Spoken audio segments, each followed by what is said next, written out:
The story begins inside a very tall corporate building, and in one of the offices, we see a tired-looking young man clicking away on his computer deep in thought. While at work, he ponders deeply about something strange that happened the day before and is pretty bothered because he has no idea what in the world it was or what it could have been. In a flashback, we get to see exactly what he's been thinking about.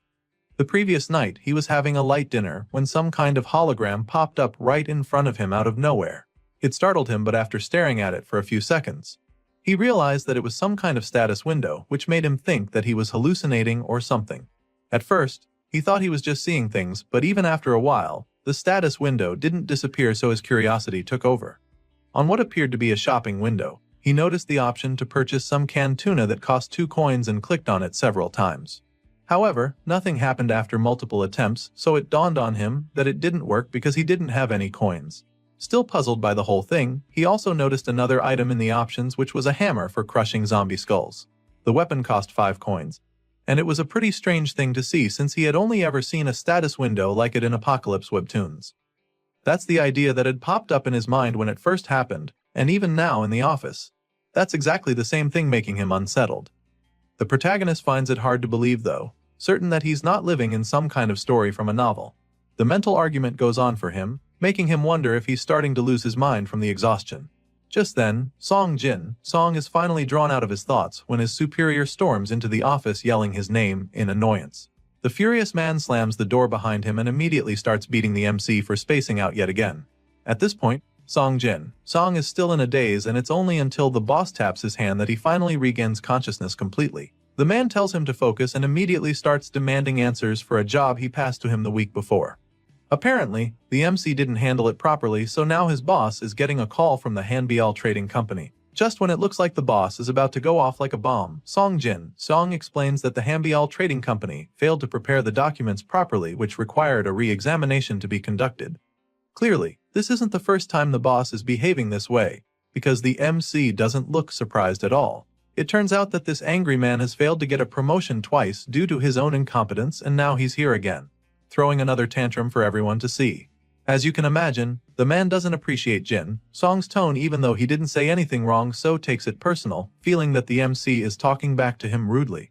Just when it looks like the situation is about to get out of hand, a lady calls out to the manager.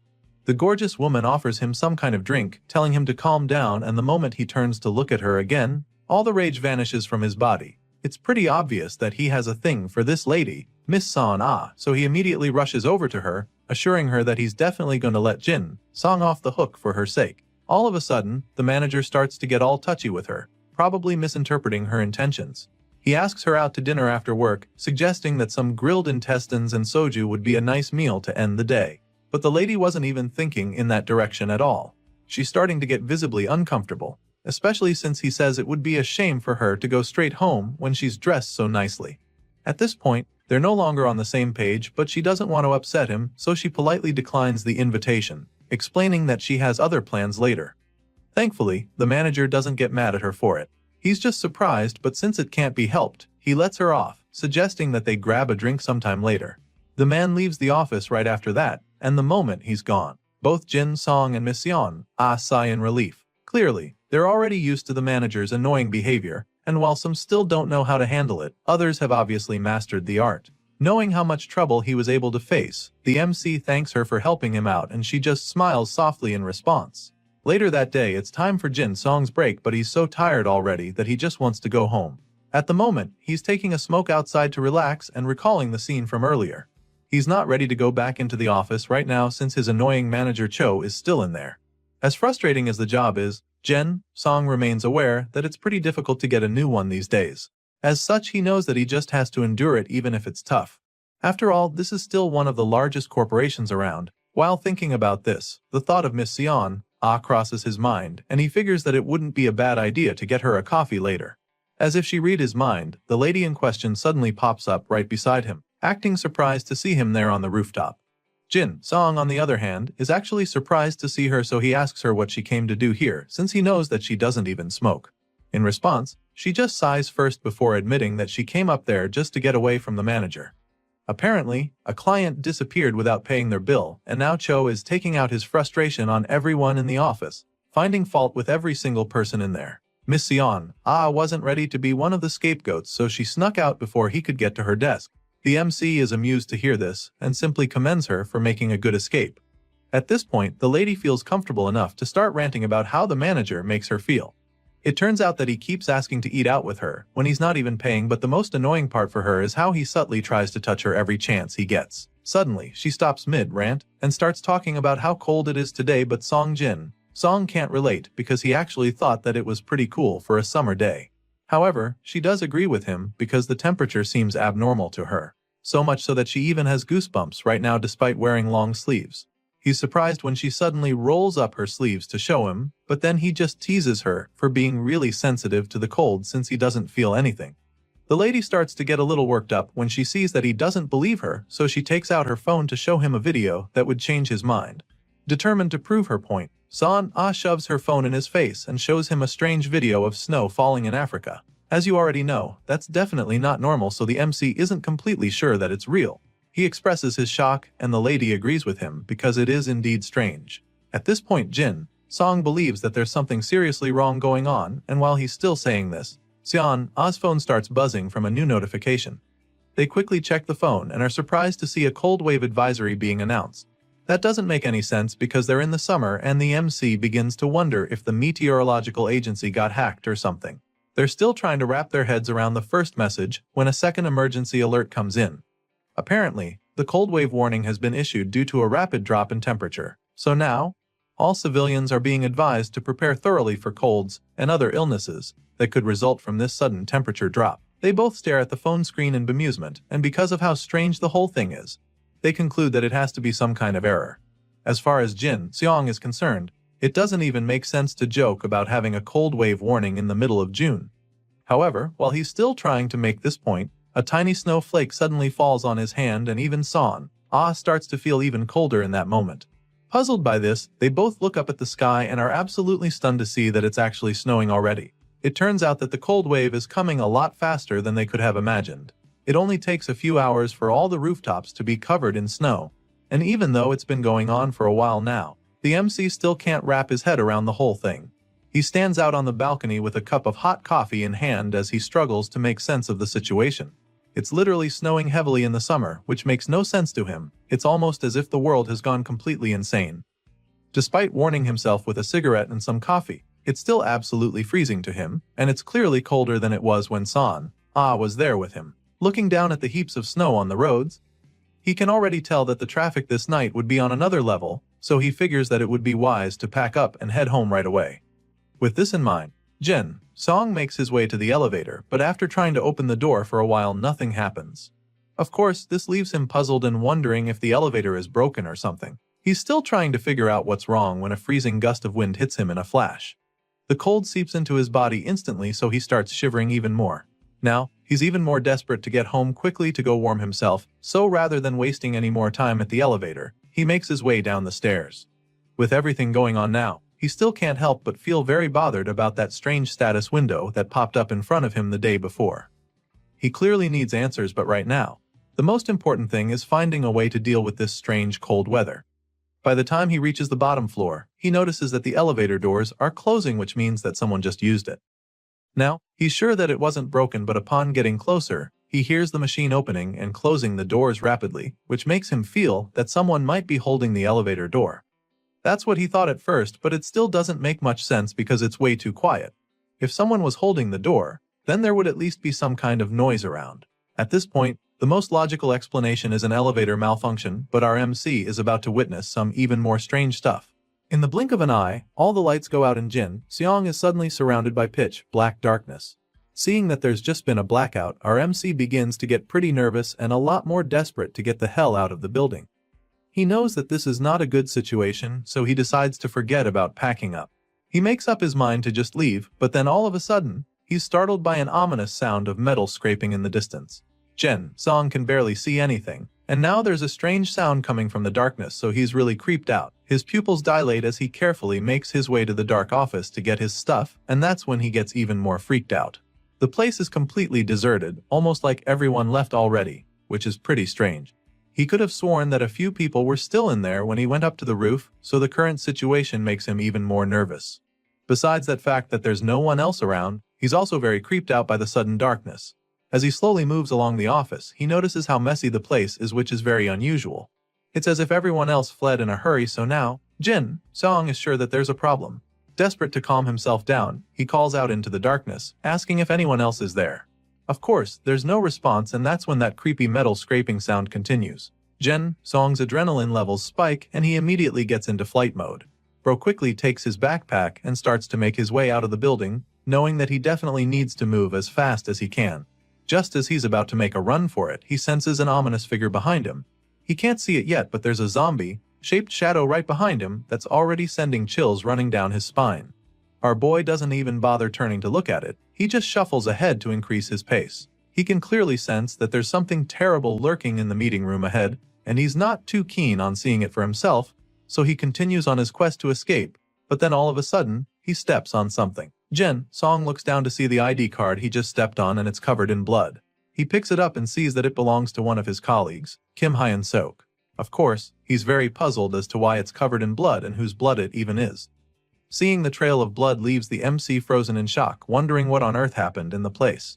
Curious for answers, he decides to quietly follow the trail till he gets to the window of the meeting room. There, he peeks through the blinds and is absolutely mortified when he sees one of his colleagues feasting on the other. They're both covered in blood, which overwhelms Jin Song a bit. The guy is too shaken to even move, and in that split second, the zombie senses his presence and makes eye contact with him.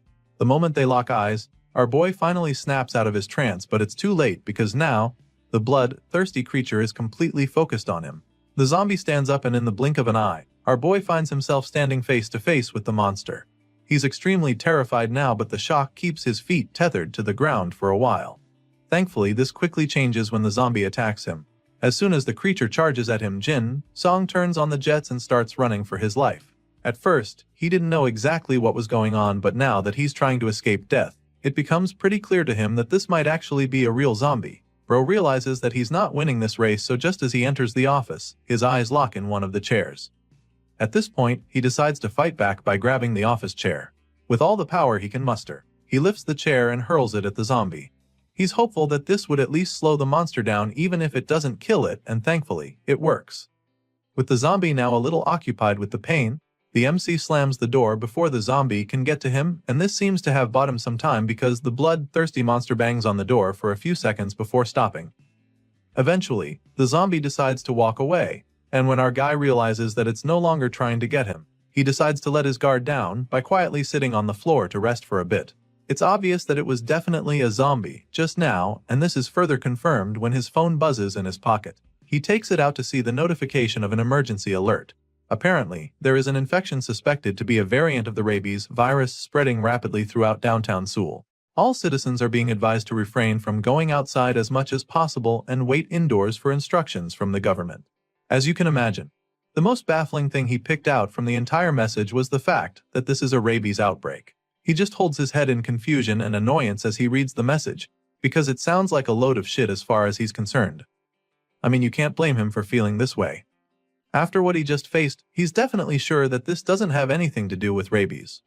He's certain that it was definitely a zombie, and the fact that people think otherwise makes him wonder what on earth is really going on. Determined to find answers, he goes through the comment section and reads similar encounters from other people. One guy just saw an old man ramming his head into the wall, and another even got bit a while ago. Sadly, some clueless people on the chat seem to have been bit already, but they don't even know what's about to go down. Seeing all of these messages, Jin Song realizes that the chaos is everywhere, so he begins to wonder if all of this has something to do with that status window from yesterday. With this in mind, he tries to search for answers, but he doesn't find any information related to floating status windows. Clearly, that's a dead end, so he ponders on it, thinking of what to do next, but then all of a sudden, his phone screen gets scrambled. At first, he's confused, but then the whole page goes blank, confirming that the connection has been lost. Once again, he starts to panic because he has no idea what he's supposed to do now that there's no signal. Jin Song is overwhelmed and tired of the whole situation, and to make matters worse, the chilling weather is still an issue. The MC is feeling extremely cold, and he's afraid that he's going to freeze to death before the zombies find him if things continue at this rate. At first, he curled up on the floor for a while, hoping it would help warm him up, but that didn't work, so now, he needs a new plan to ensure that he doesn't turn into an ice cube or worse. Right now, his priority is to hold out somehow until a rescue team arrives or something. His phone's battery is at 83%, so he's confident that it could last him 2 days at least if he conserves it well enough. With this in mind, he turns on his flashlight and musters enough courage to climb back up the stairs. Once he's on the upper floor, he scans the area with his torch, but he doesn't see anyone. There's no sign of life around, so he figures that this is a good place to lay low for some time. Our boy already knows that he's going to be stuck in this place for the next couple hours or even days, and if that's the case, then he's going to need something to eat. He desperately wishes there were snacks somewhere in the office, or even some clothes he could use to warm himself up, and just like that, the search begins. He rummages through all the drawers he can access, and he's lucky enough to find a long-sleeve shirt tucked away in one of them. Now that he's gotten some better clothes, the next thing on his agenda is food, so the search continues, and after a while, he is delighted to discover a bag with food, water, and even a blanket in it. It's almost like it was placed there for him, and even though he doesn't know who the owner is, he's deeply grateful to them. Now that he's sorted those two problems out, he goes to the next thing on the list, which is a means of protection. He needs something to use as a weapon in case the zombies come for him, so starts looking and is once again lucky enough to find a golf bag with several clubs in it. Jin Song grins widely when he finds it in the closet because he never imagined that his annoying managing director would ever be of help to him. Our boy retrieves all the stuff he found and wraps himself in the blanket. Of course, he's relieved to have gotten them now, but he's not sure if it's going to be enough to help him survive the next 3 days. It's clear that the real problem is whether the rescue team can even arrive by then. He looks out the window as the snowstorm rages on and begins to worry again. The roads are completely overrun by hordes of zombies, and this blizzard is so bad that it won't be easy for a helicopter to come for a rescue. Right now, Jin Song is afraid that a week might even pass without anyone coming to save him.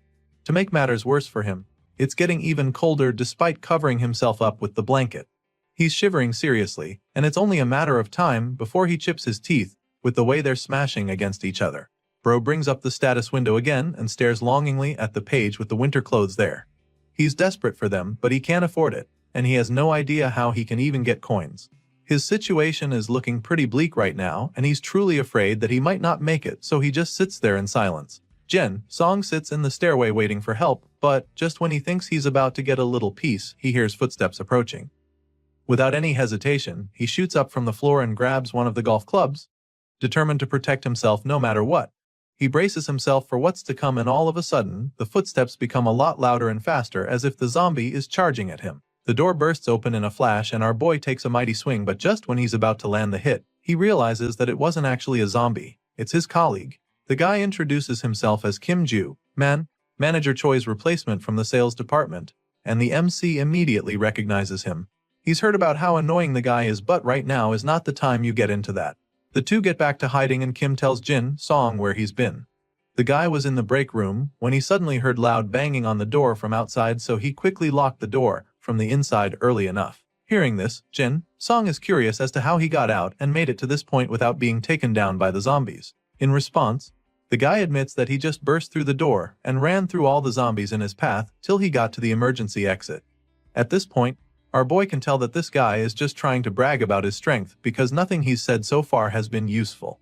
As if being useless isn't enough, Kim is now also about to be a liability because he suddenly starts complaining about hunger, asking Jin Song if he has any food. The food he has is barely enough for him, so he doesn't have any plans to share it with this annoying guy. He bluntly tells Kim that he doesn't have any food, but the guy doesn't believe him at first. Even though the MC isn't going to share his emergency rations, he doesn't mind giving the guy some water. I mean, he's not completely heartless.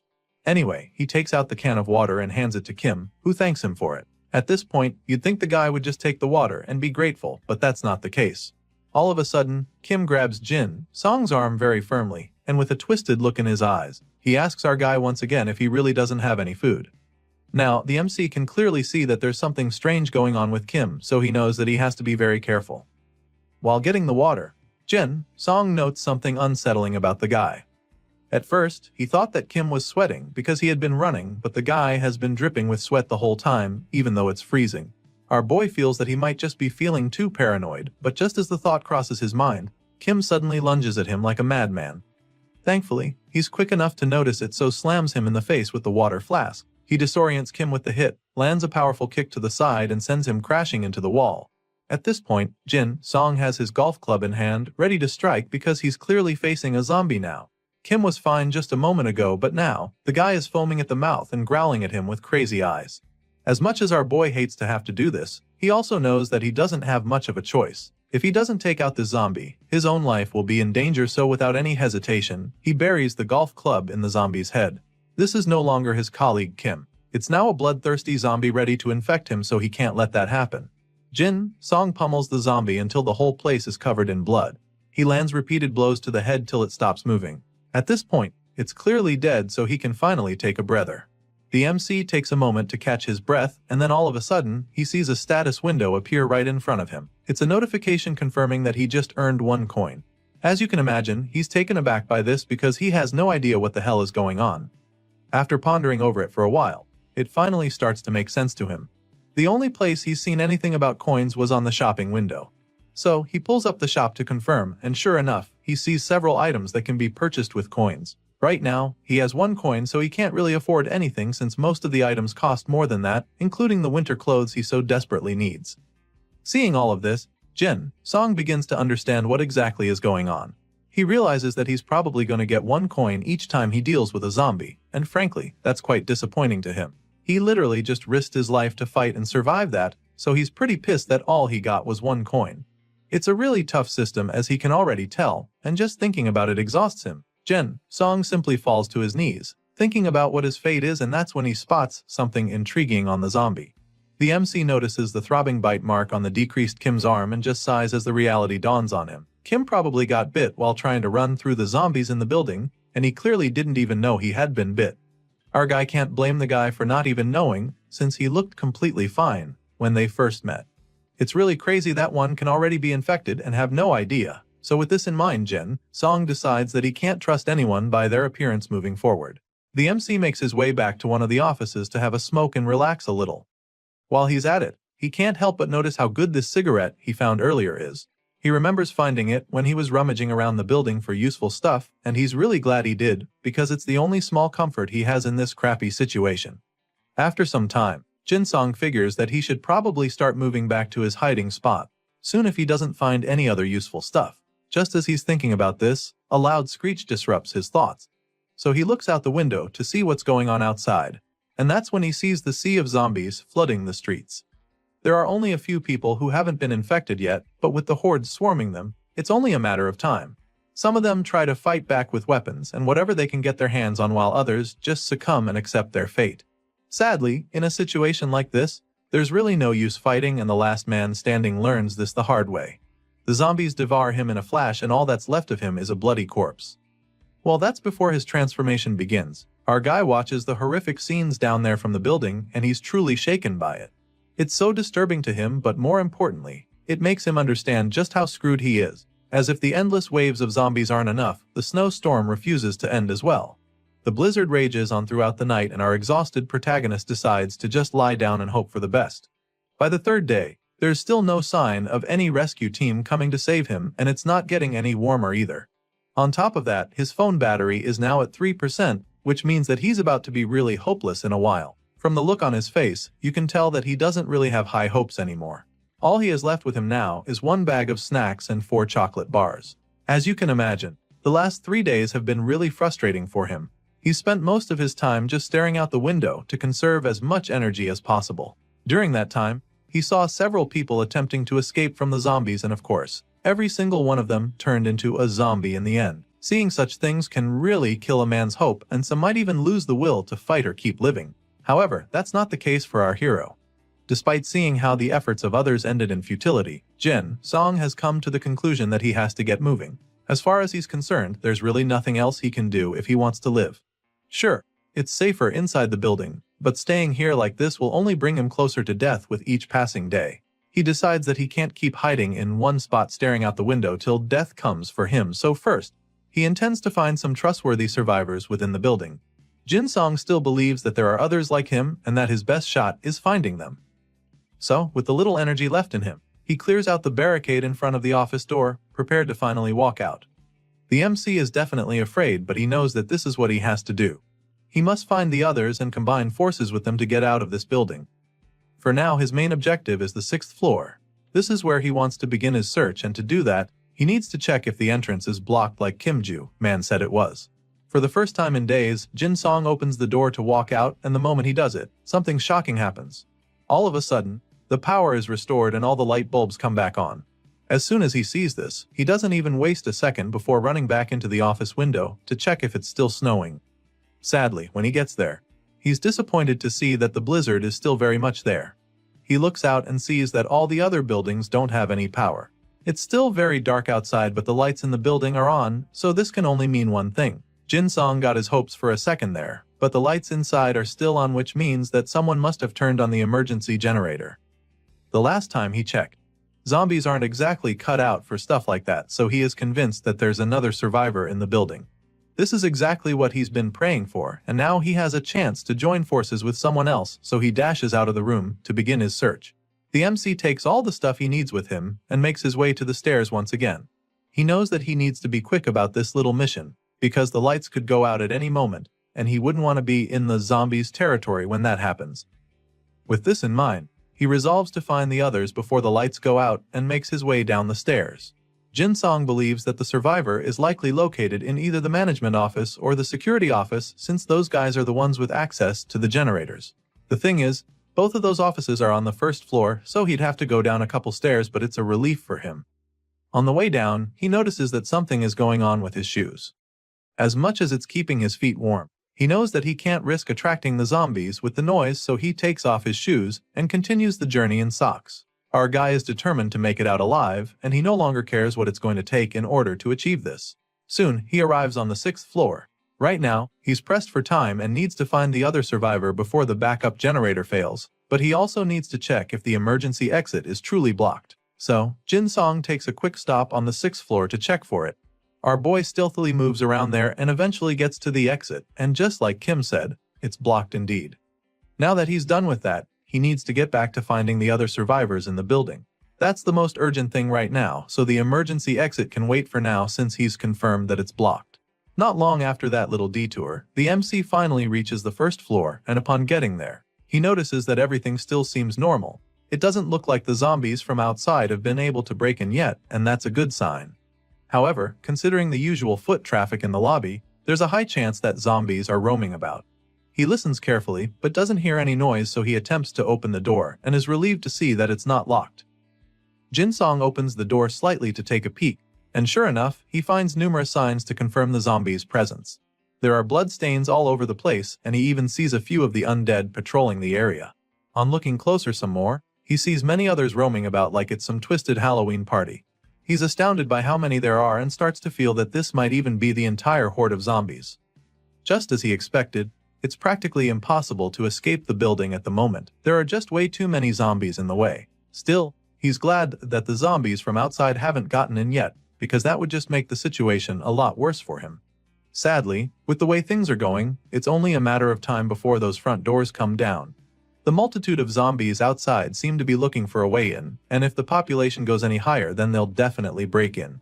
As such, he knows that he just has to move fast, so that's exactly what he does. He runs past the lobby when all the zombies aren't looking and successfully reaches the management office. On getting there, he's once again met with a sad discovery. He looks into the office only to find a frozen man. He clearly froze to death due to the cold, and Jin is heartbroken when he sees this, because this man was the one who greeted him every morning. Sadly, now he's gone. Jin had always heard how people who die from hypothermia paradoxically remove their clothes, but he never thought he'd see it for himself. There's nothing he can do to help the deceased man now, so all he can do is pay his last respects. He covers the man's eyes shut and prays for him to rest in peace. There's no point staying here and risking getting caught by the zombies. The generators are also likely to fail at any moment, so Jin gets a move on. He hurries down to the other parts of the 1st floor in search of the other survivors. Clearly, nobody in the maintenance room survived this apparent Ice Age apocalypse, so the only place left to check is the security office. The MC arrives in front of the door and just stands there, desperately hoping that he finds a living person in there. As much as he wants to meet with the other survivors, he's also afraid of how they might react to his sudden appearance. Jin fears that they might have set up traps to prepare for intruders, just like how he would set up a barricade if he was in their position. With this in mind, the MC figures that the only way to avoid getting attacked is to let them know that he's not a zombie or a hostile beforehand. The best way to do that right now is to avoid startling them by making any sudden noises. Unfortunately, That's going to be very difficult because any sound he makes right now will probably attract the zombies. Speaking of zombies, some of them are coming his way for some reason. They mindlessly stagger in his direction, making him a lot more nervous. He needs to think fast if he wants to survive this because these creatures aren't exactly easy to defeat. He knows this all too well since he's spent the last 3 days watching them devour civilians like him who tried to be brave. They might have terrible eyesight, but their sense of hearing is extremely sharp, so he has to be very careful. Our guy starts knocking on the door as quietly as he can, hoping that the survivor in there would recognize that he's human and let him in. But that might not work. And on top of that, the low knocking sounds seem to be attracting the zombies to him. Jin starts sweating a lot and eventually decides to take the risk. He can't wait for those inside to open the door anymore, because he's literally a sitting duck out here. Now, he's made his presence known, so he musters all the courage he can to open the door, hoping that he doesn't get attacked by those inside. So, he slowly reaches for the door and opens it as quietly as he can, but he's suddenly met with a big shock when he does this. Jin Song sighs nervously after knocking a few times on the door. Right now, he's not sure what to expect, but he's hoping that everything will be fine if he just opens the door carefully. With this in mind, he slowly opens the door and in the blink of an eye, he's met with a surprise attack. Apparently, the person inside has been waiting for him to make a move. The man tries to hit the main character with a stick, but our guy is quick enough to block the attack with his golf club. On one hand, he just managed to avoid taking a blow to the face, but on the other hand, the noise created by the impact is so loud that it draws the attention of the zombies lurking around. At this point, both Jin and the other survivor are nervous and terrified because they know just how sensitive the creatures are to sound. Right now, they have only a few seconds to decide what their next move is if they don't want to become zombie food. So, in that split second, the survivor decides not to throw Jin under the bus. Rather than pushing him back out for the monsters to devour, the man drags our guy into the room and locks the door behind him. All of this happens so fast that Jin Song gets pretty confused for a second. After locking the door, the man turns to the MC with an inquisitive look in his eyes. For a few seconds, neither of them say anything. They just stare at each other with their guards up, mentally prepared for anything that happens.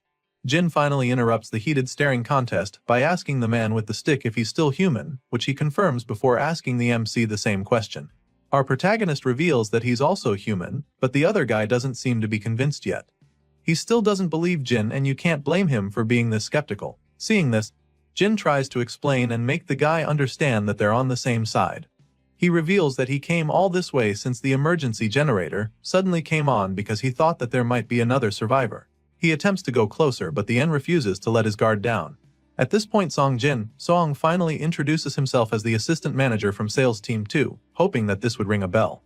He even shows the man his ID card as proof, but deep down, he's not even sure he can trust the guy. Sure, he's finally found another survivor, but what if the man is infected just like Kim Joo-man? Anyway, after seeing the ID card, the other guy calms down a little and equally introduces himself. Apparently, this is Choi Jae-sung, the development team assistant manager. At the moment, Choi is still covering himself with a big blanket, which is most likely because of the cold weather, but Song can't help but find this suspicious. If Choi wanted to, he could easily hide his own zombie bite by covering it with the blanket. Sure, this is a possibility, but the MC also notices that Choi isn't sweating like Kim Joo-man was. In fact, he looks cold. The man looks pretty chill and well-fed, which makes Song wonder if the guy stopped by the break room at some point, especially since there's a full bag pack sitting in the corner. All those who were infected by the zombies showed an abnormal level of hunger. So, the fact that Choi has enough reason to control himself means that he actually isn't infected. With this in mind, Jin Song concludes that this guy is safe to be around, so he lowers his golf club and attempts to talk to the man. But of course, that's not exactly going to be easy since Choi still doesn't trust him enough for that. He tries to move closer, but the man uses his stick to create some distance between them. Apparently, Choi noticed him looking at the bag and thinks that Jim Seong is trying to steal it. Choi Jae-sung points the stick at our guy while shielding his bag, and Jin realizes that he might have made things worse. Obviously, he wasn't interested in the bag, but Choi is way too paranoid to realize this, so now, the MC needs to figure out a way to fix this. Things could get really bad from here if he doesn't lighten the mood right now. He can't make Choi trust him completely in a heartbeat, but the easiest way to show that he isn't a threat is to put his weapon away, so he slowly returns the gold club to the bag, hoping that would work. He lifts his hands in surrender, thinking this would calm Choi down, but the man keeps staring at him with the same look in his eyes. At this point, our guy isn't sure what to try anymore, because he actually thought this move would be enough. Just then, an idea pops up in his mind. Whenever things got difficult at work, They used to smoke together to take the edge off, and knowing how stressed out Choi must be after being cooked up in here for days, he contemplates offering the guy a cigarette. With this in mind, he slowly reaches into his pocket to get it out, and of course, Choi finds this very suspicious. The guy watches his movements closely, ready to swing the stick if Song tries anything funny. Thankfully, it doesn't get to that because the MC suddenly reveals the pack of cigarettes in his hand and stretches it out for Choi to take, asking if he'd like a smoke. As you can imagine, the man is still pretty reluctant to let his guard down, but the offer is just way too tempting for him to pass up, so he eventually lowers his stick. Just like that, the atmosphere becomes less tense as Choi calms down and asks if he can have one of the cigarettes. A few moments later, we see that the two young men are now looking like they weren't ready to pummel one another before. From the look on Choi's face, you can tell that he really needed that smoke. He moans in delight, admitting that he finally feels alive again, while Song just laughs in response, because he knows the feeling. Song admits that he knows exactly how Choi feels, and claims that this is one of the few comforts they have in this crazy situation they've found themselves. He makes this confession, but Choi doesn't say anything, which leads to an awkward silence for a few seconds. At this point, our guy starts to feel pretty nervous and then admits that the reason cigarettes are his comfort is because he's only eaten half a chocolate bar all this whole. Hearing this, Choi decides to loosen up a bit and share some of his food with our guy. Choi suddenly starts opening his bag and Song is stunned when he takes a peek. The bag is really full, which makes him conclude that Choi must have gotten that much from the break room. As far as he's concerned, that's the only explanation, and while he's still pondering on it, Choi brings out a pack of raw noodles. He breaks it in two and gives one piece to our protagonist. Of course, in their current situation, there's really no other choice but to eat whatever is available, so Song gladly takes the noodles from him and starts munching on it. He thanks Choi and becomes really curious about something. Choi said that he was from the development team, so the fact that he got here means that he probably cleared out all the food on the entire second floor. In response, the guy in glasses confirms this, explaining that it's no longer necessary to put food in refrigerators, and our guy completely agrees with him. These two new friends enjoy their uncooked food together, and after some time, Song asks Choi what the situation is like on the second floor. Sadly, the guy reveals that it's not good at all. At first, Choi was trapped in the break room with a colleague. Back then, it was just the two of them, so they split the food in two to manage their resources. However, the other guy kept insisting that they had to keep moving. Choi didn't think that was a good idea and suggested that it would be wiser to wait for a rescue team to come get them. Despite his attempts to make his colleague wait there with him, the guy eventually had enough and decided to leave without him. As you can imagine, the impatient guy was infected as soon as he went out, and just like that, Choi was left all by himself. After hearing this story, the MC suggests that there are probably quite a few zombies on the second floor since he passed there on his way down, and Choi confirms this, claiming that he counted at least 4 of the undead himself. Clearly, Choi also has no choice but to come out since his battery was about to die completely. As such, he was forced to come across the bloodthirsty zombies on his way down, and this makes our guy wonder how he got out without being infected. In response, Choi reveals that he drew their attention by throwing something in the opposite direction. So, whenever they were distracted, he simply took the opportunity to crawl out of their reach. Song is quite impressed with the story, admitting how amazing it is that he escaped safely from 4 zombies. Choi just laughs nervously as he thanks our guy for the compliment. Judging by everything he just heard, Song is convinced that Choi was the one who turned on the emergency generator, so he asks just to be sure, and the assistant manager confirms his guess. The MC looks over at the power strip in the corner with several chargers plugged in and figures that it's the reason Choi risked his life to go turn on the generator. Clearly, the guy had to charge his devices so he wouldn't get stranded, but Song is a little confused because he doesn't really think there's a point. Hearing this, Choi is shocked because he can't believe that Song has been surviving without using the internet. At this point, our boy is even more surprised because he had no idea that there was even any signal in the building all this while. Hearing this, the assistant manager informs him that satellite internet is actually available. This response leaves our guy astounded, and that's when Choi asks him if he knows about Spacelink. Sure enough, Song is familiar with this name, so Choi tells him that they still have access to the internet because of it. Of course, there aren't many usable servers left since the zombies took over, but there are a few communities that they can still connect to. Well, our boy didn't have any idea about this, so it's taking him a while to process all the information. It's a good thing he met Choi then. Anyway, Mr. Glasses goes on to reveal that the charger is currently plugged in a fast on, which means that it should be done very soon. That being said, he offers to help our guy charge his phone afterward if he has one on him. Time goes by and sure enough, Choi helps Song plug in his phone. Just like the assistant manager said, the internet is still working and our MC is even able to access his social media account, where he comes across several others who haven't been infected. This whole thing is like a breakthrough for him, so he genuinely thanks Choi for everything. The guy charged his phone, connected him to the Spacelink internet, and even told him about the community, so he is really glad. Of course, Choi is pretty modest about it, claiming that it's nothing.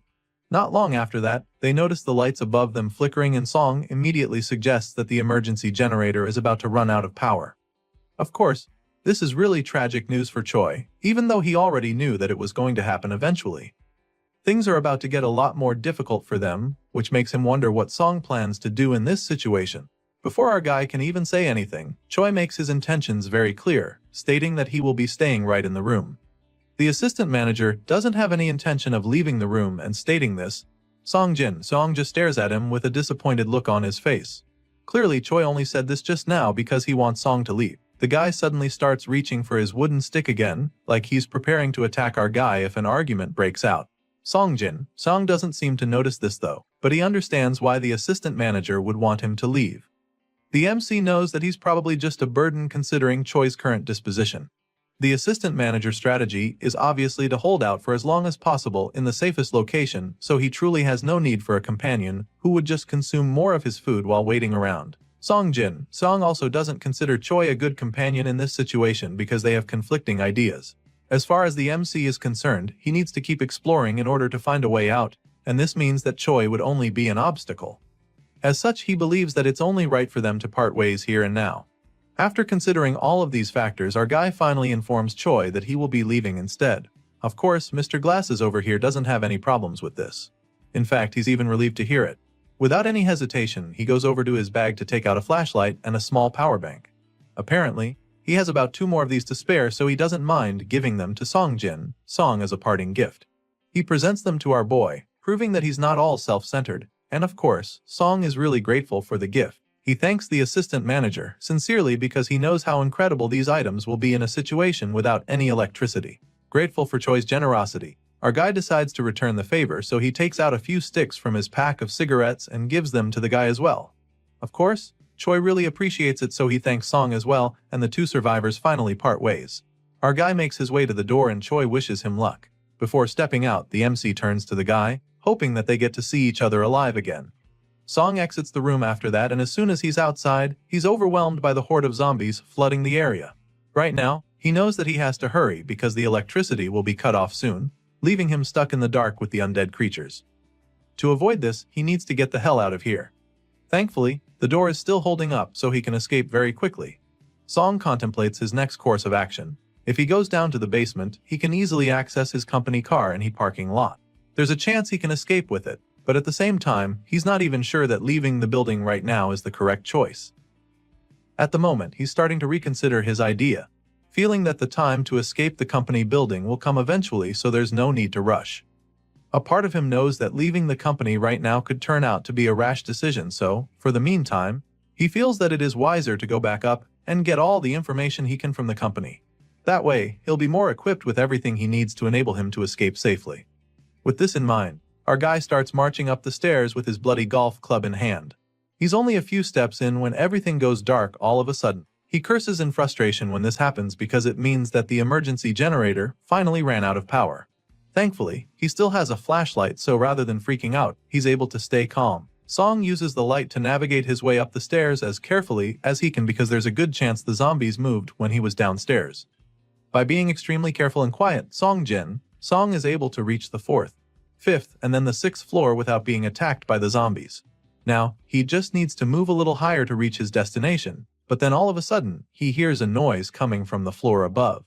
He's certain that someone is on the upper floor and fears that it's most likely a zombie.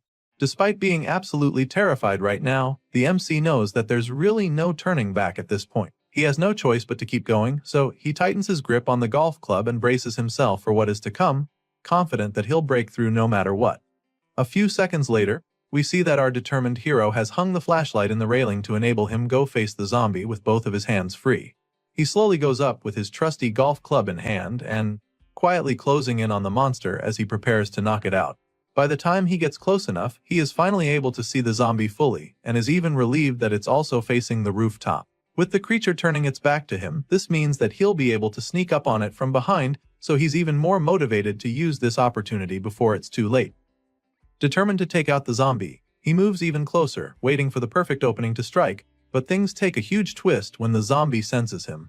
Just like that, the monster's neck turns 360 degrees to look at him, and in that moment, he already knows that he is cooked. The monster growls at him as it foams from the mouth, and before our guy can even think of anything, the vicious zombie lunges at him from up the stairs. At this point, you'd think Song would definitely get infected because of how close he is, but he somehow manages to land a devastating blow to the zombie's head with his golf stick, and the force from the hit is so powerful that it sends the monster slamming into the wall. Of course, just one hit isn't going to be enough to take out a monster this vicious, so the creature gets right back up, even more pissed this time around. The zombie screeches at him in rage and once again, charges at him, so he repeats the same moves a second time. Song knows that this is a matter of life or death, so despite being absolutely terrified, he musters all the courage and strength he can to fight off the zombie. He lands several powerful blows on the monster, desperate to kill it for good, but just as he's hoping that the fight is all over, he sees the creature getting back up. He sees that zombie still moving after everything, and he's already tired of landing hits, but he doesn't have a choice. So, he just hits the zombie some more, begging it to just die, and then he finally kills it. Our guy is sure that it's dead when the familiar blue window pops up in front of him, informing him that he has acquired 1 coin. The shopping window appears right after that, showing him all the stuff that he can purchase now that he has 2 coins. The MC stares at the window in a daze with his bent and bloody golf club still in hand. He's irritated by the twisted system showing him a shopping menu when he literally almost died a few seconds ago, so he angrily waves the window away. But then again, he keeps his frustration aside and decides to be more rational about it. Looking at the stuff on the menu, he realizes that the coins might be useful for something else, so he decides to just take them for now. Song accepts his reward and starts packing up his stuff. While he's at it, he can't help but wonder where this particular zombie actually came from. From what he can see, the rooftop is closed, so it couldn't have come from there, and this makes him wonder if it came from another floor instead. He starts racking his brain about all this, so he starts to think that the 7th floor might not be safe either. Despite feeling this way, he decides to go up there anyway and quickly enters the empty office room there. He shuts the door behind him and sighs in relief, feeling that he should be safe. He takes out his water can to have a drink, and then the memory of the zombie he faced earlier flashes across his mind. He is still hung up on how fast it was. At that speed, he feels that the zombie is probably even faster than when it was still a normal person. As far as he's concerned, it might even be on the level of a wild animal now that it's this lethal. Song is truly shaken by the experience he faced, and he's even afraid that he would probably have been the one who died if there were 2 zombies. With this fear now dwelling in his mind, he figures that he needs to find companions to move with. If he can't do that, then he'll have to create situations where it's always a one-on-one with the zombies. Anything other than that might not end well for him, and he knows this. After quenching his thirst, he suddenly remembers that he should probably check the internet now that he's back upstairs. He feels that there might be more information on the zombies online. Song quickly gets back on the Spacelink internet and starts surfing the web for anything related to the zombies, but he just finds stuff about the weather. One guy is really astounded by the temperature outside because it was minus 27 degrees Celsius when he measured it. Another person from Gangwon province also had a crazy experience with the temperature, claiming that the water froze when he left the tap running. You'd think the last one would be useful information, but it's just still another message from someone talking about how their relatives got infected by a zombie. After scrolling for a while, Song simply gives up because there's really no useful info about the zombies. So, he goes over what he already knows about them. The creatures are sensitive to sound and have somewhat poor sight and smell. They also keep moving until their head is destroyed.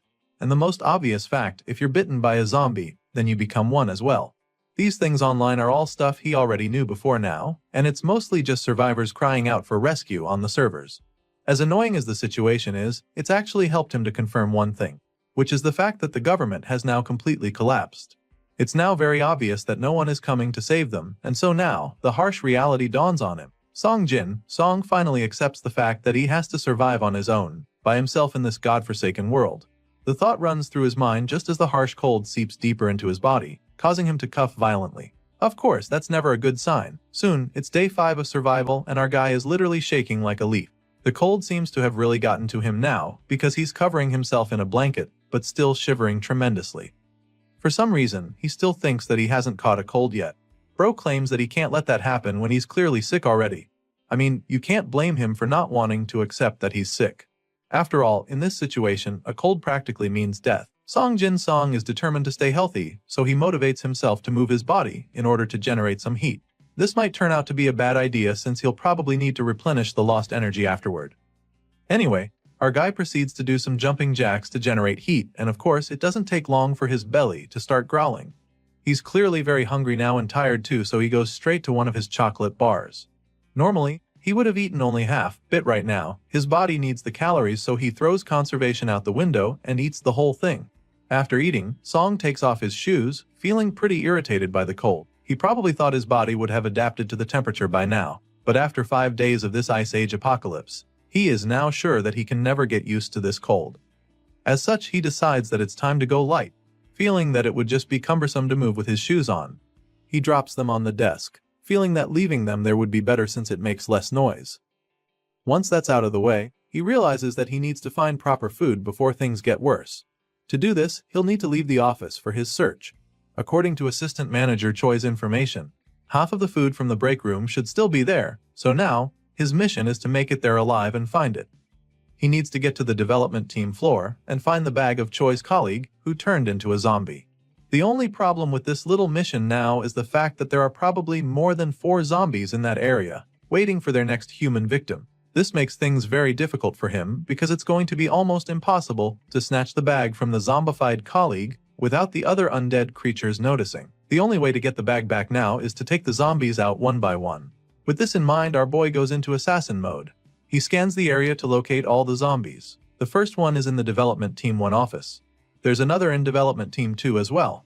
And then one in the New Business Team office. There should be at least 4 on this floor, but he's only seen 3, which makes him wonder where the last one is. He's confused right now, so he tries to recall what he saw the last time he passed here. There were no bodies on the path from the break room to the emergency exit before. But now, there's one more somewhere he doesn't even know. This makes things a bit complicated, so he decides that the first course of action is to deal with all the zombies he's found. Using his flashlight, he keeps looking around and eventually finds another one in one of the supply rooms. He checks another room and is delighted to see that the non-food supplies are still there, but his quiet celebration is suddenly interrupted when he hears the low growl of a zombie coming his way.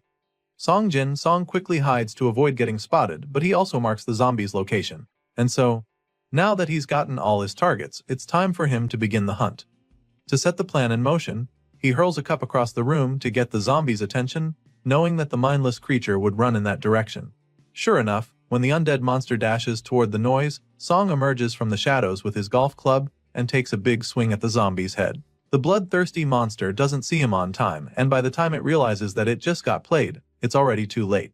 The MC buries the golf club in the zombie's head, killing it with a single strike, but the noise attracts the others nearby, and they don't hesitate to come after him. Thankfully, our guy sees them coming from the other room early enough so before they can get to him, he slams the door and locks them outside. Seeing the crazy zombies screaming outside the door, the MC feels so proud of himself because his little scheme worked just as he planned. He smiles with the flashlight tightly held in his teeth, feeling pretty confident. Right now, his hopes of taking them all out are looking alive, but just when he thinks he's winning, a zombie grabs his leg out of nowhere. The moment he feels the hand firmly grip his ankle, he turns around in shock.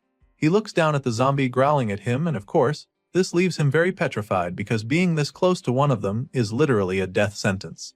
The zombie widens its jaws to do what they do best, and Song's adrenaline level spikes in the blink of an eye.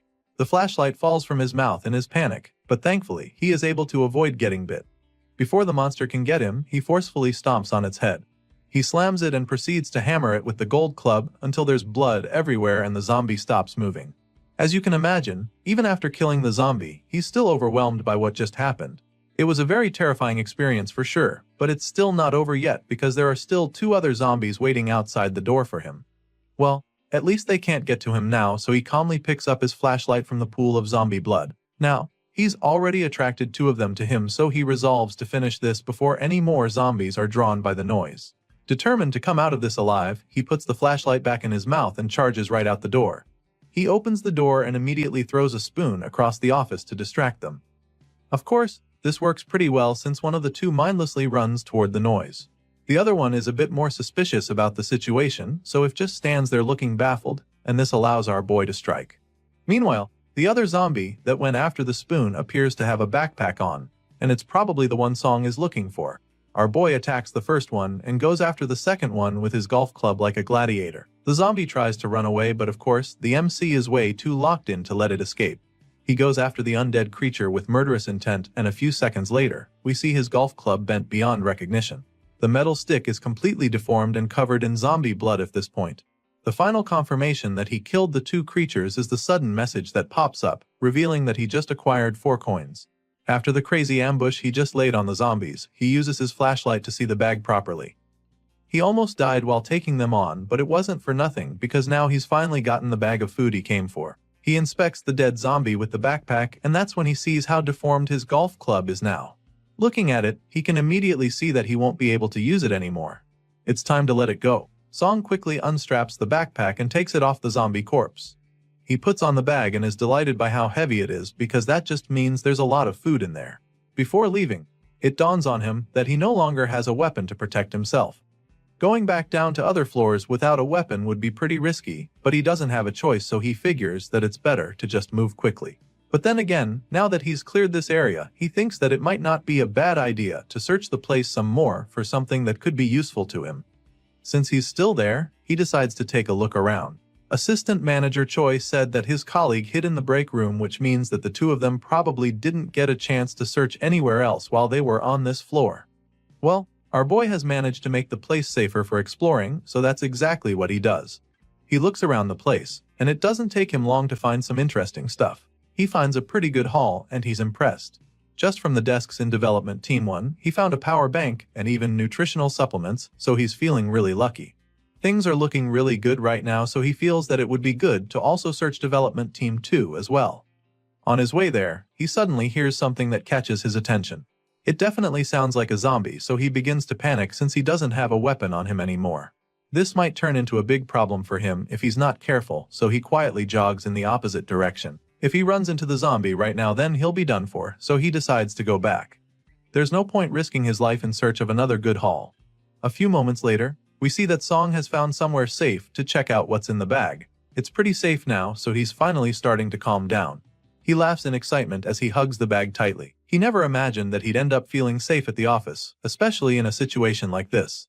After being all ceremonial about his find, he finally decides to open up the bag to see what exactly he brought back from the zombie. Song takes out 3 bags of chips, along with 2 boxes of choco pies. There's a ton of cookies and 5 cup ramens. He also finds a can of cola inside, which takes his excitement to another level. In this Ice Age apocalypse, what he's got in his hands right now is practically a treasure. With his conservative skills, this should be enough for at least a month. As long as water is available with these supplies, Song believes that he can survive for a month without much trouble.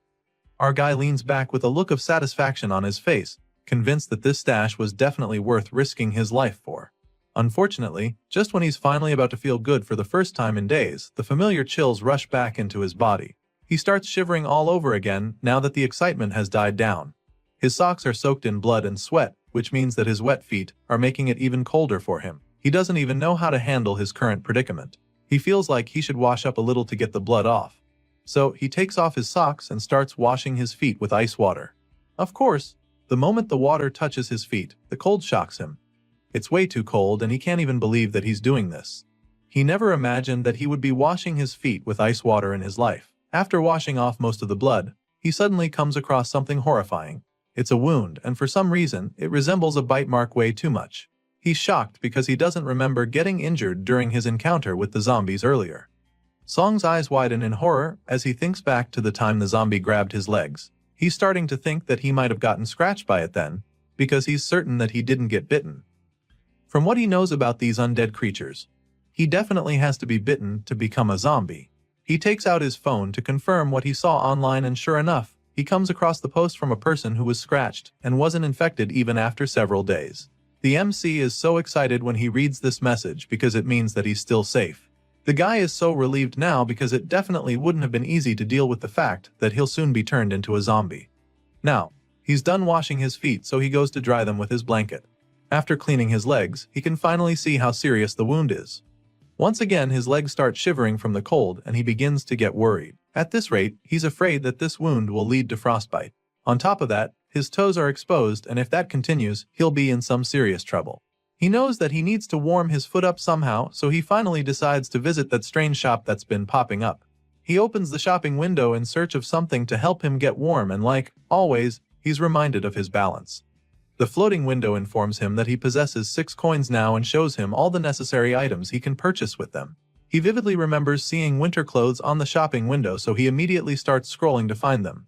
It doesn't take too long for him to get there. Thankfully, they're still there, and they also seem affordable. The winter jacket and pants would set him back 3 of his coins. The winter boots just next to them cost 3 coins as well. This is also the same price for the winter gloves and the winter hat. Everything on this page costs 3 coins each, which makes things pretty dicey for him. He obviously can't afford all of them, so he'll have to choose carefully and get the items he needs the most. He curses in frustration when he sees these prices, claiming that the creator of the system must be really cheap to sell these items separately. I mean, they're all supposed to come as a package, so you can't blame him for being pissed. Besides that, the pricing doesn't even make any sense to him because boots, gloves, and a hat are all smaller than the clothes. As far as he's concerned, they should not cost the same number of coins. He grumbles about the situation for a while but quickly reminds himself that complaining won't change anything. He needs to make a choice right away, so he does just that. Song clicks on the winter boots since that's the most pressing item right now. Without them, his toes would probably be falling off in a few days. Our guy is taken aback when the big winter boots suddenly appear right in front of him in a flash. He finds it strange that the shoes really appeared because it's almost like magic. He holds them up to confirm that they're actually real, and he's even more surprised by the fact that they're his size.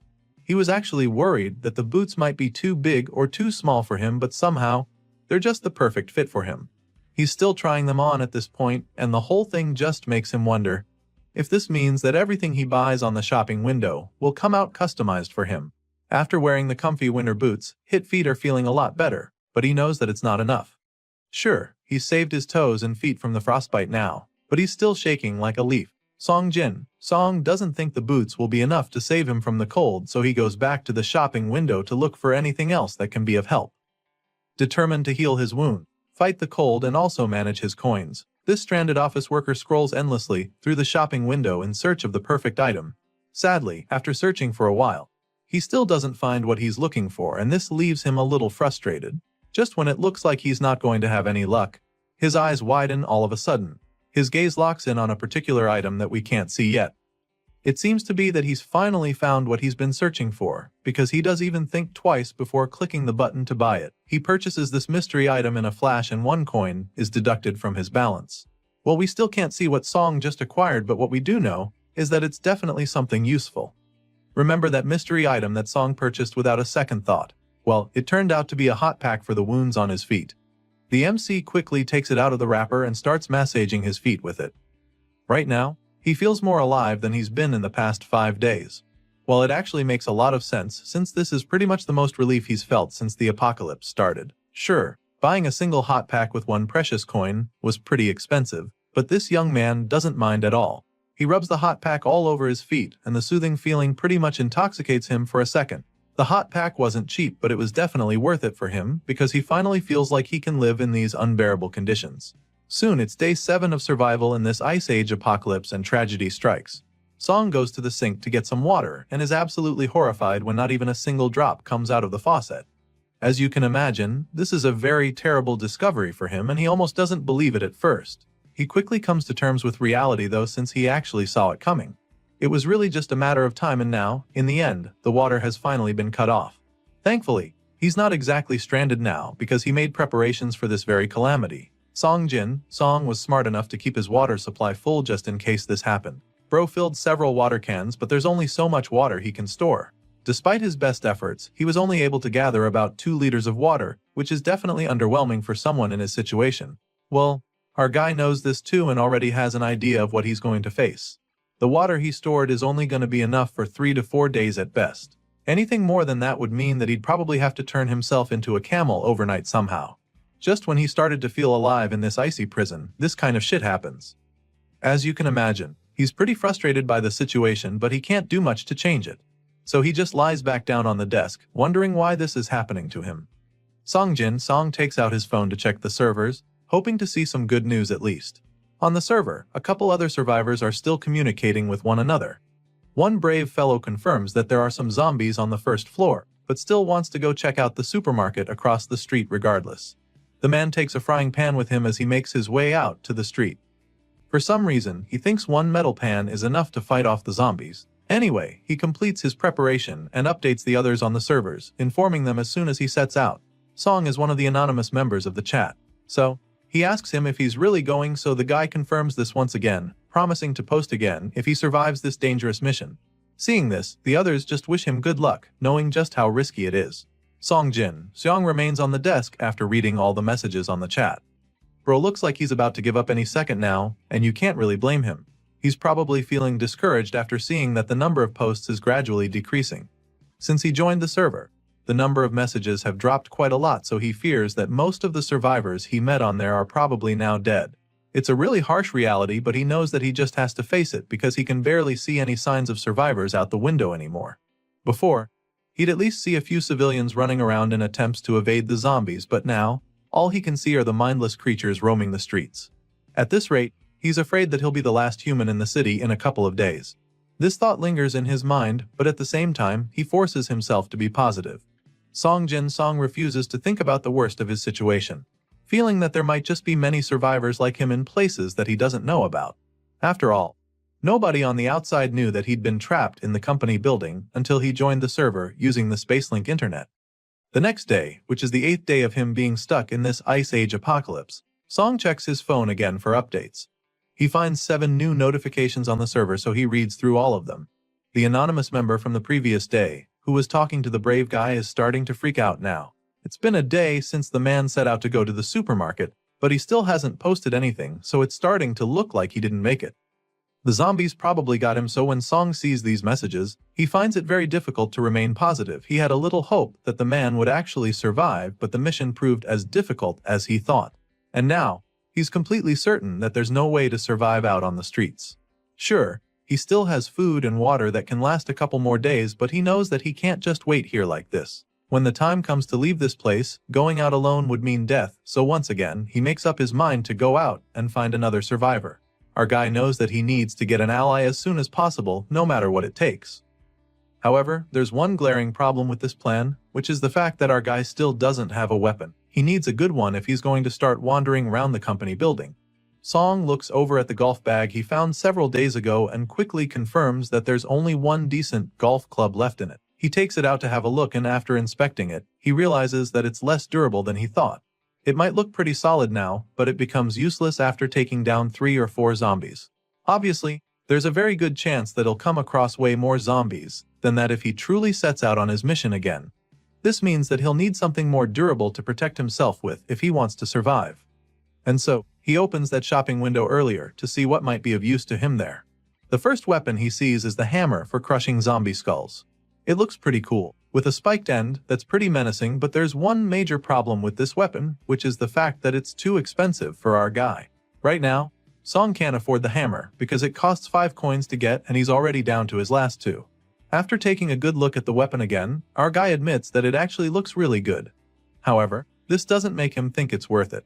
With 5 coins, Song knows that he can easily buy winter clothes and still have enough to get another hot pack. At the moment, these other things are looking a lot more valuable to him, so he's really not interested in buying the weapon in a hurry.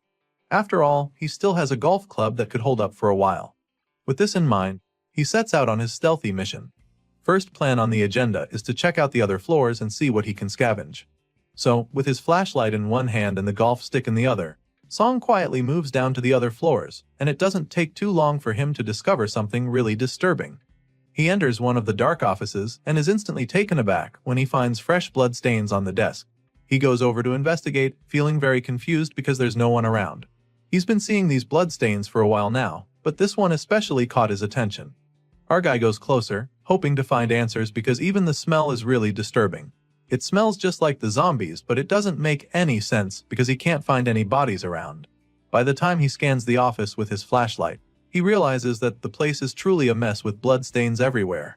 This sends chills down his spine as he wonders what on earth happened there. He tries to open the adjoining door leading to another room but immediately realizes that it's locked. This leaves him even more perplexed because now, he begins to wonder if someone is hiding inside the room. He leans closer to check if he'll hear any noise coming from inside, but that's not the case. He can't hear anything, and so, after a brief pause, he decides to break in. Before bursting in though, he makes it very clear that he's going in. Song breaks down the door and of course, he's met by a new shocking discovery. The entire room is filled with bloody corpses piled on top of each other. He's taken aback by the sight, but bravely goes in to investigate some more. Looking at the heap of dead zombies, he can tell that there has to be at least 10 of them lying here. It's chilling to be in here with so many dead zombies, but he forces himself to focus. He came here in search of useful items, so he quickly goes to one of the drawers to rummage. Even while he's at it, he can't help but wonder what the hell happened in there. He's bewildered that someone was able to kill these many zombies, and he can only wonder who in the world could have done it. The fact that a monster like this person has been in the company is truly mind-blowing for him, and all he can think about is how good it would be to have them on his side. As far as he's concerned, he wouldn't have to worry about a thing if this zombie slayer became his ally. After check in the cupboards, he doesn't find anything useful, so he prepares to get out of the room. He wouldn't want to be caught off guard by the other active zombies. Song remembers seeing signs that the other offices were searched too, so he feels that this place might already have been swept by whoever killed the zombies. He begins to panic a little when this thought crosses his mind, because if that's truly this case, then this whole place has most likely been cleared out already. As such, he just gives up on searching. Convinced that there's no way anything useful would be left in there for him, he sighs in defeat, feeling that all his efforts were simply futile. Sure enough, there's really nothing in any of the compartments, and this just leaves him wondering one thing. Who was it to have taken things so thoroughly? He finds it hard to believe that only one person could have done this, so he feels that it could even have been several others. And so, he begins to wonder if they're even still in the building after seeing how they cleared out the whole place. While still looking around, Soyoung suddenly stumbles upon something that really catches his attention. He notices a piece of paper sticking out from under one of the coffee machines on the table, so he immediately takes it out to see what's in there.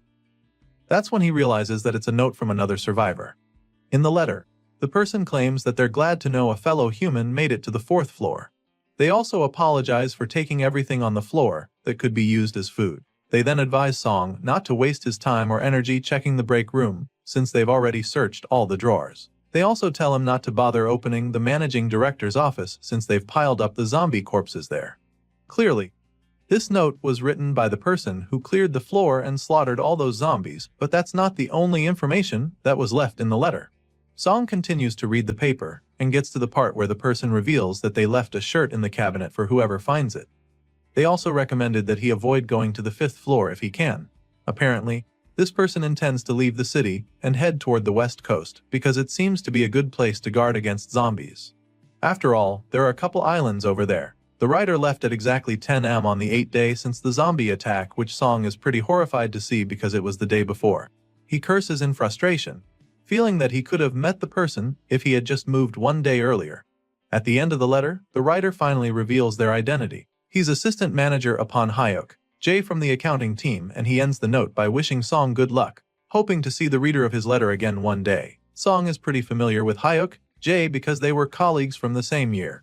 From what the MC remembers, the guy always used to brag about being in the special forces, so now, after seeing how he wiped out a wave of zombies, our boy finally agrees it was a well-deserved bragging right. Song gathers the papers and suddenly realizes that there's something on the back as well. It's a short note revealing that Hyuk Jay left a gift in the drawer for any office worker who might come by. As you can imagine, our guy is pretty excited when he sees this, so he instantly rushes to the drawer in question where he finds a briefcase. He opens it up with so much excitement, but all he finds is a bunch of coffee mix. Apparently, Hyuk Jay thought this would be funny, but the MC isn't exactly feeling the joke right now. Soon, it's day 10 of the apocalypse and our guy is back to surviving on the remaining chocolate bars he has. Out of boredom, he finds himself reading Hyuk Jay's note over and over. He's particularly curious about the part where the guy told him to avoid going to the 5th floor. It makes him curious and suspicious at the same time. He keeps wondering why he shouldn't go up there when he knows that the 5th floor is the president's office. Logically thinking, it doesn't even seem likely that there would be many zombies there since it's so high up. As curious as he is right now, he still knows that Hyuk Jay isn't the kind of person to give a warning without reason. He finally finishes his chocolate bar just as the thought crosses his mind. He's been really bothered by what was in the note, but even more importantly, he hasn't seen a single survivor outside since the previous day. It's pretty troubling as it's starting to look like there aren't any normal humans left out there. Right now, he's starting to feel pretty hopeless because as time passes, the chances of meeting a survivor and potential ally keeps decreasing. He still regrets missing one the previous day, so he's not willing to waste another chance. With this in mind, he decides to finally get off his butt to search the other floors. He's determined to find someone this time around, but he's a little overwhelmed just thinking about how many floors he might have to check it before he actually finds someone. The thought lingers in his mind for a while, but he is suddenly drawn out of his thoughts when a bright light shines in his eyes. He's really puzzled when he sees this because he didn't think that anyone would still be out there. He quickly snaps out of the shock though, because he realizes that this is someone sending him a signal. And so, he starts waving like a maniac to get their attention. Our guy gets so excited when he realizes that there's actually someone out there who's not yet a zombie. And then when he takes a closer look, he sees that the man in the other building is holding a piece of paper up. The person is obviously trying to tell him something, but they're too far away from each other for him to see what's written on the paper. Just when it seems like he won't be able to communicate with the person, a bright idea suddenly pops into his mind. Song quickly takes out his phone to take a picture of the paper, and once that's done, he zooms right in, hoping that he'll finally be able to read it. Thankfully, his plan works and he can finally see what the guy was trying to tell him. Apparently, it's saying that there are people on the 6th and 7th floors in the company building. Also, the man has people in his own building and wants to team up. This is exactly what our guy has been desperately hoping for, so seeing this message right now is like a dream come true for him. He had almost lost hope, but now, hearing that there were other survivors all this time, he gets really excited. Now, he needs to go straight into action. For the meantime, he can leave the people in the other building, hoping that they can handle themselves. His priority right now is to find the person on the 6th floor, so he grabs his gold club and springs into action. Our guy sets off on his mission to get to the 6th floor, but is taken aback when he discovers that the entrance is blocked. He doesn't understand why this is the case, so he starts to wonder if the other survivor saw the message and decided to clear out the place. Either way, he makes his way down to the 6th floor, and upon entry, he calmly makes his presence known, revealing that he's from the 7th floor. He announces that he's an employee at Taezong Trading and all of that. He's still trying to assure them that he has no hostile intentions when he accidentally kicks something. Song quickly uses the light to check what it is and notices how the place looks kinda weird. Something feels off, so now he's wondering if another guest arrived before him. The MC is pretty puzzled at the moment because he's not sure what is going on, but he gets answers very quickly when a zombie sneaks up behind him and attacks. The terrifying creature charges at him with blistering speed, but he somehow manages to turn around in time to defend himself. Song uses his golf stick to block the zombie charging at him, and it shoves him down to the ground in the process. Now, with his back touching the floor, our guy knows that this is a life or death situation, so he fights with everything he's got.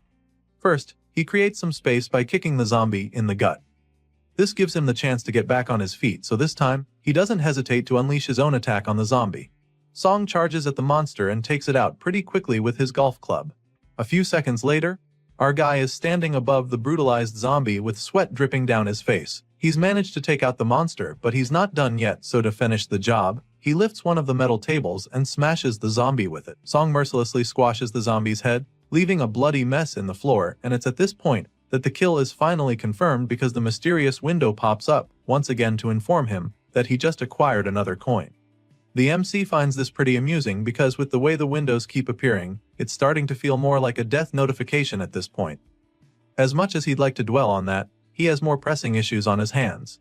There was supposed to be another survivor on this floor, so now that he's dealt with the zombie that attacked him, he goes back to searching for a potential ally. He grabs his flashlight to continue his search, and when he doesn't sense anyone around, he starts to wonder if that guy across was lying to him earlier. Just when he's about to start having doubts, he hears a clanking sound from one of the doors around him. Of course, this gives him some hope, because he's convinced that it must have been the other survivor. Looks like the guy wasn't lying after all. With this in mind, Song goes over to the door to investigate and notices that it's been locked. So, rather than bathing in, he tries to use his words first. He tells the person hiding that he knows they're there, and then quickly explains that he didn't come here to harm them. Song makes it pretty clear that he came to team up, and politely asks the person to introduce themselves to him. While saying all of this, he quietly reaches for the door in an attempt to open it. But it doesn't budge. When he doesn't get a response from the person in there, he goes ahead to introduce himself, revealing that he's an employee of the company with Sales Team 2. Still, there's no response even after a while, so the MC begins to seriously consider breaking in. He tightens the grip on his golf club as he prepares to take a big swing at the door, but that's when the person inside finally responds. For some reason they kinda recognize his voice and ask if he's really Song Jin. Song. Of course, this question leaves our guy taken aback, and while he's still trying to wrap his head around it, the lady inside suddenly opens the door. He's absolutely gobsmacked the moment he sees her because it just so happens to be Miss Seon-ah. As you can imagine, our guy is stunned, but the lady looks really excited to see after all this time. Sure enough, she lets him in and the two catch up for a while. Song is really surprised to learn that she's been here all this time. Clearly, that has been the case and they probably wouldn't have met if it wasn't for the guy that reached out to them last night. Apparently, our guy wasn't the only one who received a message from another survivor last night, because Seon-ah was also approached by someone who came urgently asking her to open the door. The guy was banging on the window, asking her to open up, but she had a bad feeling so she refused to let him in. Sadly, that didn't even matter because the guy realized that she was alone and just forced his way in. She saw him trying to break in, so she didn't bother waiting to find out what would happen. Seon-ah quickly ran to the break room and hid there. She didn't even stay there up to an hour before finding out that the guy had turned into a zombie. Upon hearing this story, Song realizes that the zombie he took out when he arrived on this floor must have been the same man. Seon-ah confirms this immediately, and this makes Song wonder if she has a weapon. He asks her and she claims that she does, showing him the wooden spear sitting in a corner. The MC takes a closer look at the weapon when she brings it out, and it's pretty familiar to him. It looks similar to what Choi Jae-sung had when they came across each other. Song asks if it's a mop, and she admits that it is, revealing that she sharpened it herself with a box cutter. Apparently, it's even more useful than she thought it would be, and Song just finds it pretty intriguing as she explains. He can see the blood stains all over the sharp end and figures that she must have dealt with some zombies before as well. Clearly, she knows how to handle herself in this apocalypse, else she wouldn't still be alive right now. However, Song still fears for her. He feels that she's a huge risk because women aren't exactly known for their physical strength, and in a world like this, he thinks that having a lady as his only ally might be a major disadvantage to him. While all of this is running through his mind, the clueless lady criticizes her weapon, wishing that it would be shorter and thinner. Song Jin-song stares at her with his reservations circling all around in his mind. He knows just how dangerous this apocalypse is because now, they're not being hunted by zombies alone, but by other people as well. In these conditions, having a wrong partner can easily go wrong, so he's afraid that Seon-ah might just end up being a liability to him if he's not careful. After pondering on the situation for a while, he finally decides to continue by himself. He suggests that he'd soon be on his way, but of course, Seon-ah doesn't like the sound of that. Before he can take another step, she grabs his hand to stop him and then looks him dead in the eyes before asking if he's really going to leave her. At this point, Song knows that he won't be able to avoid the difficult conversation, so he just starts by telling her how sorry he is. As soon as he says this, the lady already knows what he's implying, so she starts to panic. She begs him not to leave her, afraid that she won't be able to make it on her own, but Song just pulls away from her grasp and apologizes once again. He's clearly made up his mind about her, so he starts walking away a second time. However, Seon-ah isn't one to give up so easily, so just when he's about to leave, she reveals that she used to fence. She says this in an attempt to change his mind, but the MC doesn't seem convinced, so she assures him that it's true. Determined to prove that she's not a liability, she shows him the bloody wooden spear, revealing that she was the one who cleared out all the zombies on the 6th floor. It's pretty clear that she's not bluffing because she's even ready to show him all the corpses she left behind if he wants, and of course, this leaves Song baffled. The angry lady tells him that he'll regret leaving her behind, and she's very confident about this. The MC suddenly begins to have second thoughts, especially when she informs him that she was a silver medalist in fencing at the National Sports Festival. Sure, it was a long time ago, when she was a high school sophomore, but her skills are probably still pretty sharp. After hearing all of this, Song Jin-song reconsiders his plan, and after thinking for a while he agrees to team up with her. Not long after that, the two get ready to set out, and Seon-ah brings out a backpack with all the clothes and food she could find in the place. Hearing this, Song asks if she got power banks in there, but she didn't think about that because she thought they would be useless. After all, the last time she checked, the internet was down. At this point, our guy informs her that there's something called Spacelink, explaining that it's a means of satellite communication. Upon hearing this, Seon-ah realizes that they'll need all the power banks they can find. While finalizing their preparations, Song asks if she knows how many zombies she came across in total. So, she reveals that there were 8, but adding the one our guy took out makes it 9. Just then, Seon-ah finds the power banks, but while she's being all excited about that, our guy is busy trying to wrap his head around the fact that she killed 8 zombies by herself. It's definitely very impressive, so all of a sudden, he's feeling very glad to have teamed up with her. Sion was only able to find 2 power banks in the end, so she puts them in her bag and gets ready to set out. She asks if it's time to leave, but Song notices something strange that catches his attention. There are some weird marks on the door, so he asks her about them. Upon seeing the marks, Sion remembers that the guy who broke in the previous day was trying to smash the door, so she feels that the scratches were from a desk or something. Sure, that's one theory, but our guy isn't convinced. The marks are way too small and precise to have come from a table, so he scans the room for answers and eventually finds the exact tool that created the marks. Upon seeing it, San identifies the vernier caliper in Song's hand. Our guy is really excited to have found it because it's a solid chunk of metal that he could use as a weapon. He's pretty confident that it wouldn't break as easily as the golf clubs, but Sion just points out how short it is. He'll need to get real close to the zombies if he wants it to be effective, but that doesn't have to be the case because San suddenly comes up with an idea. A few moments later, we see Sion holding the newly modified weapon with a sense of pride. She straps the caliper to the blunt edge of her stick to create a longer and more dangerous spear. She hands it over to Song, suggesting that it should be very useful, and he agrees, looking really impressed. As far as he is concerned, this is just great because he can stab with it like a spear and also use it to poke like the caliper. Sion reveals that she made it into some kind of pole axe, pointing out that this is one of the perks of bringing her along. Seeing what she tinkered in just a few minutes, Song genuinely thanks her. When the number of people increases, it's not just the number of people to fight with that grows, but other things like this are good too. Eventually, our guy combines the food in his bag with what San already had, so he believes that they won't have to worry about food for a while. That's a good development, but he can't shake the feeling of confusion when he finds the frying pan with her. He asks her what she's doing with it, and that's when she reveals that she brought it to get a refund but forgot about it. Apparently, she didn't like the color, but at least now it can be of use, because Song thinks they can use it to melt snow for water later on. Sion is glad to have teamed up with another survivor, but she still doesn't get how he knew she was there. It was like he already knew she was hiding there before she made it obvious.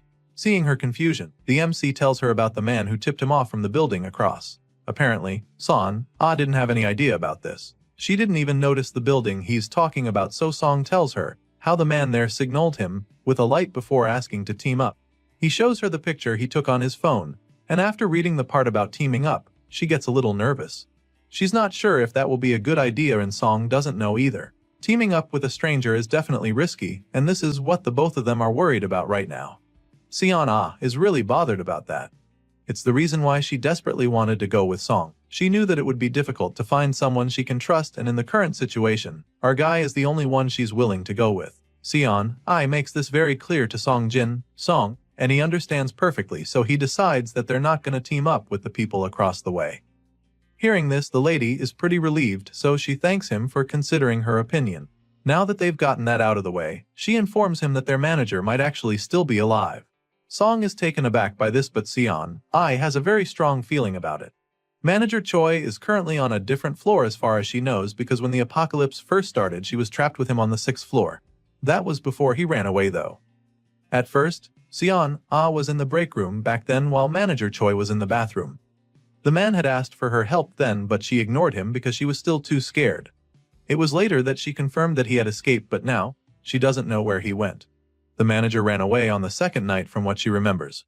Since then, she's been to the 4th, 2nd and 1st floors, which means that the fat man can only be in 2 places if he's not been turned into a zombie yet. Assuming Manager Choi didn't move, then he should either be on the 3rd or 5th floor. With everything going on, Song can't help but think about the other survivors in the building across. If the people there don't get a response from him and Sion, then they'll probably try to team up with Manager Choi. That won't exactly be a good development, because there's a chance that the other survivors and the manager will come after him and Sion. If they grow their numbers, it's only a matter of time before they infiltrate and overpower these two. Song thinks deeply about this, knowing that it's a likely possibility with the way things are going. It makes him wonder how he and Sion will respond if this happens, but he's not able to figure out an answer. As such, he decides not to bother himself with the external factors that they can't even control. As much as things can go south from here, there are still things that could be considered a silver lining. For starters, he has 1 more coin now, which means that they can buy some more cold weather gear. With this in mind, Song immediately opens the floating shopping window where he sees the available items. Right now, he's desperate to get a warm hat because it would definitely make him feel less cold. So, using the extra coin he recently got, he decides to purchase the hat. Now, this would make him pretty comfortable, but it's a different story for Sion, whose feet are already starting to freeze inside her shoes. If she gets frostbite on her feet and can't move, then she'll just become a burden to him. That's the last thing he needs right now, so it's logical in many ways to choose the boots over the warm hat. For this reason, he changes his mind and goes for the big furry boots instead. But just when he's about to click the button, he starts to reconsider his choices. He's reluctant to use his last 3 coins for this, especially since all he can think about right now is how gold he is. Sure, he feels pretty selfish at the moment, but he can't help it. Since they're not on the move currently, he figures that the boots are probably not that urgent. Besides, she's got a blanket covering her, so he figures that the difficult decision can wait. With this in mind, he just rolls over, feeling that he can choose later. The next morning, he wakes up to see Sion, looking really frustrated as she struggles with her phone. He asks her how much battery she has left, and that's when she realizes that he's woken up. Well, waking up early has become the usual since his body has refused to adapt to this unbearable cold. Now that he's up, he asks if she remembered to charge all the batteries she found the previous night. Apparently, the only one she didn't charge is the one that Song left behind, so now her phone battery is at 22%. All of a sudden, Sion remembers that there's supposed to be a solar generator up on the rooftop, so she asks him if he's ever checked it out. Clearly he hasn't, because he didn't even have any idea about that. He'd probably have gone up to use it if he was aware, so he just stares at her in bemusement when she brings it up. The reason she's aware of this is because she was in charge of the solar generator for a little while due to a support project linked with a small business. Back then, they installed it on the rooftop, but it was halted after a flaw was discovered even before it went on sale. Song is pretty curious when she mentions some about a flaw, but she admits that she doesn't even know exactly what happened. Sion does have the details, but she knows that it wasn't a safety issue. At this point, he simply asks her the most important question, which is whether she knows how to operate it. Thankfully, she does, since she was in charge of it for some time. Hearing this, our guy suggests that they go check it out right away. Shortly after, the two make their way to the rooftop where the snowstorm is still raging. They manage to force open the door even with the heap of snow there. It wasn't easy, but they did it, so afterward they take some time to catch their breaths. Now, Song looks up, asking if the solar generator is really up there, which she confirms once again. From our guy's experience, there's usually a temporary ladder attached to one of the metal platforms, but he can't find it right now. Thankfully, Xian spots it in time and then shows it to him. They go over to it, but Song immediately realizes that it's stuck. The ladder isn't coming down despite his best efforts. The ice must have frozen the ladder up there, so Song suggests that they'll just have to climb up like that. It's definitely not going to be an easy climb, and the lady isn't even sure that Song can go up to handle it.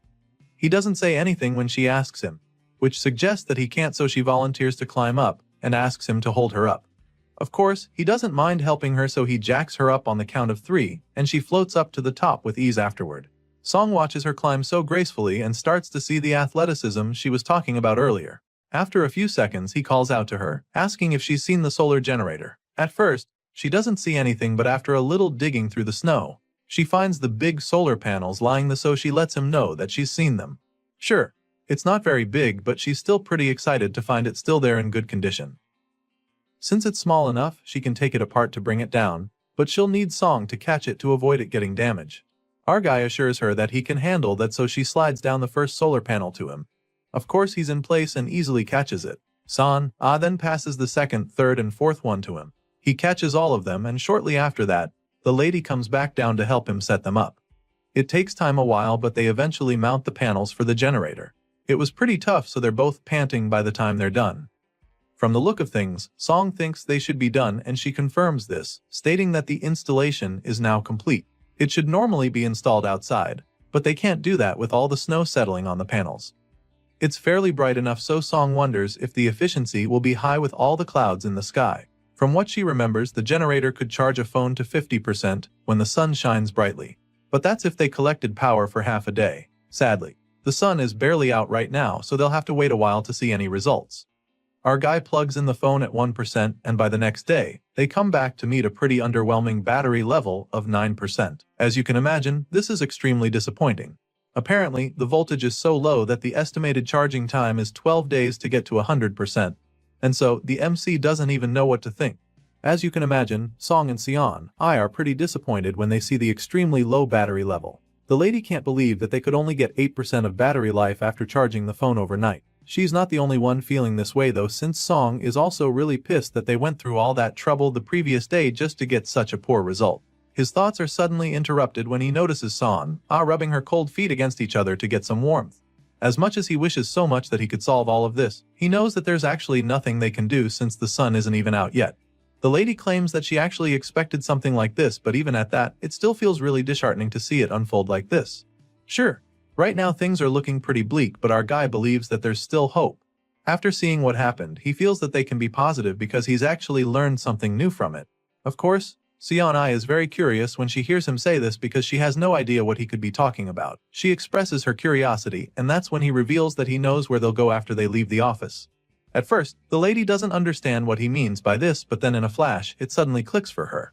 Apparently, her guess is absolutely right because for some reason Song plans for them to go to the company's warehouse next. He's convinced that by doing so, they'll be able to find a good number of tools needed for survival along with some more food to keep going.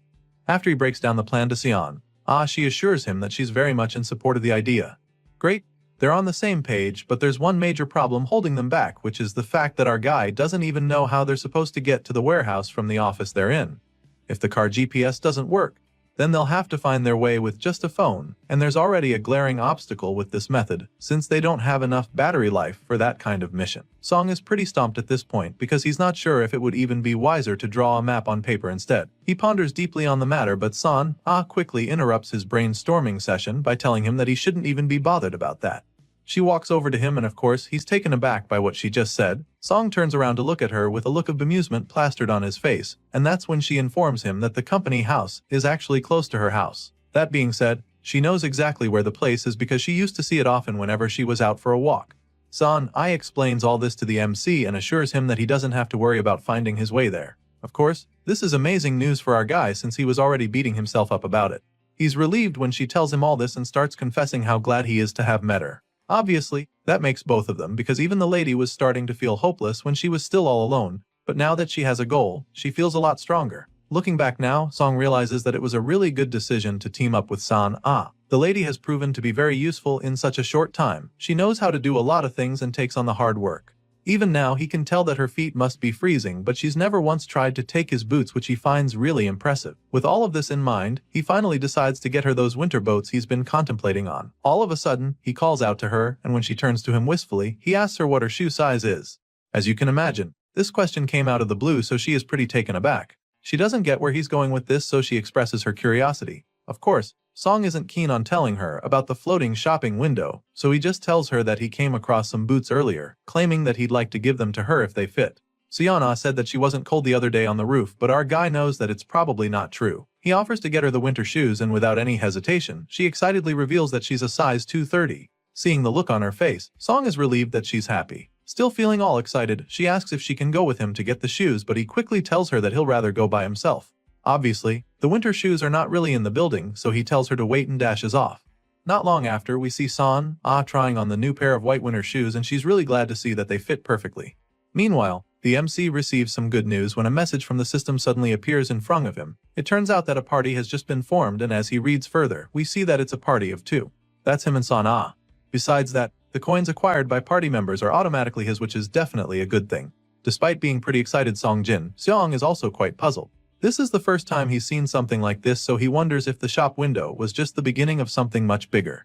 If that's the case, then gaining more party members would be a huge advantage. Song figures all of this out pretty quickly, but he's still not sure why it's happening now all of a sudden. It makes him wonder if it's because he gave her an item for the shop as a gift. Song ponders deeply on all this while the clueless lady keeps thanking him for his kindness. Anyway, from the look of things, it seems like he might just be able to increase the number of members of this party. Right now, he's lost in thought, wondering if other features get added too, since the shopping window probably wasn't the only mysterious thing around. He's so engrossed in this matter that he doesn't even realize that Son-ai has been trying to get his attention. She's been calling out to him for a couple minutes, but he doesn't hear her, so she finally gets fed up and goes closer to him.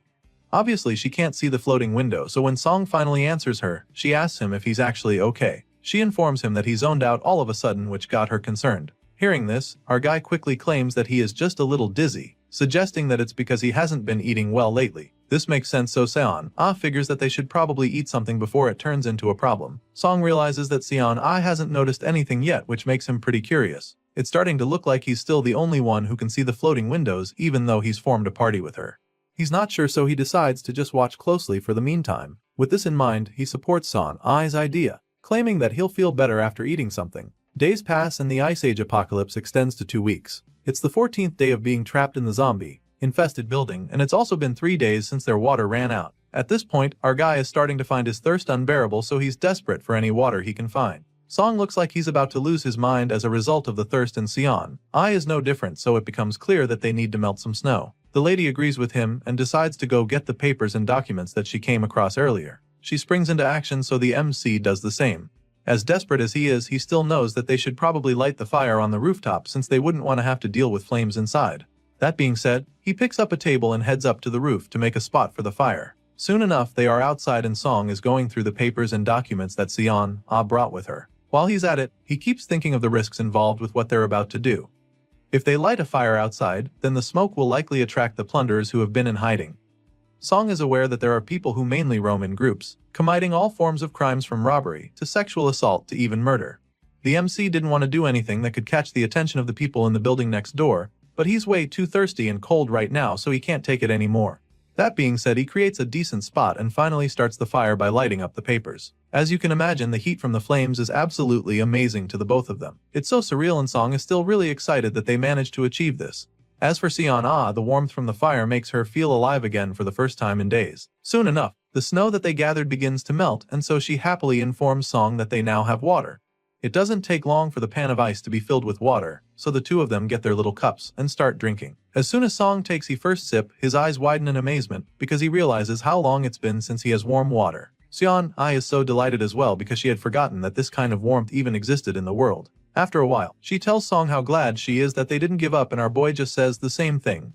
Things are really starting to look up from here, so our guy suggests that they keep working together this way, hopeful that they can make it to the end of this apocalypse. The story continues on the morning of the 15th day since they got stuck in the company building. Sion Ai is the first to get up, so she tries to wake him up too. For some reason, she's panicking, so Song is pretty startled when he wakes up. She tells him that he needs to get up, so he asks her wrong, and that's when she points to something in the distance. Apparently, the people from the other building sent them a message. All the sleepiness vanishes from Song's face when he hears this, and then he asks his partner what exactly the message said. At this point, Sion Ai reveals that the other survivors on that side appear to be coming to them. She explains this to our guy, leaving him in a daze, and then spells out the exact words they used. They literally said that they're going over to the company building to join Song and Sion Ai. Our guy immediately gets up from the ground when he hears this and curiously asks her when she saw the note. Apparently, she saw the message a few seconds ago and came to wake him up right after. She believes that they left there after confirming that she has seen their message, so now she believes that they're on their way already. As far as she's concerned, it's only a matter of time before they go out on the street in an attempt to come join them. As you can imagine, our guy doesn't like the sound of this at all. The survivors from the other side must have seen the fire last night and now think that Song has a lot of resources in the company building. Right now, he can't be sure if the other survivors are friendly or if they're actually plunderers, so he doesn't trust them. He makes this very clear to Sion Ai, and they both decide not to join the people from across the way since they don't know them. The both of them decide to stay on their own, feeling that it could get dangerous for them, but sadly, this decision isn't theirs alone to make. All of a sudden, Sion Ai spots the people from the other building out on the street. The guys are armed with weapons and their faces are masked, which is really bothersome for our guy. Seeing that the guys are outside already, it's clear that they have to act quickly, so he suggests that they pack their things before the visitors get to them. Meanwhile, downstairs, the armed survivors make their way into the company building, brutally running through all the zombies in their path. Our guy can sense it when they're in the building and finds it shocking that they're moving this quickly. They're fighting the zombies very systematically, and so it's just a matter of time before these intruders catch up with them.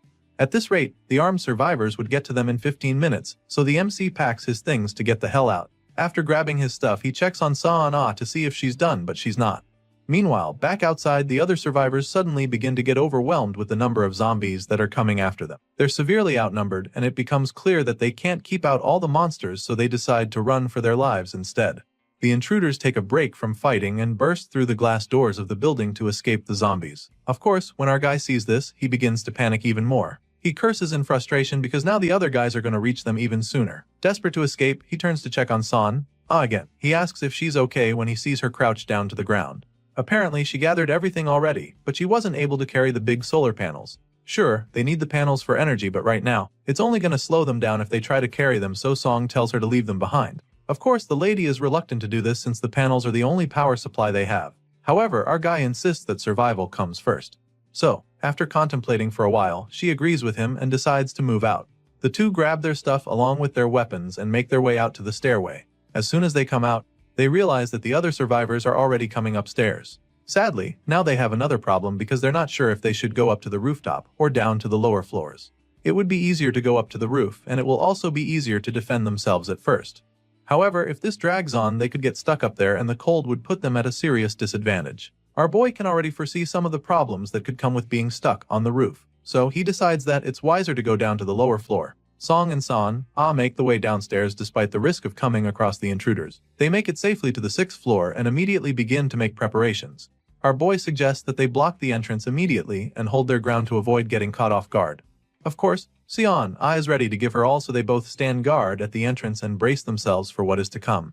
At the same time, the intruders keep advancing and their footsteps are getting a lot louder to the MC. Song tells her to get ready, and that's when he hears the railings vibrating. It's clear now that the intruders are even closer than before, so it's just a matter of time before they find them. Sion can see everything going on, so she doesn't even need our guy to tell her that the intruders are checking the place in search of any other survivors. At the moment, the armed men are on the 4th floor, tearing apart the entire place to find something. When they don't find anything there, they move up to the 5th floor. Song can sense this, so he knows that the intruders will be on the 6th floor any moment now. Song and his partner have already barricaded the door to prepare for this. They're waiting there for the men to come in, but they're shocked when that doesn't happen. All of a sudden, they can't hear the noises anymore, which leaves them baffled. Song doesn't get why the intruders aren't coming up anymore. The lady can also sense that something feels off, so she begins to panic as well, and while she's still trying to figure out what's going on, the whole place starts to vibrate. Glass shattered all over and the quaking sends our guy falling to the ground. After this happens, San is even more confused. She turns to check if Song is okay and the MC does the same, asking if she's fine. They get back on their feet, hoping to find an answer for what just happened, and the lady suggests that it could have been some kind of explosion. Of course, it seems likely, so this makes Song panic. There are only 2 of them, so he doesn't get why the intruders would even bother with explosives. At that moment, he suddenly remembers the note he found days ago, warning him to avoid the 5th floor. All of a sudden, pieces of the puzzle start falling in place as several memories run through Song's mind. He remembers San telling him that she thinks the section chief is still alive. He remembers that she said that the manager would either be on the 3rd floor or the 5th. And so now, after hearing that explosion from below, it all starts to make sense. Our guy suddenly has an idea and asks the lady to follow him so they can go check the lower floors. As you'd expect, she's taken aback by this idea because this isn't even a good time to take a risk like that. However, the MC is clearly not going back on this decision, so she follows him nervously, wondering if this is going to be okay. In response, our guy insists that everything will be fine because if his guess is correct, then they'll finally be able to find the answers they've been looking for. By the time they get down to the 5th floor, they're astounded by the amount of rubble they come across. There's no doubt that an explosion took place here, so our guy knows that they can't afford to let their guard down now. He tells San to stay sharp, and of course the lady is locked in, just like him. While they're quietly moving down there, they sense something strange. Sion is the first to notice it, so she calls Song's attention to it. The assistant manager turns to it, and by the time they shine their flashlights in that direction, they're stunned to discover a corpse lying there. From the look of things, these dead bodies have not been lying here for too long, which makes them understand just how dangerous the place is. San begins to panic after seeing the corpse, but our boy knows better than to lose his composure. With this in mind, he decides to go investigate, but first, he tells the lady to stay put and wait for him. It's definitely something to worry about when he sees fresh corpses lying around, but Song chooses to remain calm. It's a truly brutal scene on display, but right now, he's more interested in finding out why there are only 2 dead bodies there. He takes a look around and realizes that there probably aren't any explosives left. He reaches the door and is shocked to find that it's been completely blown away by the explosion.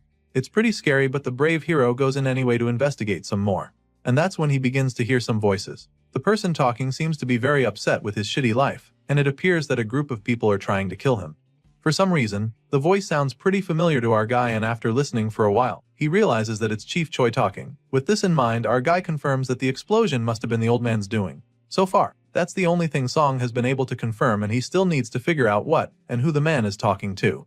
Determined to get some answers, our guy enters the office and calls out to the section chief curiously. The man sees him and is immediately excited about it. He recognizes our boy as the assistant manager, but then all of a sudden, the look on his face turns into something else. Just then, he starts begging our guy to save him. The man desperately crawls over to our guy asking for help, and that's when Song sees that the guy's leg is gone. He keeps begging him, telling him how much he wants to live. Choi cries out, talking about how unfair life is. Obviously, he doesn't want to die like this, so he's desperate for Song to save him. As you can imagine, our guy is not too keen on getting close to the injured man because he's not even sure of the situation on ground. He stands there dumbfounded and reluctant to go into the dark where the old man is. Just then Son-ai arrives right behind him, curiously asking what's going on. She heard the voice too and recognized it, so now she's wondering if Chief Choi is still alive. She's still talking to Song when the injured man emerges from the darkness once again, looking full of hope now that Son-ai is here. He asks her to remember him, begging her to help him and save him from the clutches of death. She's stunned when she sees the man covered in blood, and as much as she'd like to help, there's not much they can do for him in his condition. Song tells the chief how sorry they are, explaining that they don't have any medicine to help him. Besides, they're not even doctors, so they don't know how to help him. However, the section chief is desperate to live, so nothing they're saying right now even makes any sense to him. He yells at them, insisting that there's a way he can survive, and this leaves the dude pretty confused. Seon-ai is still trying to figure out where the man is going with this when he reveals what he has in mind. Apparently, Choi is so desperate that he feels he won't die if he becomes a zombie. So, he asks them to bring one of the zombies over to him, because if he gets infected, then he won't die. The chief knows how difficult that might be for them, so he suggests that they can also take him down to the first floor, where he'll just let himself get bitten. For some reason, he's convinced that this is a good idea, but our guy doesn't even know how to start explaining what a crazy plan it is. The man crawls over to him and holds his hands, hoping that he can convince them to play along with his mad idea. Sadly, Song-jin Seong can't see himself doing it, so he just apologizes to the chief once again, admitting that he can't help him. That being said, he lowers Choi's hand to the floor and creates some distance between them. At this point, the old man is furious, so he curses at them, wondering why the hell they can't help him now. Choi reminds them how he held off the raiders for them and expresses his disappointment that they can't repay the favor. He feels that they're screwing around with him and accuses them of not wanting to save him because they want to shack up together. As far as he's concerned, they're both selfish pieces of shit who don't want to help him. He calls Seon-ai a dirty bitch for flirting with him before and now hanging on to another guy. The man feels slighted, and since they don't want to help him, he doesn't mind if they all die together. One of the bombs didn't go off earlier, which means he still has one explosive left to use on them. At this point, it's clear that he's about to do something absolutely insane, but before he can even finish making his threats, he gets stabbed to death with the wooden spear. After dealing with Chief Choi, the duo take a look around the place and realize that those guys who came around were really raiders. It's clear that those people wanted to take their stuff because the bags they came with were totally empty. They check the weapons the guys came with and notice that the shield is broken from the explosion and can't be used. Besides that, the hammer they left behind is too heavy to carry, so now Song is conflicted. The MC carries all of the weapons while Son-ai keeps checking the bags. He looks at how messed up the place is, with the shattered glass everywhere, and suddenly says that the plunderers would have died anyway. This catches the lady off guard, so she asks him what he's talking about. As you can imagine, she still feels pretty bad that they had to kill the chief, so to hear Song say this leaves her puzzled. Seeing the look on her face, he states that Manager Choi would have died either ways from the blood loss. He would have slowly gone into shock from the excessive blood loss, so he believes that they reduced the old man's suffering by letting him die early. That being said, he assures her that there's no need to feel guilty. As far as Song is concerned, this is the best way things could have gone for them, because even if they helped him to become a zombie, they'd still have no choice but to kill him. It's pretty harsh, but it's the truth and a reality that they have to get used to. Son-ai stares at him, looking all dazed, but then after a while, she breaks the silence and agrees with him. She feels that he's absolutely right, and so she stops feeling bad about what happened. Soon enough, they get back to their mission to survive and they arrive at one of the shattered windows. Son-ai looks out the window and spots something crazy. It's a horde of zombies swarming out on the street. Later on, Song checks his phone for updates on the situation, wondering if anyone else felt the explosion. It was pretty huge, so he feels that the others should have sensed it too. Sure enough, they heard it, and they're also aware that it came from the Taesung Trading Building, which is where our boy has been since the apocalypse started. The people are aware of what happened, but nobody knows why it happened. The community knows that they started a fire too, which makes them a target now. Of course, this makes our guy really worried, because now that it's a topic in the community, other raiders will come flocking too. On top of that, the zombies that swarmed outside are also a problem. Song has been watching everything since the day before, and while the zombies are spreading out again over time, most of them are still remaining. The lobby probably doesn't even have room to step. Now it's clear that they can't hesitate and let them occupy the emergency exit too. He figures that they leave at the earliest, the day after at the latest. Hearing this, Seon-ai is once again on board. It sounds like a good plan to her, and since they're on the same page, Song suggests that they go check the situation on the first floor. The MC picks up his flashlight and Seon-ai does the same. They strap the lights on their heads to help them see properly. After walking for a while, the lady stops all of a sudden because she hears a strange sound all of a sudden. By this time, They both hear a loud bang and Song figures that it must be coming from upstairs. They stare at each other at this point, unsure of what is to come, but they have to check it out, so our brave hero takes the lead. He takes a peek and sees a zombie walking around in the room. This makes Son begin to panic all of a sudden, so Song quickly shuts the door. She begins to freak out, fearing that Choi could be in there, but our guy knows that it's the guilt talking right now. So, he assures her that it's not possible for Choi to be there. His head was pierced through, so even if he got infected later, he would still die. Still, she can't get herself to calm down. She's afraid that one of the raiders got bitten on a lower floor, but Song assures her that it's not the case. If that was true, they probably would have turned into a zombie by the time they arrived. That being said, Song suggests that it's probably a survivor from the 3rd floor that went up to the 5th floor. It's either that, or something came in through the broken window on the 5th floor. Of course, the latter would be way too bad for them to deal with, so the two of them decide to assume that it's the former. Now that they have this idea, the MC suggests that they go back down to the 1st floor. The hero never imagined that the situation would get this bad. It's right to say the 1st floor has been completely overrun, so this makes him remember the security room where he spent some time. He wonders what the assistant manager Choi Jae-sung is doing. If he was in the security room, he would have heard and felt the explosion closer than anyone. With this in mind, he realizes that going out that way would actually be suicide. At this point, Seon suggests going out through the underground parking garage. Thankfully, our guy was thinking the same thing, so they head down that way. There were no zombies when they checked before, but that might have changed, so he reminds her to be alert. Sure enough, there are several zombies down there now, but there aren't too many. There are about 10, which is a lot fewer than what's in the lobby. The place is filled with cars because everyone left their cars when the snowstorm started. The duo can use this to their advantage because there are plenty of cars they can use as cover. Besides that, the zombies might not even smell them either if they move quickly, since it's underground. Just then, our guy notices a reflection in a mirror and asks Seon if she can make out what's in it. His eyesight isn't that good, so he can't see it properly. Seon can't see that much better than him, but she can see that the frequency of zombies on the other passage is similar to what they have on this side. This feedback is enough for our guy to make a decision, and so he suggests that they go up to the 7th floor for now. Later on, the two get some rest, and while they're waiting there, Seon talks about how much better it would be if they could just travel by car. Sadly, this might not work because the batteries in most of the cars would have died since they've been sitting in the cold for over 2 weeks. The car option isn't going to work, so she wishes that they could use bicycles. Sadly, there are none, so they'll just have to walk. Once that's out of the way, the two get back to planning their escape with a map. After they're done making plans, they try to get some rest, but the cold is absolutely freezing with a temperature of -35 degrees. Neither of them are able to sleep in these conditions, so after shivering violently for a while, Seon finally decides to break the silence. She asks Song if he's still awake, and he answers, even though it's obvious. Well, he's been tossing and turning all night, so she could tell that he hasn't been able to sleep. Besides the cold, she can sense that he's worried about something and feels that it's probably because he's been thinking about the person on the 1st floor. He's worried about Jae-sung and he admits it, so Seon tells him that he can go bring the guy if he wants. However, the MC doesn't take this offer because he knows that doing that could endanger their lives. Right now, she's his only ally in this apocalypse and he can't risk losing her. But then again, he just feels bad because Jae-sung seemed trustworthy. Hearing this, Seon admits that it's unfortunate that the person is someone he trusts. She reminds him that there will probably be more dangerous situations once they go outside, insinuating that they hold on to anyone they can trust. As soon as our guy hears this, he asks if she'd be okay if Jae-sung joined them, and she assures him that she doesn't mind. Hearing this, our guy gets on his feet like he's just made a decision and quickly picks up his phone. He tells her that he's going to use his phone for a while, so she can turn away if the screen is too bright. Seon doesn't mind, of course, so she gives him room to do so. Song opens his chat with Jae-sung and sends a message, asking the guy to meet up with him at the emergency exit on the 1st floor at 6 AM if he is planning to escape the building.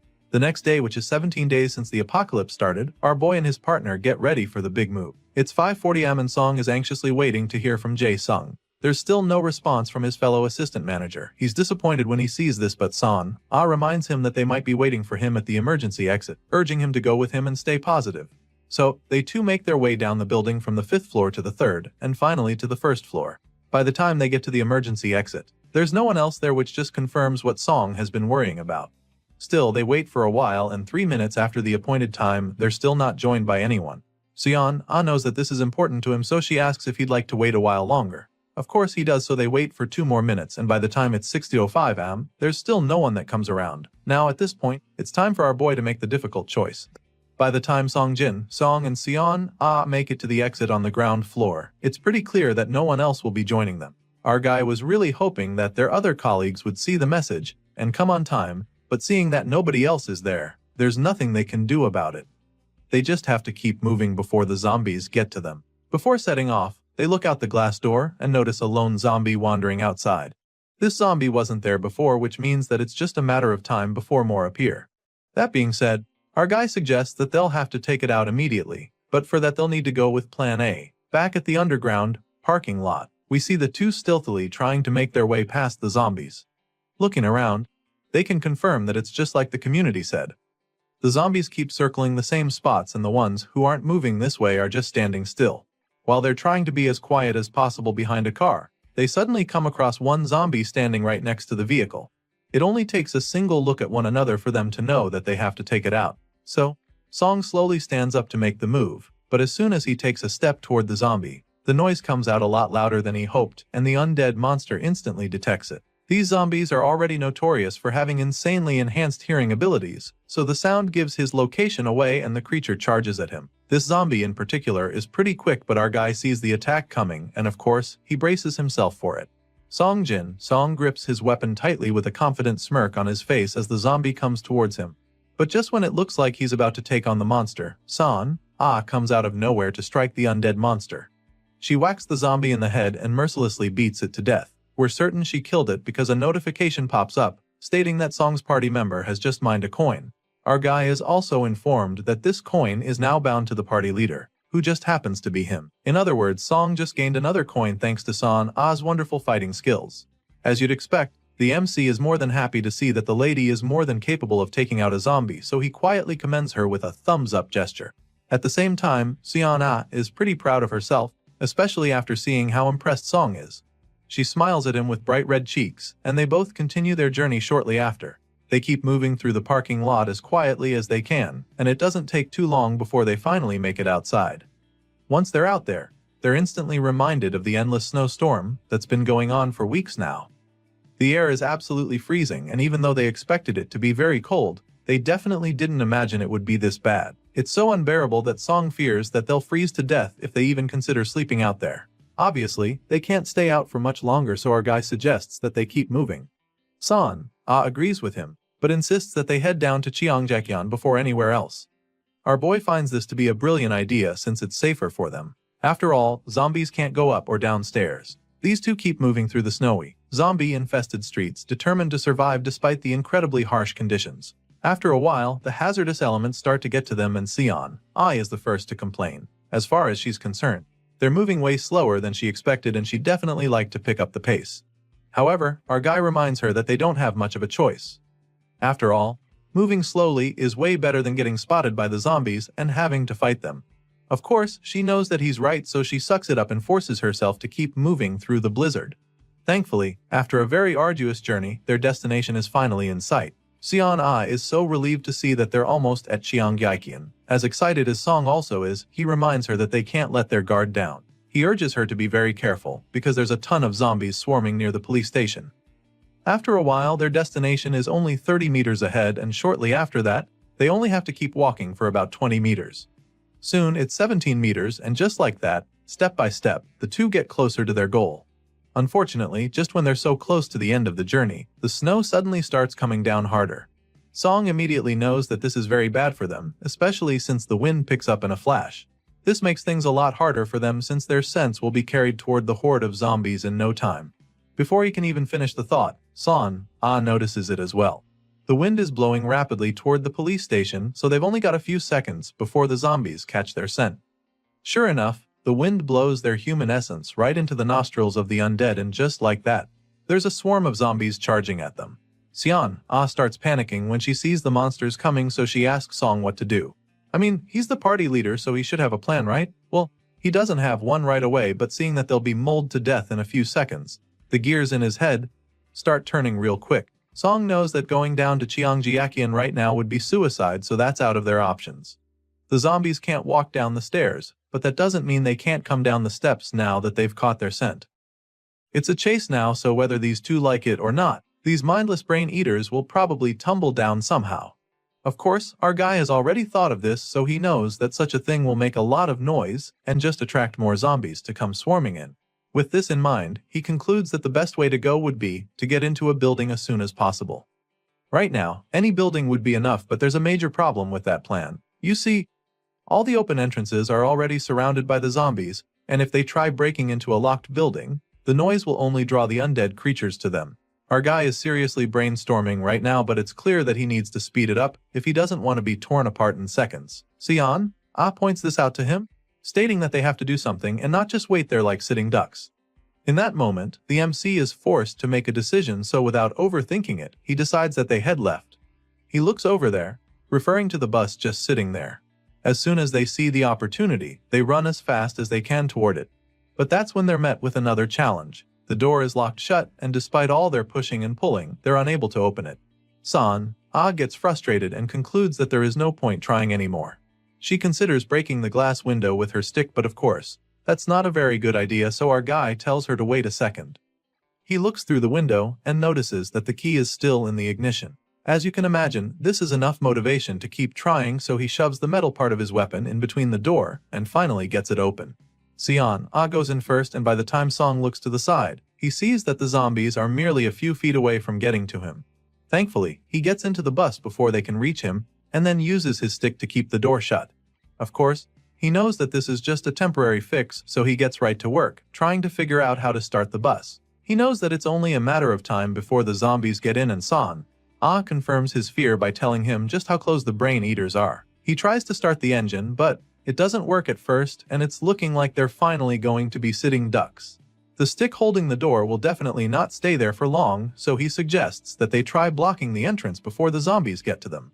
Meanwhile, they're both still praying for the engine to start, and after a couple tries, the bus finally starts. Sadly, this joy is short-lived because the engine just goes off once again, leaving our guy extremely frustrated. Song tries again, but by this time, it's already too late because the zombies are right outside the door. Sion stands there to stay on guard, and for good reason, because the glass door alone is definitely not enough to keep the vicious zombies outside. The first one smashes through the door, desperately trying to get to them, but she just stabs it with her spear and sends it right back outside. She stabs a couple of them to buy our boy some time while he desperately tries to start the engine. Just when it looks like they're cooked, Song finally starts the bus, and without even thinking about it, he floors the pedal to get the hell out of there. The bus accelerates so fast that Sion falls back when it starts moving. The poor girl didn't see it coming. Song sees his colleague flat on her back and immediately checks on her to see if she's okay. Thankfully, she's fine, and it's not like they can stop moving now, so he simply advises her to hold on tight. Song puts his foot on the gas and starts speeding toward one of the buildings. He doesn't plan to ram in there, of course, so he steers away from the glass doors, but then he's headed for another building before he knows what's happening. Song tries to stop the bus by using the brakes, but nothing seems to be working. The vehicle doesn't slow down because of how frozen the roads are now, so they're both just praying for the tires to grip the road. It's clear that they're headed right into a wall, so while Song is still trying to stop the bus, San just closes her eyes to brace for impact. Thankfully, by the time she opens her eyes, they're still alive and the bus is still in one piece.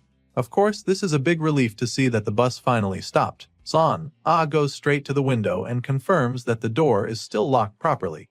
This is a good thing, because at least the immediate danger has been dealt with. Well, they're safe inside for now, but judging by the number of zombies pounding on the windows, they know that they have to come up with a plan fast. Sion can tell that these monsters aren't stopping anytime soon, so she suggests that they need something to draw the zombies' attention. Right now, our boy can't think of anything to help with that, so he figures that the only way that can work is if someone happens to pass by. They need to hope that happens very quickly because the zombies are crowding in more and more. Just thinking about this gets our guy frustrated because of how helpless he is. Song is also very worried because if this keeps up, then it's just a matter of time before the bus tips over.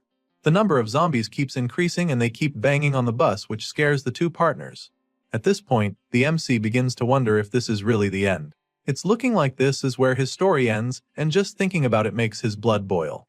After everything it took him to get here, he refuses to accept that this is how it's all going down. Song is convinced that there has to be something he can do. There just has to be a way out of this, so he forces himself to think hard. While he's busy brainstorming, Sion calls his attention to something else. All of a sudden, some metal poles and other stuff fall down on the other side of the road, and the noise is so loud that it attracts the zombies. Almost all the mindless brain eaters run toward the noise, and this buys the MC and his partner some time. San sighs in relief, knowing that it was definitely a close call, but as much as they're probably thanking their stars, our boy is still really curious as to what caused the noise. He looks out the window trying to figure out what happened, and he notices that there are still a few zombies lurking around.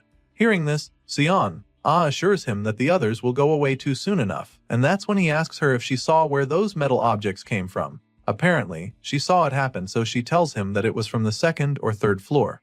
As you can imagine, the MC is very curious as to what it could have been, and his partner admits that she's not even sure. From all indications, she's convinced that it might have been another survivor who still has a bit of humanity left in them. She's still saying this when her thoughts are suddenly confirmed. The moment San-ai looks up, she sees the same person she saw earlier. It's the person who helped them distract the zombies, so she's really excited to see the person waving at them. Song sees his partner waving back against this person, so his curiosity is piqued. He gets up, squinting his eyes to see who the person is. From the long hair, he figures that it's probably a woman, and that's when San-ai notices that the person is holding binoculars too. Apparently, our boy didn't notice this before, so he's pretty taken aback. Anyway, San-ai proceeds to show her gratitude by typing a thank you message in her phone and showing it to the other survivor. Sure enough, the lady with the binoculars is able to read the message clearly, and after that little exchange, San-ai notices that the lady just gave them a thumbs up. As for our boy, he's just glad to see that there's still some humanity left in people after all. His partner is also relieved to see this because it would be too sad if all the living humans were just raiders. Clearly, Song feels the same way, and he's so grateful that he wishes he could give the lady some of their instant noodles as a show of appreciation. Well, he quickly learns that they don't even have any noodles anymore, because Sion-ai quickly reminds him that they're all out. Bro forgot that he had already eaten all of his rations before now. They both joke about their lack of food, and after sharing a good laugh, Sion-ai asks if he thinks that there'd be ramen in the distribution warehouse. At least that's what she thinks. Song is convinced that there should actually be food there, so he suggests that the first thing they do when they get there is to eat some ramen, and of course, Sion-ai is all for that idea. The two office workers are forced to wait in the bus throughout the day, and soon, the sun goes down, so they just sit at the back of the bus, shivering in the cold. Song notices that San-ai is feeling unwell, so he checks up on her, but she's surprised that he's even still awake. Sure, he's awake and he also looks sick, but he's more concerned about her, because she's completely pale right now. He looks outside the window and sees the wind still blowing strong, and this is obviously not good for them. He thought that they would be fine inside the bus, but now he can see that these thin windows can't keep out the freezing cold. Later on, San-ai wakes up again and he realizes that the cold woke her up. He's definitely worried about her, but she keeps assuring him that she'll be fine. Song takes her hand and realizes that her body is absolutely freezing. Her lips are blue and she's been shivering non-stop since earlier. It's not like he's doing any better though, but he's just worried about her. Song can see the confusion on her face, so he tries to explain to her why they need to warm up. If they don't do that, then they won't be able to move properly. Sure, she gets what he's trying to say, but besides starting a fire, she can't think of any other way for them to warm themselves. After hearing this, our guy goes quiet for a while as the gears in his head start turning again. He brainstorms for a few seconds and then finally decides that they have to light a fire. As you can imagine, this idea sounds strange to her because they're literally inside a vehicle. She can't believe that he's even serious for suggesting that they start a fire inside the bus because they'll literally suffocate for sure. Well, Song already knows that this is a possibility, so he explains that this is why they need a vent for the smoke. Song knows that it will be too loud if they break a window. And of course, that will just attract the zombies to them again. Just then, they both look up at the ceiling and have the same idea. They see the hatch up there, so Sion-ai immediately shoves her stick to see if she can create an opening. Thankfully, it works, so Song suggests making a few more holes. Shortly after that, we see that the two actually made a fire inside the bus, and their little gimmick with the holes in the ceiling works as some kind of chimney. While warming themselves by the flames, San-ai suddenly shows him something on her phone. Apparently, it's a post that went up earlier that morning, and she has a feeling that it might just be about them. The post talks about two survivors, a man and a woman who escaped Seoul by bus. He also sees a message that's allegedly from the people who helped them distract the zombies earlier. After reading the message, Song definitely feels that it's about them, but he's not sure yet, so he figures that they try confirming. He picks up the phone and asks the others to tell them which building they're in. Sure enough, they respond, revealing that it's the officetal building, stating that there's a convenience store on the first floor. In order to confirm that they're on the same page, the other survivors ask them which car is parked right in front of the convenience store. San-ai immediately goes to take a look and confirms that it's a white Sonata. Our guy passes on the message and the people on the other side reveal that he's correct. Now that they're all sure who they're talking to, Song thanks them again for helping them out with their zombie situation. And then, the others respond by asking if they can join the duo on the bus. Seeing this, Song shows Sion the message and asks her what she thinks. The scene shifts and the story continues the next morning. On the chat, a message came in that morning from a guy who woke up, and as soon as he opened his window, he was shocked to see a zombie crawling up the wall. As you'd expect, he freaked out and started throwing everything he had at it, hitting it in the head until it fell back down. Other users see this message and of course, they're shocked because they didn't know that the zombies have now somehow evolved into doing parkour. I mean, it literally sounds like mutant zombies are coming onto the scene now. The guy who dropped the message responds, claiming that the zombie looked oddly familiar, and so he checked only to find out that it was the manager of the indoor climbing gym next door. At this point, it's clear to them that there are zombies that retain their skills from before they turned. Meanwhile, back with our guy and his partner at exactly 8:56 am, Song suggests that they start preparing and Sion agrees with him. Before heading out, she asks him what he thought of that post they saw earlier on the chat about the mutant zombies. He claims that he actually expected that something like that would be the case, but Sion is surprised to hear this. She wonders how he knew, so he reminds her of the explosion that shattered the windows back when they were on the 5th floor where manager Choi died. Sion realizes that the zombies that got up there probably made it there by climbing the walls. Anyway, they come out of the bus back into the road where the zombies are still roaming all over. Of course, they don't want to be out here too long, so they keep hoping that the other survivors will join them soon. Thankfully, at exactly 900 am, someone steps out of the building and starts walking toward them. She's got a friendly smile on her face, so Sion figures that it must be the lady that helped them out the day before. For someone who's been trapped in this apocalypse, the woman looks really good, so Sion can't help but feel jealous, especially when she sees the padded jacket she's wearing. Song sees it as well and begins to think that they should also get some winter clothes like that. His partner feels that this lady must be so kind and she can't wait to team up and become a trio. Unfortunately, her hopes are instantly dashed when a zombie flies out of nowhere and bites the new girl in the neck. It happens so fast that they can't even believe it. Even the girl is too stunned to move, and while the others are watching in horror, the zombie proceeds to feast on her. It's truly a gruesome sight, but they can't even gasp or scream in horror, because that would just make them the next item on the menu.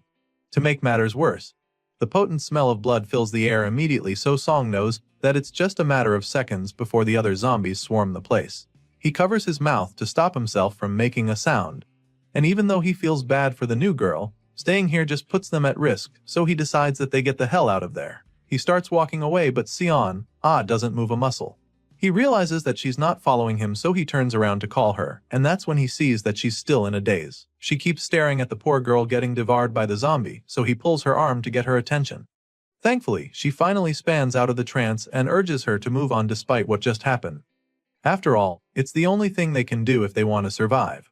Eventually, Son comes around, and from the look on her face, you can tell that she's probably never going to be the same after what she just witnessed. The both of them continue their journey and eventually make it to the subway.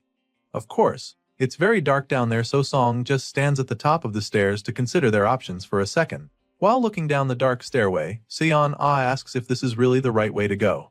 Well, it's not like our guy can know for sure. However, what he does know is that the surface is too risky, and there are too many variables up there.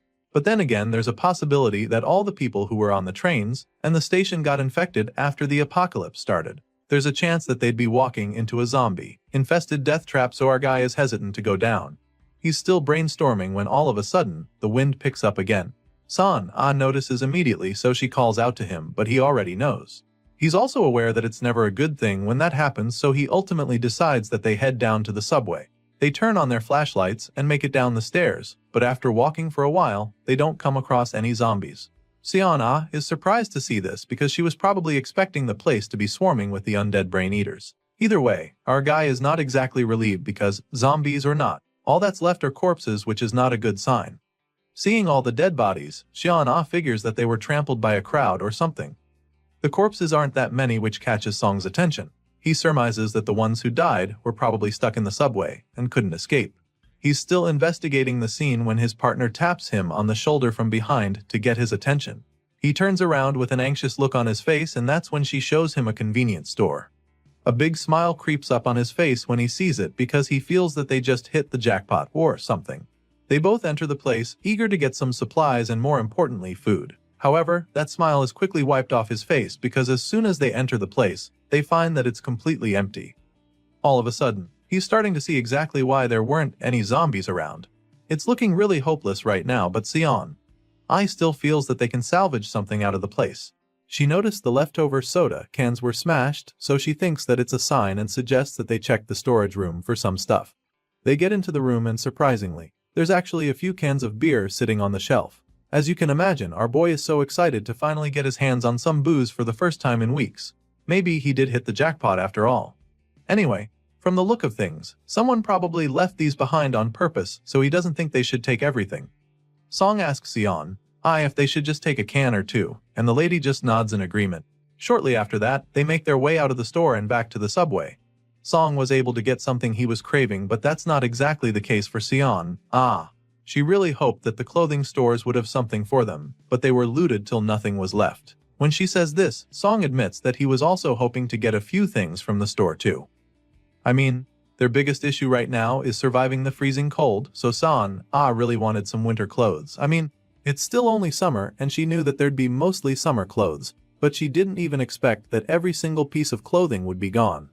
While the clothing store was empty, Song noticed that the phone store just next door wasn't even touched. Well, that makes sense since only a few survivors even know that there's a way to communicate anymore. Soon, they get to the tracks and it becomes pretty clear that they'll have to walk a lot more than they thought. Trains aren't working anymore and Sion believes that they would have to walk about 20 kilometers.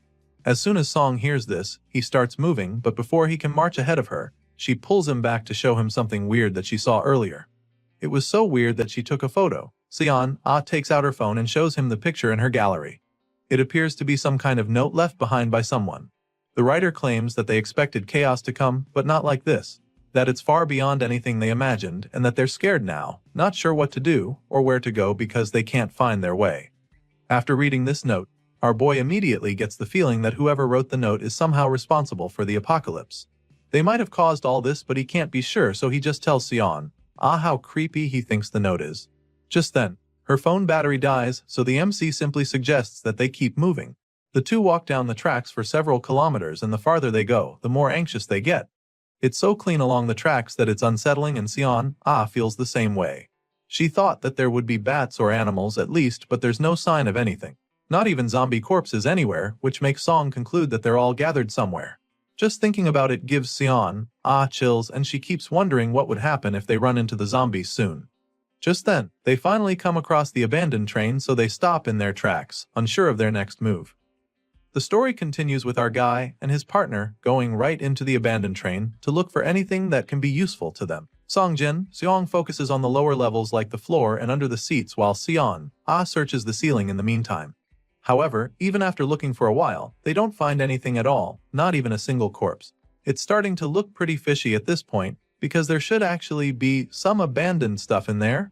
And just when it looks like they're not going to find anything, Sion notices a small object sitting on the overhead shelf.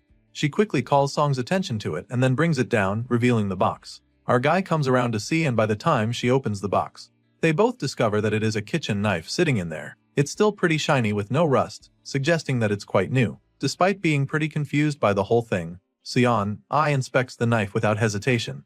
She notices that the blade is a little short but admits that it's sharp enough, feeling that it will be useful.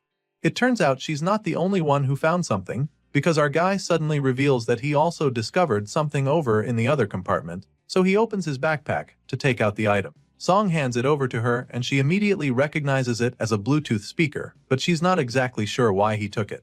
So, he explains that it could come in handy later when they're trying to lure the zombies.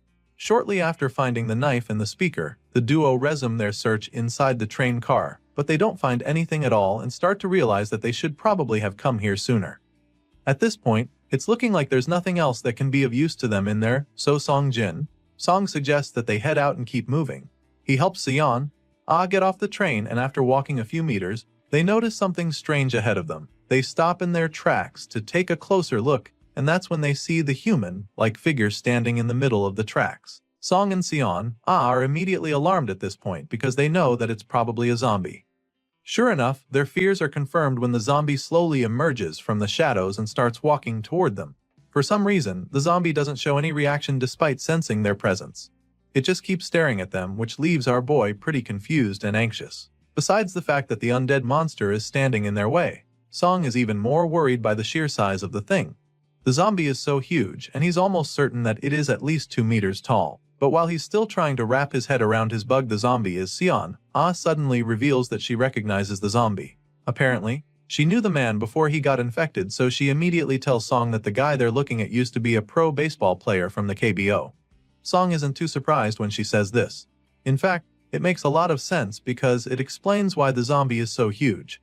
And so, he suggests that they avoid the guy as best they can. With this in mind, they keep moving forward, and by the time they get close to the zombie, the big guy has already moved to the side. This allows them to quietly walk past him, hoping that they do not get detected by him. Sadly, despite moving as silently as possible, the zombie somehow senses them. He probably perceives their scent and turns to face them. He still can't see them, but he definitely knows they're there, and so our boy begins to panic a bit. They're still hoping they can safely pass, but this hope is quickly dashed when the zombie turns to them with an ominous glint in his eyes. The moment Song sees this, he just curses in frustration, knowing that the sneaking game is over. The huge zombie charges at them, so Song tells his partner that they have no choice but to follow the same plan they used the last time. Thankfully, Sion knows exactly what he is talking about, so she understands what she needs to do. The lady gets out of the way while our guy stands his ground to face the first wave of attacks. The zombified sports star runs toward him, and he's instantly blown away by how fast the guy is. Still, he remains unfazed and braces himself for the clash. He points his weapon at the beast, but it doesn't slow down, and in a blink of an eye, the office worker finds himself standing face to face with the vicious zombie. The undead creature growls at him, so he stabs it in the chest with his wooden spear, and even though this isn't exactly going to do much damage, it's only a distraction to allow his partner to take over from there. With his spear buried in the zombie's chest, he gives Sion the signal, so she comes in swiftly to deliver the finishing blow. Before the zombie can even realize what's going on, she whacks him in the head with her golf club. She hit the zombie so hard that the metal stick practically snaps in two. The zombie yells in pain, but it's not enough to knock it out. By this time, the lady is beginning to panic because her only weapon just got broken in two, and all she has left is a short metal rod. Meanwhile, the zombie very quickly recovers from her hit and turns to her with a menacing look on his face. The zombie growls, and before either of them can think of their next move, the undead brute charges at the lady. The zombie shoves Sion with so much force that it almost sends her flying. As for our guy, he's just overwhelmed by the sheer strength that this monster possesses. He knew that it was strong, but he didn't think that it would be this powerful, so now, their chances of survival are looking really slim. Meanwhile, the zombie suddenly rips the stick out from his chest and goes after the girl. From the look on the zombie's face, it's clear that he's ready to rip her apart, but Sion is also prepared to fight back. She decides to use the broken metal rod in that moment, and as the monster begins to move erratically, she takes the opportunity to stab the zombie in the back of the head. This time around, her strike packs a lot more sting and does enough damage to send the zombie falling headfirst. The force from the fall causes the zombie's skull to crack open, killing it in an instant. Once the threat is finally down, the both of them just stare at the corpse in relief, still finding it hard to believe what just happened. Sion still can't wrap her head around the zombie's insane physical power, and our guy is clearly feeling the same way. He can't believe that the monster was able to keep fighting even with the spear stuck in his shoulder. Thankfully, the fight is over now, and Sion is obviously the happier of the two survivors. She stomps on the zombie's corpse to finish the job, while Song simply apologizes for not doing better during the fight. Of course, she doesn't blame him for not taking the monster out on his own, so she assures him that there was really nothing more he could have done. That aside, her major concern right now is figuring out how to handle the issue of their broken weapons. For starters, her golf club has been reduced into a small rod, so she considers attacking it to the wooden spear from before. As you can imagine, our guy feels that this is a great idea. The wooden spear's top is wore down already, but her metal stick is still pretty sharp. Together, he believes that they'll make up for each other's weaknesses, and the piercing power will be even greater. That being said, she proceeds to start tinkering, and after a while, she reveals the new and improved weapon. Seeing this, our guy is pretty impressed, but he also reminds her that they can't be in one place for too long. They took a break while she was fixing the weapon, so now he feels it's time to get moving again, and Sion agrees with him. A couple hours later, we see that the two survivors are getting pretty tired again. They've been walking for a long while, and Sion is starting to get a little frustrated because they've passed 5 whole train cars and didn't find a single useful thing in any of them. The whole thing is really killing their vibe, and Song is now very certain that someone else must have swept through the trains before them. As discouraging as it all seems, the lady still has high hopes. They can't stop moving even if they wanted to, so they just remain positive because they'll soon be at Sinseol Dong Station. Just as she says this, they both hear a loud bang erupt from the darkness ahead of them. It's clearly an explosion, but the MC can't even begin to imagine what could have caused it. All he knows for sure is that they shouldn't head that way. And so, without thinking too much about it, he grabs Sion, Ah's hand and urges her to run the other way as fast as she can.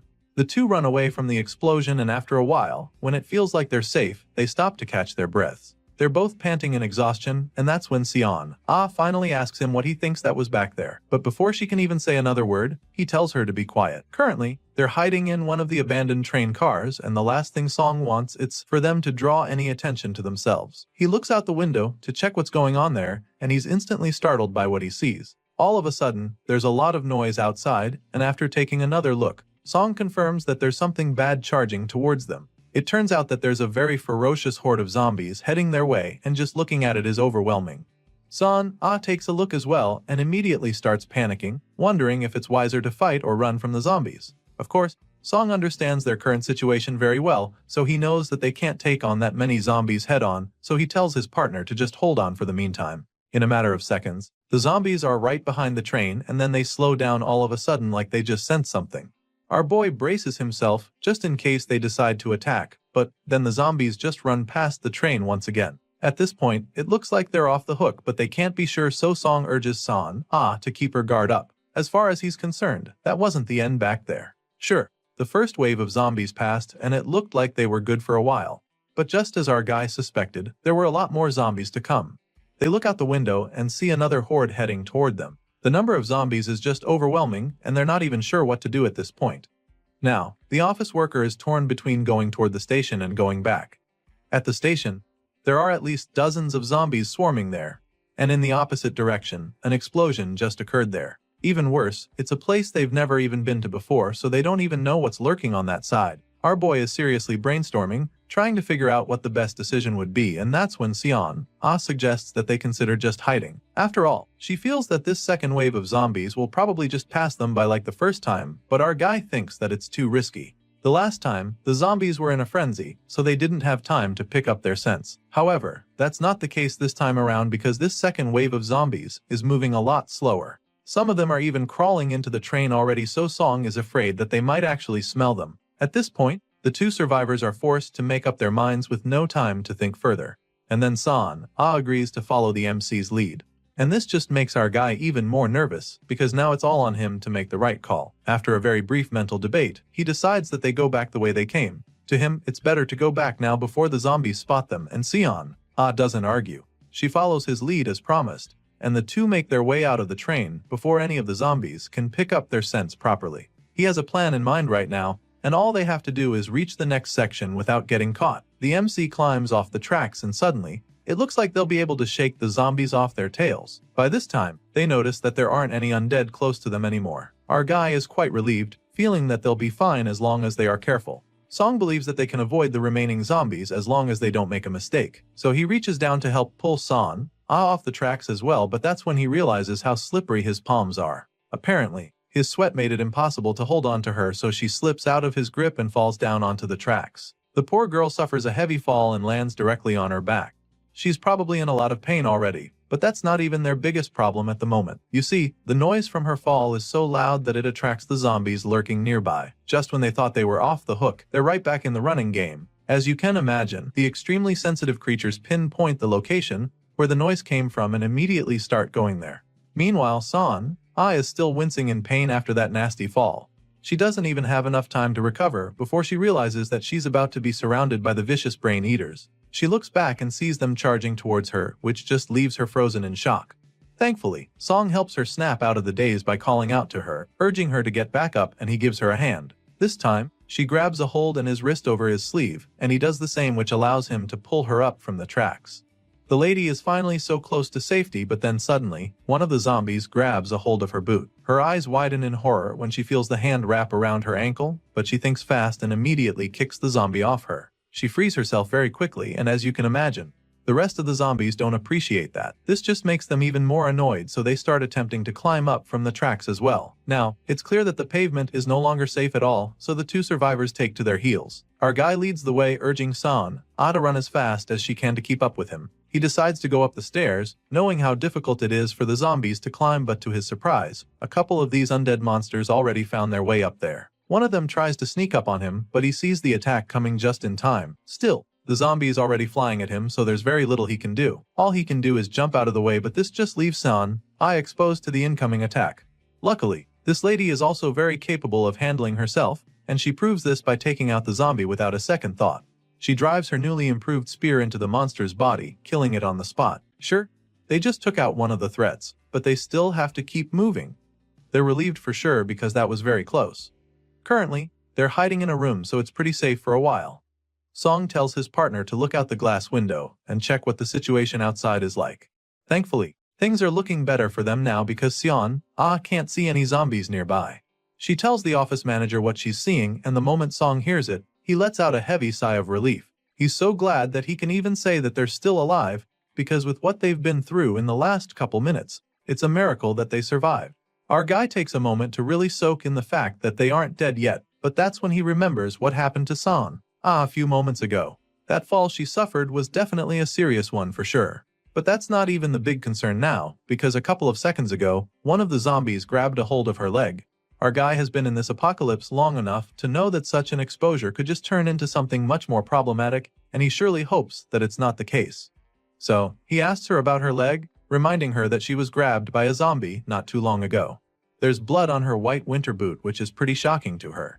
Still, she desperately hopes that the blood stain was from the zombie's hand. Desperate to find out, she takes off her boot to check.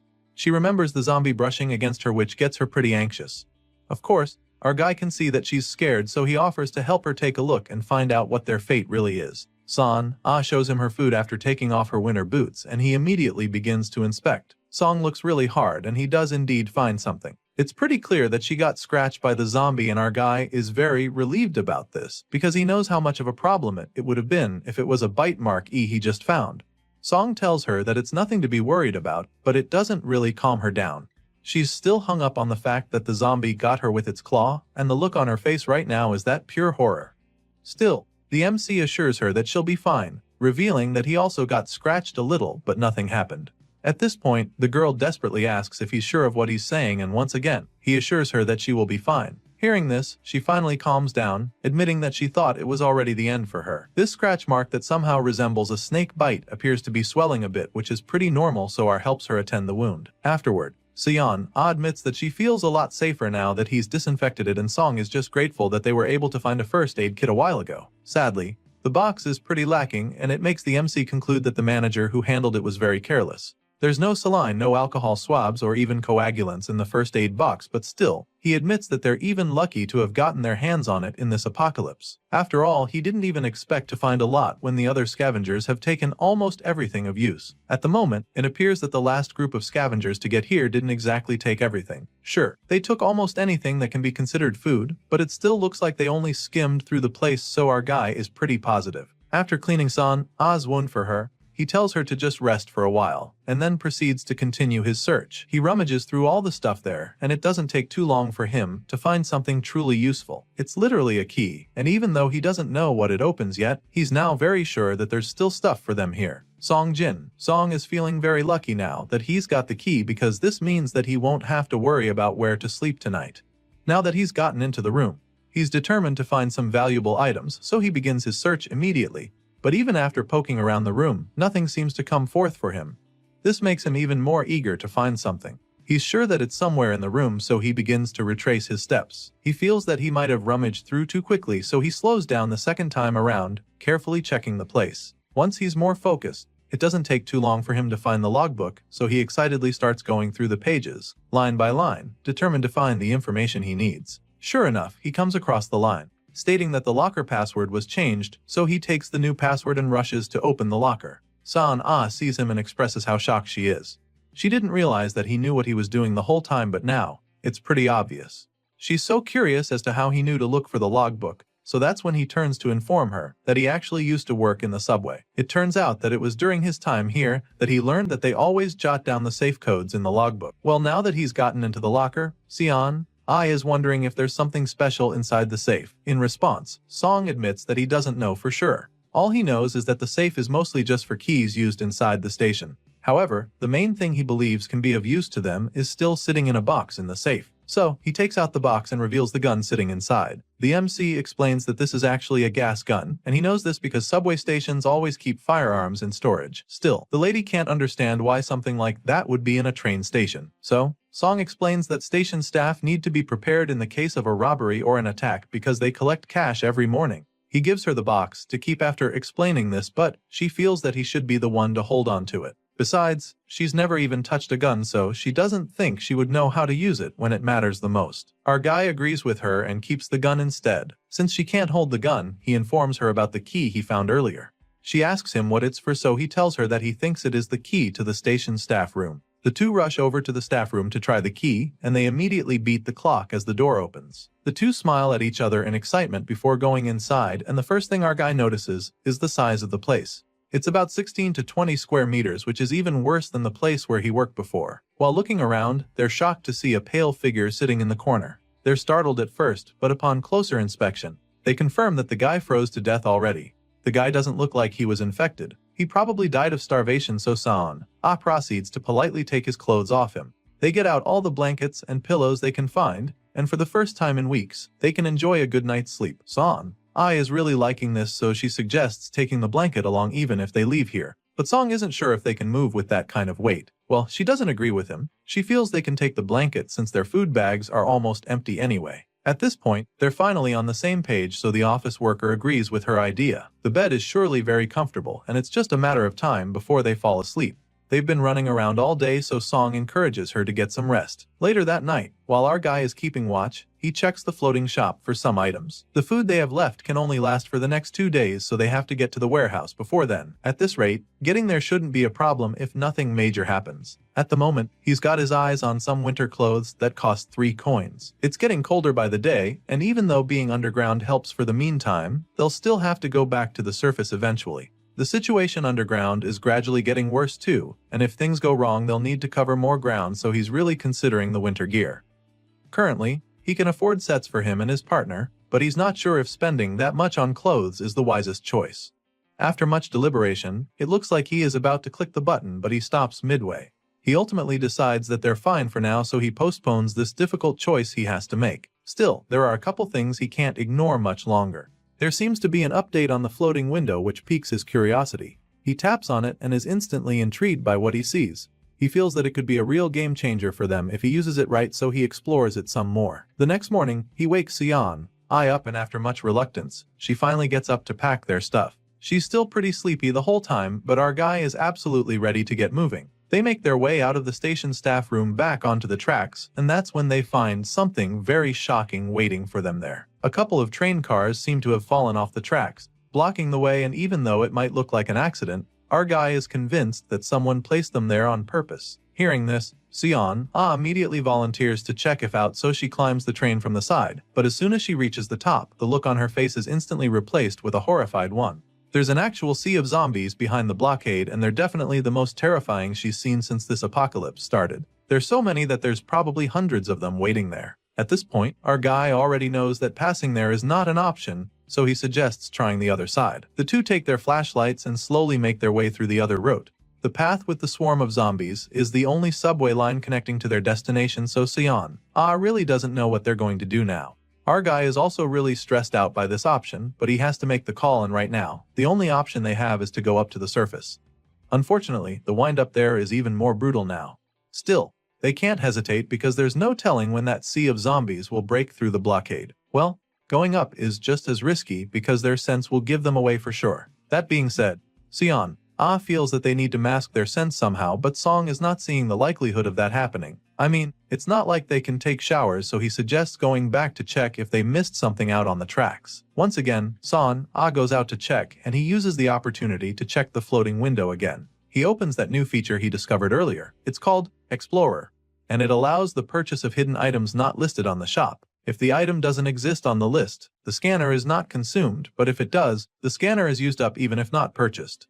Seeing this, our guy realizes that he'll be risking 1 coin just to use the Explorer. So now, the big question is if he's willing to take that gamble. The story continues from the moment the MC decides to check out the Explorer feature of the mysterious shopping system. A page pops up, explaining exactly how it works. Basically, The Explorer is a feature that allows the user to purchase hidden items that do not usually appear in the shop list. If the item doesn't exist in the list, then the Explorer won't be consumed. But if it does exist, then the Explorer will be consumed even if the user doesn't purchase. After reading all of this, Song decides to purchase it, which causes another floating window to pop up. He's taken aback by the interface at first, but quickly gets the hang of the thing. He figures out how to work the thing, and the first item he searches for is a vaccine. I mean, in this zombie-infested apocalypse, that's probably the most precious thing one can have, right? Well, unfortunately there's nothing like that on the shop list, but at least his Explorer doesn't get consumed. Still, the MC is determined to find some kind of cure on the shopping system, so he tries again. This time around, he searches specifically for a zombie vaccine. But just like the first time, he doesn't find any results from the search, and once again, his Explorer remains intact. When that doesn't work, he tries again, typing in stuff like zombie infection antibody and virus vaccine, but time and time again, all he gets is the same response, telling him that there is nothing like that. Song keeps trying regardless, being as creative as he can, but it's all futile. And once he's finally run out of ideas to find a cure on the shopping page, he just flops back down on the bed, feeling disappointed. He knew that this would likely be the case, but he's convinced that he still has to give it a shot. Now that he knows there's no cure on the platform, he decides to search for something else on the system. He starts with deodorant, and sure enough, it pops up right in front of him almost immediately. He's glad to have found it, but is taken aback when he sees how much it costs. For some reason, this can of deodorant costs 1 whole coin, which is pretty expensive as far as this MC is concerned. He doesn't get why it costs so much, because he knows that they will need more than one. It's pretty obvious by now that their human scents have been causing problems for them with the hypersensitive zombies, so now Song is hoping to mask it with deodorant. It's roughly 11 kilometers to Dong, which is their next destination, so in order to avoid these zombies in the cold, he estimates that it will take at least 4 hours to get there. Based on this calculation, the office worker figures that he and his partner will need at least 3 cans of deodorant each.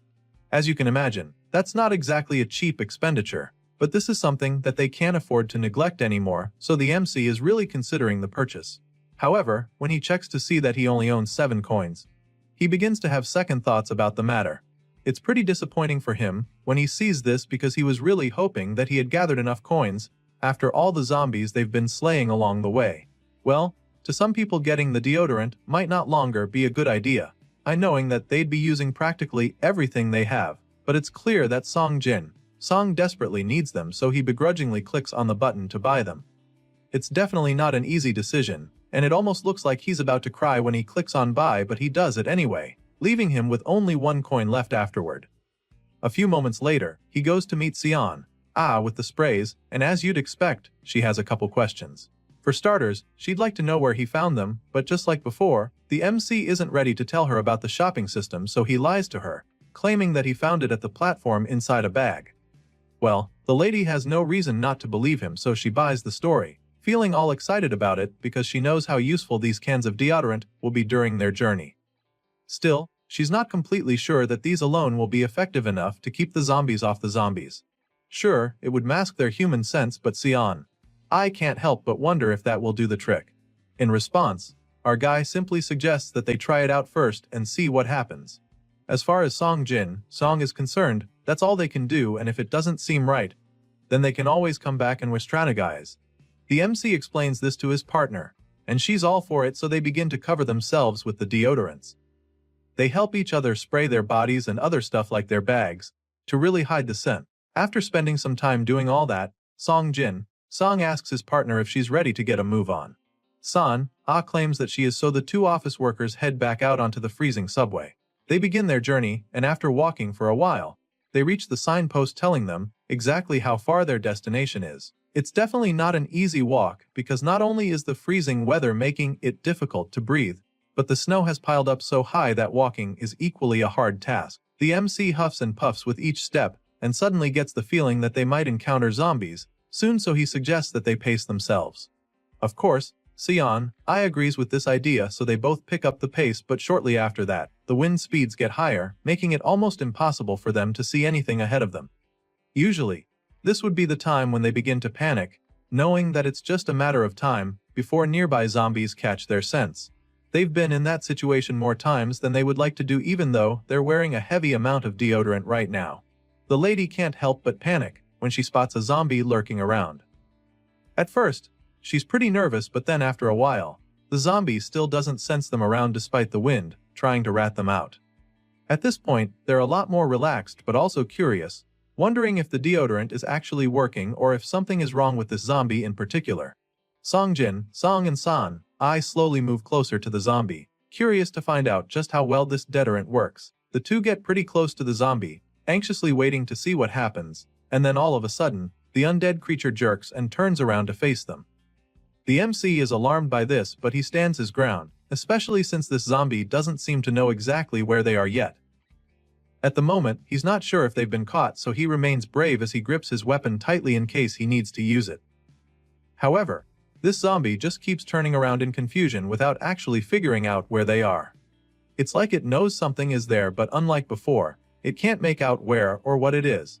After watching the confused creature turn in circles for a while, the MC decides that it's time to get a move on.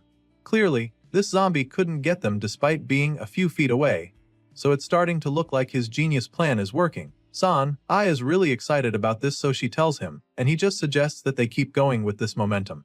Now, they're sure that the deodorant can actually make them invisible to the zombies, so all they have to do is make the best use of this hack. The two continue their journey until they get to some kind of mall. Out of all the shops there, Sion, Ah notices only one place that looks like it's still intact. It's the Taekyung gun shop, and even though it looks really enticing, she knows that it's probably already being occupied by raiders. And if that's not the case, then the gun shop owner might be the one in there, guarding the place from zombies or plunderers. Our guy agrees with her on this, confirming that the shop is most likely loaded with guns and gunpowder. With the right kind of defense, that place is a no-go area for zombies and raiders, and since he knows this already, he decides that they save the gun shop for next time. After all, whoever is in there is probably heavily armed. They keep moving forward, and then they suddenly get to another place that's familiar to the MC. It's a popular coffee shop and diner that Song recognizes, so he immediately knows that they've finally arrived at Soyu Station. Sion, I knows the place as well, so they both take a moment to stare at the station. The MC was actually hoping that they would have reached Yudong by now, so seeing that they're still a couple kilometers away from their destination, he's not exactly satisfied. Still, this is a pretty good milestone in the entire journey, so he suggests that they start looking for a place nearby to spend the night. San, I is probably tired of walking too, so she's okay with this plan. She offers to check the right side of the station and asks Song to check the other side. The two split up to begin searching for a good place to rest, and our guy immediately realizes that there aren't many places that haven't been broken into. Most of the windows they come across have been shattered and broken into, which isn't a good sign, because it could have either been done by zombies or plunderers. These two aren't exactly hoping to run into either of them, so they keep searching, hoping to find a place that looks somewhat secure at least. That's when the MC suddenly finds a door that is locked, so he's really positive about it. But then he takes a closer look through the glass and sees a couple shadows standing inside the place, so he immediately changes his mind. His hopes are dashed in an instant as he realizes that the place won't work. After looking around the area for a safe place to camp for the night, the two travelers meet again without finding anything. Song asks the shivering lady what she saw, but she just shakes her head, suggesting that her luck was as bad as his. At this point, the two decide to keep moving together again, hoping to actually find something that could work if they search together. It gets a little frustrating, after a while, because it's clear that this is harder than they thought it would be. Song is getting quite anxious because they need to find a place quickly. As far as he's concerned, it should be a place that hasn't been occupied by zombies before. It should also be a place where they can ensure new zombies don't get in after they've entered. At this point, the office worker is just going on and on, but then all of a sudden, he notices something that catches his attention. He immediately calls out to Sion, to show her the path he just discovered. Currently, these two seem to be heading deeper into uncharted territory, and it's getting pretty dark as well, so they whip out their flashlights to continue the search. The MC finds a staircase and asks his partner if she thinks they should go up that way. But she, on the other hand, appears to have found a door leading to a room. She knocks quietly, but there's no response, so she presumes that there aren't any zombies there. At least that's how it looks. She lets our guy know what she thinks, so he goes over to her. curious to find out what's on the other side of the door as well. Seeing that they're on the same page, Sion slowly twists the knob to try and open the door, but quickly finds out that the place is locked. This is also a good sign, so she asks him if they should break into the place. Of course, our boy doesn't think that's the best way to go, because it's a glass door, which means that it will make a loud noise if they break it. With this in mind, he advises against breaking the door, so she just gets frustrated about the whole thing at this point. Sion starts to feel like there's no helping their situation, but before she can start brooding, Song realizes something that might just work.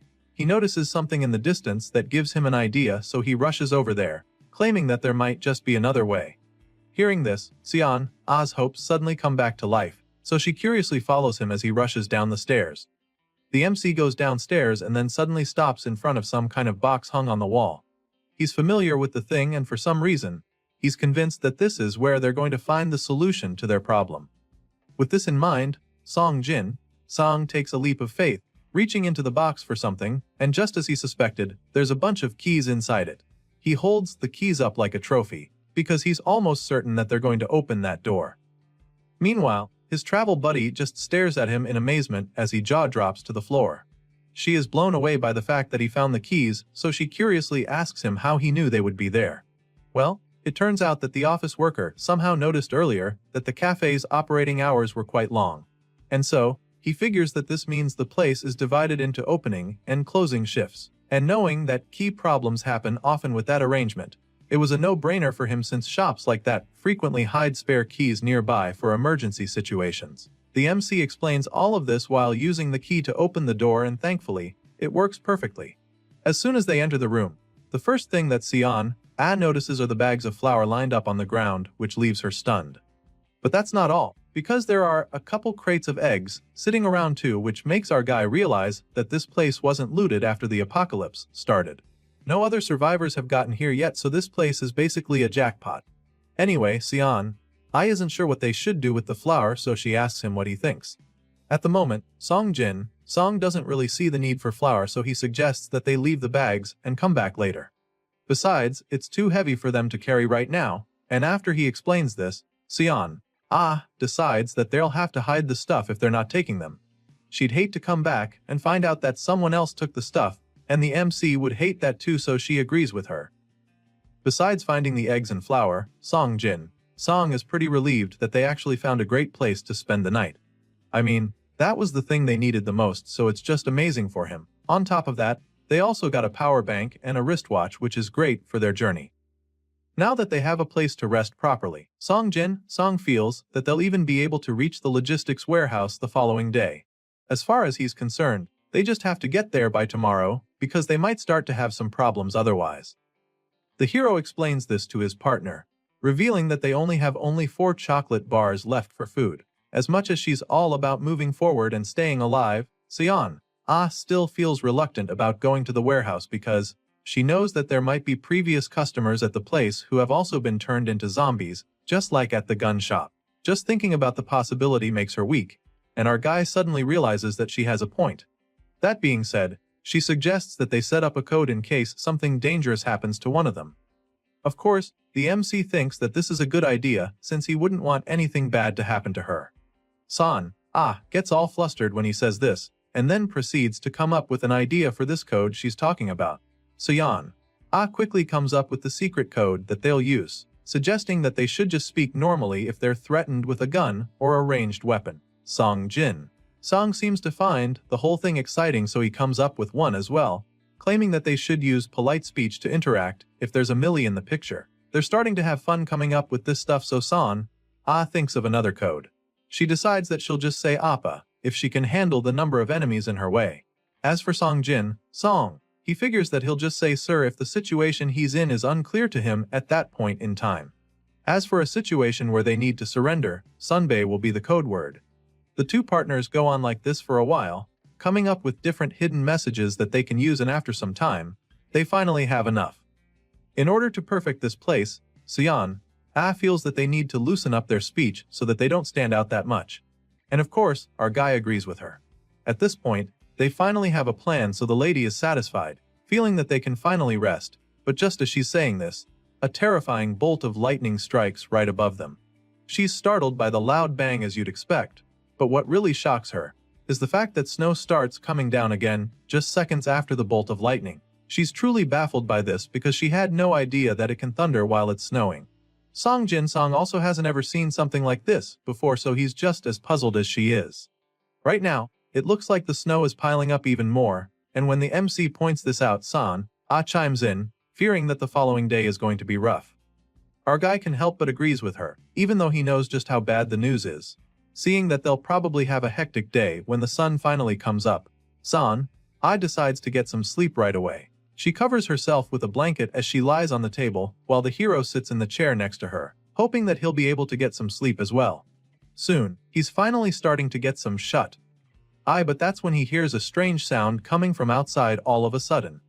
His eyes shoot wide open, curious to find out what made the noise, but when he looks out the window, he's just stunned. It's a motorcycle out there on the road, and someone is currently riding it past the building.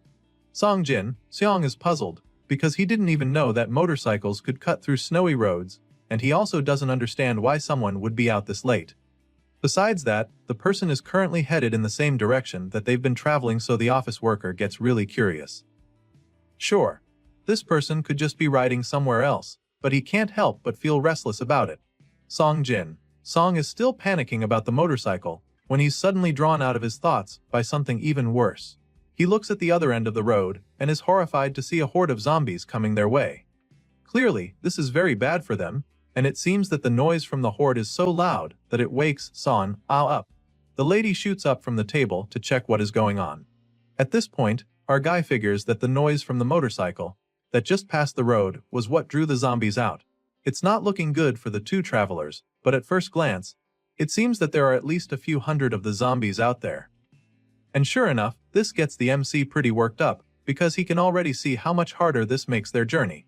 Even if only a few zombies stick around in this pursuit of the motorcycle, by the time they get to you, there will already be way more of them than the previous day.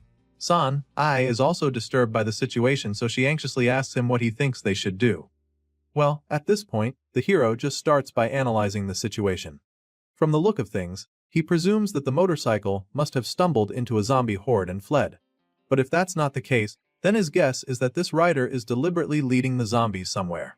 If this is true, then it means that Song Jin-song and his partner could get caught up in whatever mysterious plan that the person is up to. Surely, they wouldn't want to get mixed up with a plan they don't understand and get trapped with the zombies. But then again, Sion also reminds the MC that they can't just wait for the zombies to scatter naturally when they're pretty much out of food already. Once again, she's making a lot of sense and the office worker agrees with her. Besides the fact that they have no food left, he also knows that they have about 3.5 kilometers left to their destination. That being said, turning back at this point isn't exactly an option. Song Jin-song continues to brainstorm on the matter until he comes up with an idea. The hero figures that there might be some information they can use in the community feed. It's been a while since they checked in, and now would be a good time to get an update from there. Thankfully, these two were lucky to have found a spare battery earlier, so now, all they have to do is get on the server. A few moments later, we get to see that chat where other survivors were talking about the lightning and thunder that happened even in the snow. Well, it turns out that this mysterious lightning was only seen in Gangbuk, while the people in Suwon experienced relatively normal snowy weather. After reading through a few messages, Song Jin-song is a little disappointed because he doesn't feel like any of this helps them at all. As for the lady, she is just surprised to see that some places are getting hail too. The MC is taken aback by this, so he curiously reads the rest of the conversation. On the chat, someone asks if it's true that there is a shelter in Yeongjongdo, claiming that he ran into some survivors who were heading there, because there's allegedly a huge shelter there. However, the others don't seem to believe that it's possible since the government has already collapsed. Still, those who are already heading there claim to have seen the message of a large shelter scribbled on a sign. Seeing this, our boy and his partner are pretty shocked. Anyway, the argument on the chat goes on, with someone warning others not to go to that place. They claim that it's actually a cult, and that they escaped from there. Unfortunately, some other survivors don't believe the story, so they call it BS, insisting that people can't just change that fast to start a cult all of a sudden, when it's only been like a month since the apocalypse started. At this point, the one claiming to have escaped the cult just stops trying to convince the one doubting. The person continues talking about the supposed shelter, revealing that they're giving clothes and food to strangers for free scene though the world government has collapsed. As far as this person is concerned, the people running that place aren't doing it out of goodwill, insisting that they are gathering people for a reason. After reading all of this, the two travelers can't help but feel conflicted about the whole thing. Sion, admits that she's kind of creeped out by the shelter thing, but asks the assistant manager what he thinks. Well, of course the MC has his suspicions too. It has only been 3 weeks, and yet this group has already built a shelter that can house people and supply them steadily. Our guy suddenly remembers that Deputy Yoon Hyok, Jay said in a message that he was heading toward the west coast. With this in mind, he feels that they'd probably be able to get more information if they could reach the man. However, for the meantime, Song decides that they just rule this shelter place out of their options since they don't know enough. Once again, is on the same page with him, feeling that it's best if they stay away from the creepy shelter. The MC confirms that those are all the messages on the community feed, so he's a little disappointed that there's no new info about that motorcycle. So, he decides to come up with a new plan. Song decides that they stick to their original idea, which was to head for the logistics warehouse. They make their way back out onto the freezing streets, but agree to stop or turn back if they run into a zombie horde or anything risky on the way. Shortly after going out, they spot a few zombies around, so the MC takes out the cans of deodorant again. Apparently, they're about to use their last shot of the thing, which means that they have to move faster now. Thankfully, there aren't many zombies on the streets, and it looks like they should be close to their destination by now. The major problem now is the truck fog that's making it very difficult to see what's ahead of them. Still, the two travelers keep pushing on through it all. Eventually, they get to a point where where the MC checks his watch, confirming that the scent blockers should have worn off. That being said, he informs his partner that they'll probably have to fight if they come across any zombies. Besides that, they should also have reached their destination, so they look around the area in search of the warehouse. While struggling to see through the thick fog, suddenly spots something in the distance. Sure enough, it's the warehouse they came looking for. It's way bigger than our guy expected, which is a good thing because it means that they shouldn't have to worry about supplies here. With this excitement, Sion rushes to the door and tries to burst in, but after pulling on it a couple times, it still doesn't budge, which leaves her pretty confused. From what she remembers, this place used to be open all the time, so she doesn't get why it's locked now. As for our guy, he just starts brainstorming again. Just then, Sion notices that there are barbed wires on the walls, which also wasn't the case the last time she was here. But that was a few months ago. Seeing that the front entrance isn't exactly going to work for them, the office worker suggests that they look around and search for a way into the place. The both of them start going round the place, and that's when the sharp-eyed lady spots something that just might work. It's a breach in the barbed wires on the fence, so she feels that they will be able to get in through it. She immediately prepares to climb up the wall, but the office worker stops her, because he feels that it's too dangerous. They don't even know what's on the other side yet, and he also finds it suspicious that this little gap is the only weak spot. It looks like an intentional breach to him, but Sion doesn't think they have any other options besides this.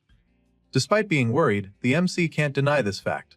On top of that, their scent blockers have worn off, and they don't have any food either. Sion continues to give him reasons why they have to go in through the gap until he changes his mind. Still, he tells her to be careful once she's inside, concluding that they'll probably have to fight. Once they're finally on the same page, our guy crouches down to give her a boost. The athletic girl runs up and floats up to the top of the fence in a flash. She takes a moment to scan the surroundings and concludes that there's no one around.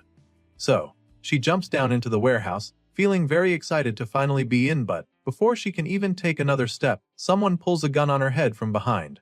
This guy must have hidden really well for Sion not to have seen him, because he practically emerges from the shadows and orders her to put her hands up. At this point, the girl just freezes in horror, because she's in a real pickle. At this point, it's not looking good for Sion at all. The stranger keeps the gun pointed at her head and proceeds to seat at her with his free hand. After patting her down for a few seconds, he confirms that she doesn't have a weapon, so he begins to interrogate her. He takes a few steps back, still pointing the gun at her head, and starts by asking if she has any companions with her, and she immediately reveals that they're outside.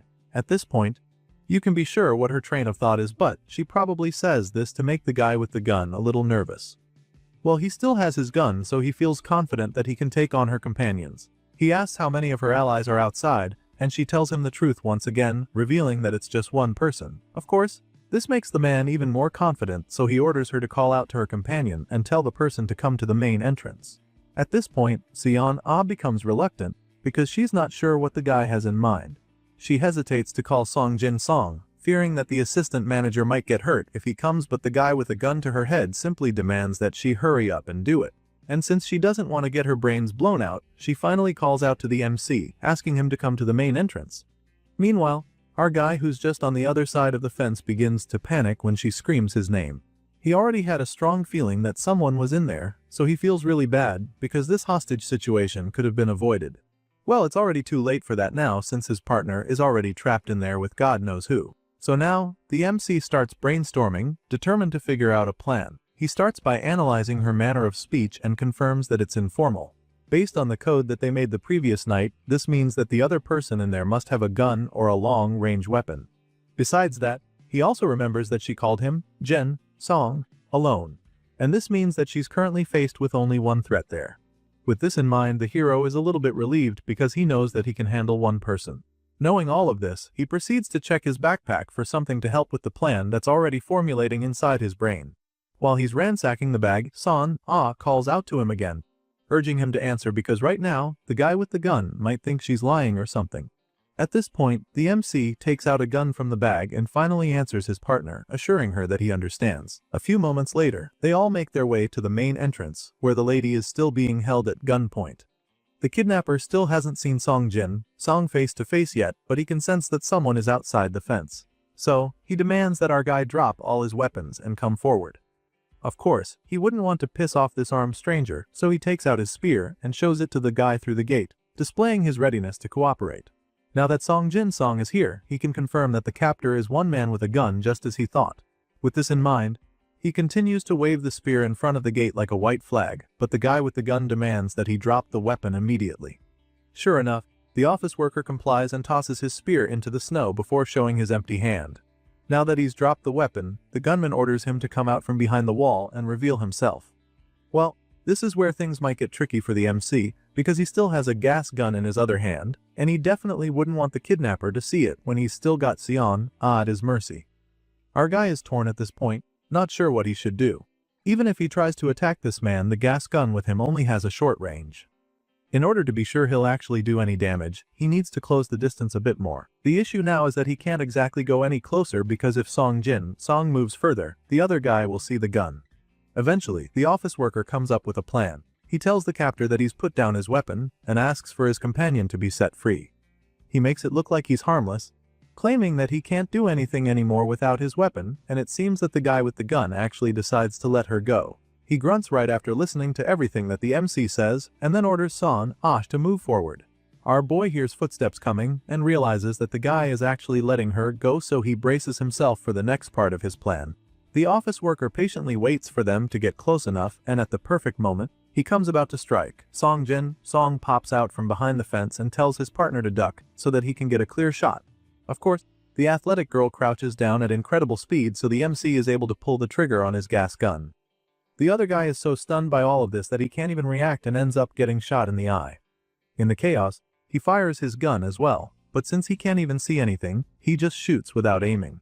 The guy keeps spraying the bullets, but our boy manages to avoid getting hurt because of the poor aim. Before he can open his eyes to even see what he's shooting at, Sion tackles him from behind and disarms him with her martial arts skills. The girl grabs him and twists his arm until he falls to his knees. The girl forces him into submission in the blink of an eye and pins him to the ground as well. As you can imagine, the man demands that she let him go immediately, but she clearly has no intention of setting him free, so while he's busy ranting, she casually takes out a roll of duct tape with her free hand. But before she can use it to restrain the man, she and her partner sense something from the other side of the wall. Our boy is instantly alarmed, so he turns around, pointing his gun at the source of the noise, desperately hoping that this guy doesn't have a companion.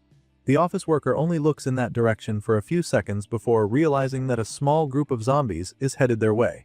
Apparently, these mindless creatures are coming over because of the gunshot noise, and it's definitely not good for our guy, because he's still locked outside the warehouse. With the zombies closing in at terrifying speed, The lady tries to check the man's clothes for the key, but the guy vows that he'll never give them the key.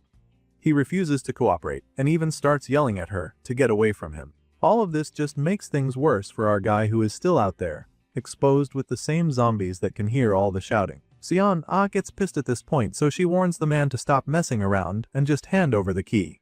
While she's trying to force the man to behave, we see that our guy is already surrounded by the zombies. All he has to defend himself now is the spear, and the odds aren't exactly in his favor, so he calls out to his partner, wondering what the holdup is for. On the other side of the gate, the lady doesn't look like she's making any progress because the stubborn man still refuses to tell her where the key is. Since he refuses to cooperate, she stops trying to work with him and just starts beating the shit out of him. After a few kicks, she somehow finds the key on his body and excitedly dashes to the gate to open the lock. While she's struggling with the padlock, we see that our boy is already in the middle of a brutal fight with the pack of zombies. I mean, he's not going to let himself die like this, so he uses the spear to take out all the zombies that come close to him. He slashes them one after the other, determined to stay alive, but then all of a sudden, he's forced to face a brute in the mix.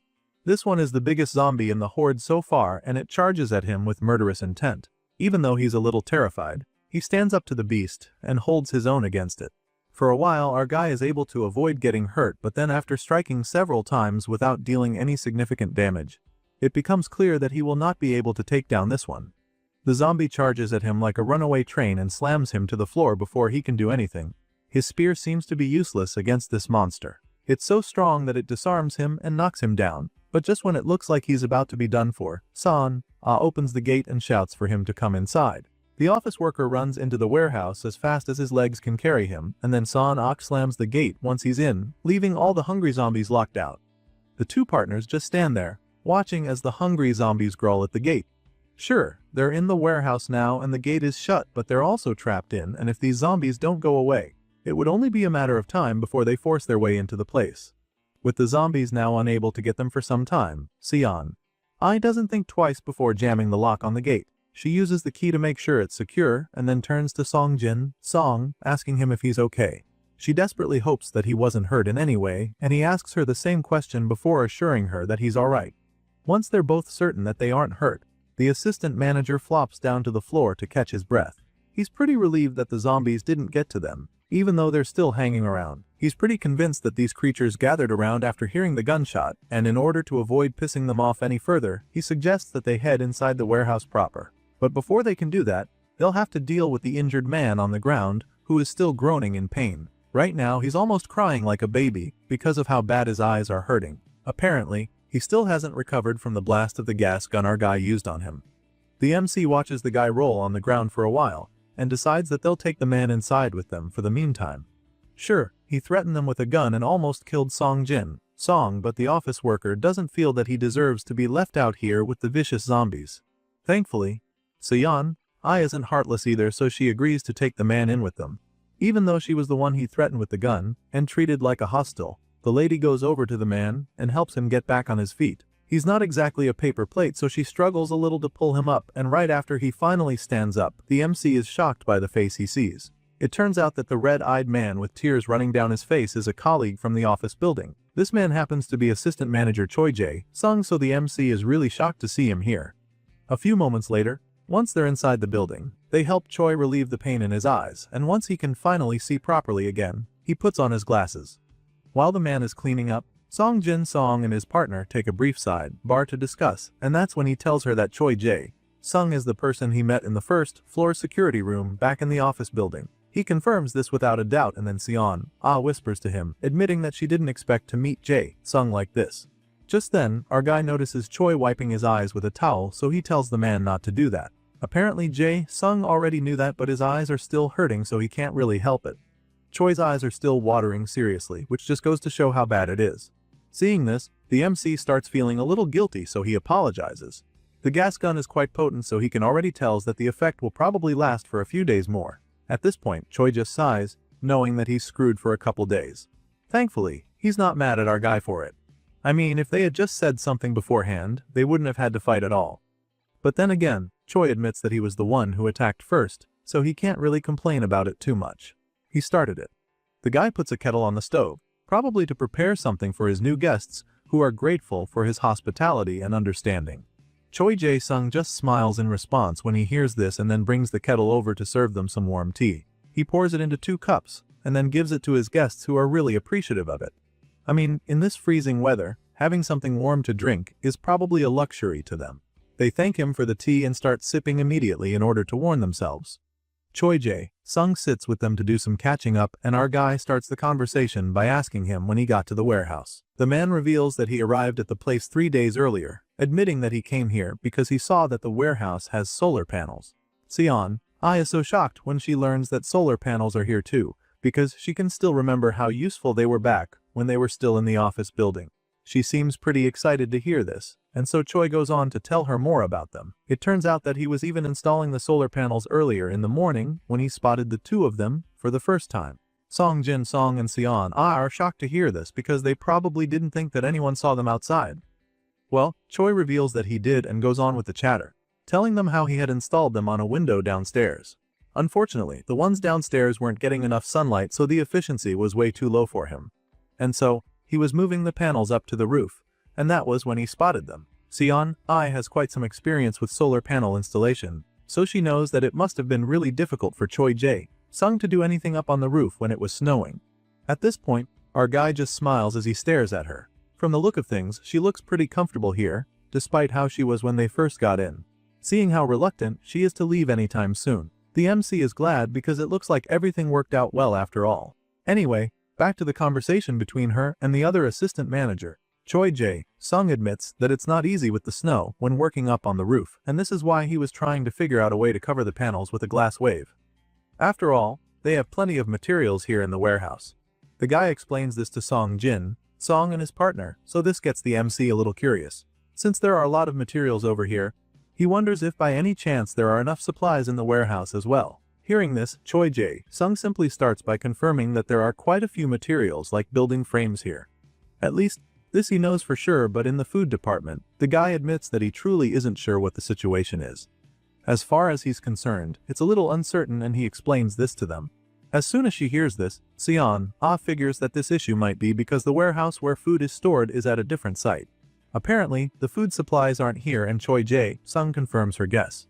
The man goes on to tell them that he actually went to check, but by the time he got there, he discovered that the ceiling had collapsed under the weight of the snow. In other words, he found that the second warehouse where the food is stored is currently buried under several feet of snow. That being said, Choi admits that he just scraped together what he could salvage from the area. It's not exactly the kind of news that our guy was hoping to hear upon getting here. But then again, Choi reminds them that the food will most likely still be good for a long time. It's all buried under snow and frozen, so it won't get spoiled. With this in mind, the guy suggests that they should have enough time to retrieve plenty of the food later once they have the equipment and manpower for the job. He's convinced that they don't have anything to worry about, so Song Jin-song is relieved to hear all this. Now that the details about the food situation are all sorted out, the MC proceeds to ask the host something else. He apologizes in advance for suddenly changing the topic, and then with a straight look on his face, he asks Choi if it would be alright if he and Sion stayed at the warehouse with him. He knows the kind of man that Choi Jae-sung is, since they spent some time together in the office building back when the apocalypse started. Mr. Glasses over here isn't exactly famous for sharing his space or his resources, so the MC knows he shouldn't expect too much from him. Sure enough, Choi is left speechless for a second, making it seem like our guy's request doesn't really sit well with him. In this apocalyptic world, it's finders keepers, first come, first served. Of course, Jin, Song and Sion could just overpower Choi and take over the warehouse, but our guy knows that it would be a lot easier to defend this space if they form a friendly relationship and gain another ally. Surprisingly, after staying quiet for a while, Choi Jae-sung tells them that he'd prefer that they stay. He says this with a pretty genuine look on his face, which gets our guy and his partner really excited. Song Jin-song is probably shocked by this response, especially after his experience with Choi several weeks back. Well, I guess the apocalypse changed the guy. While the MC is still taking it all in, Choi goes on to admit that he was even about to ask the two of them the same thing. Apparently, he's enjoying their company so much that he might also be looking for a new alliance. After what happened today and how they easily overpowered him at the gate, he had to rethink a lot of things. I mean, bro had a gun and they still managed to tie him up, so it definitely made him reconsider his choices. Right now, he has lost the confidence to defend this place all by himself, and he knows for a fact that more people will keep coming here, because he's already run into a few.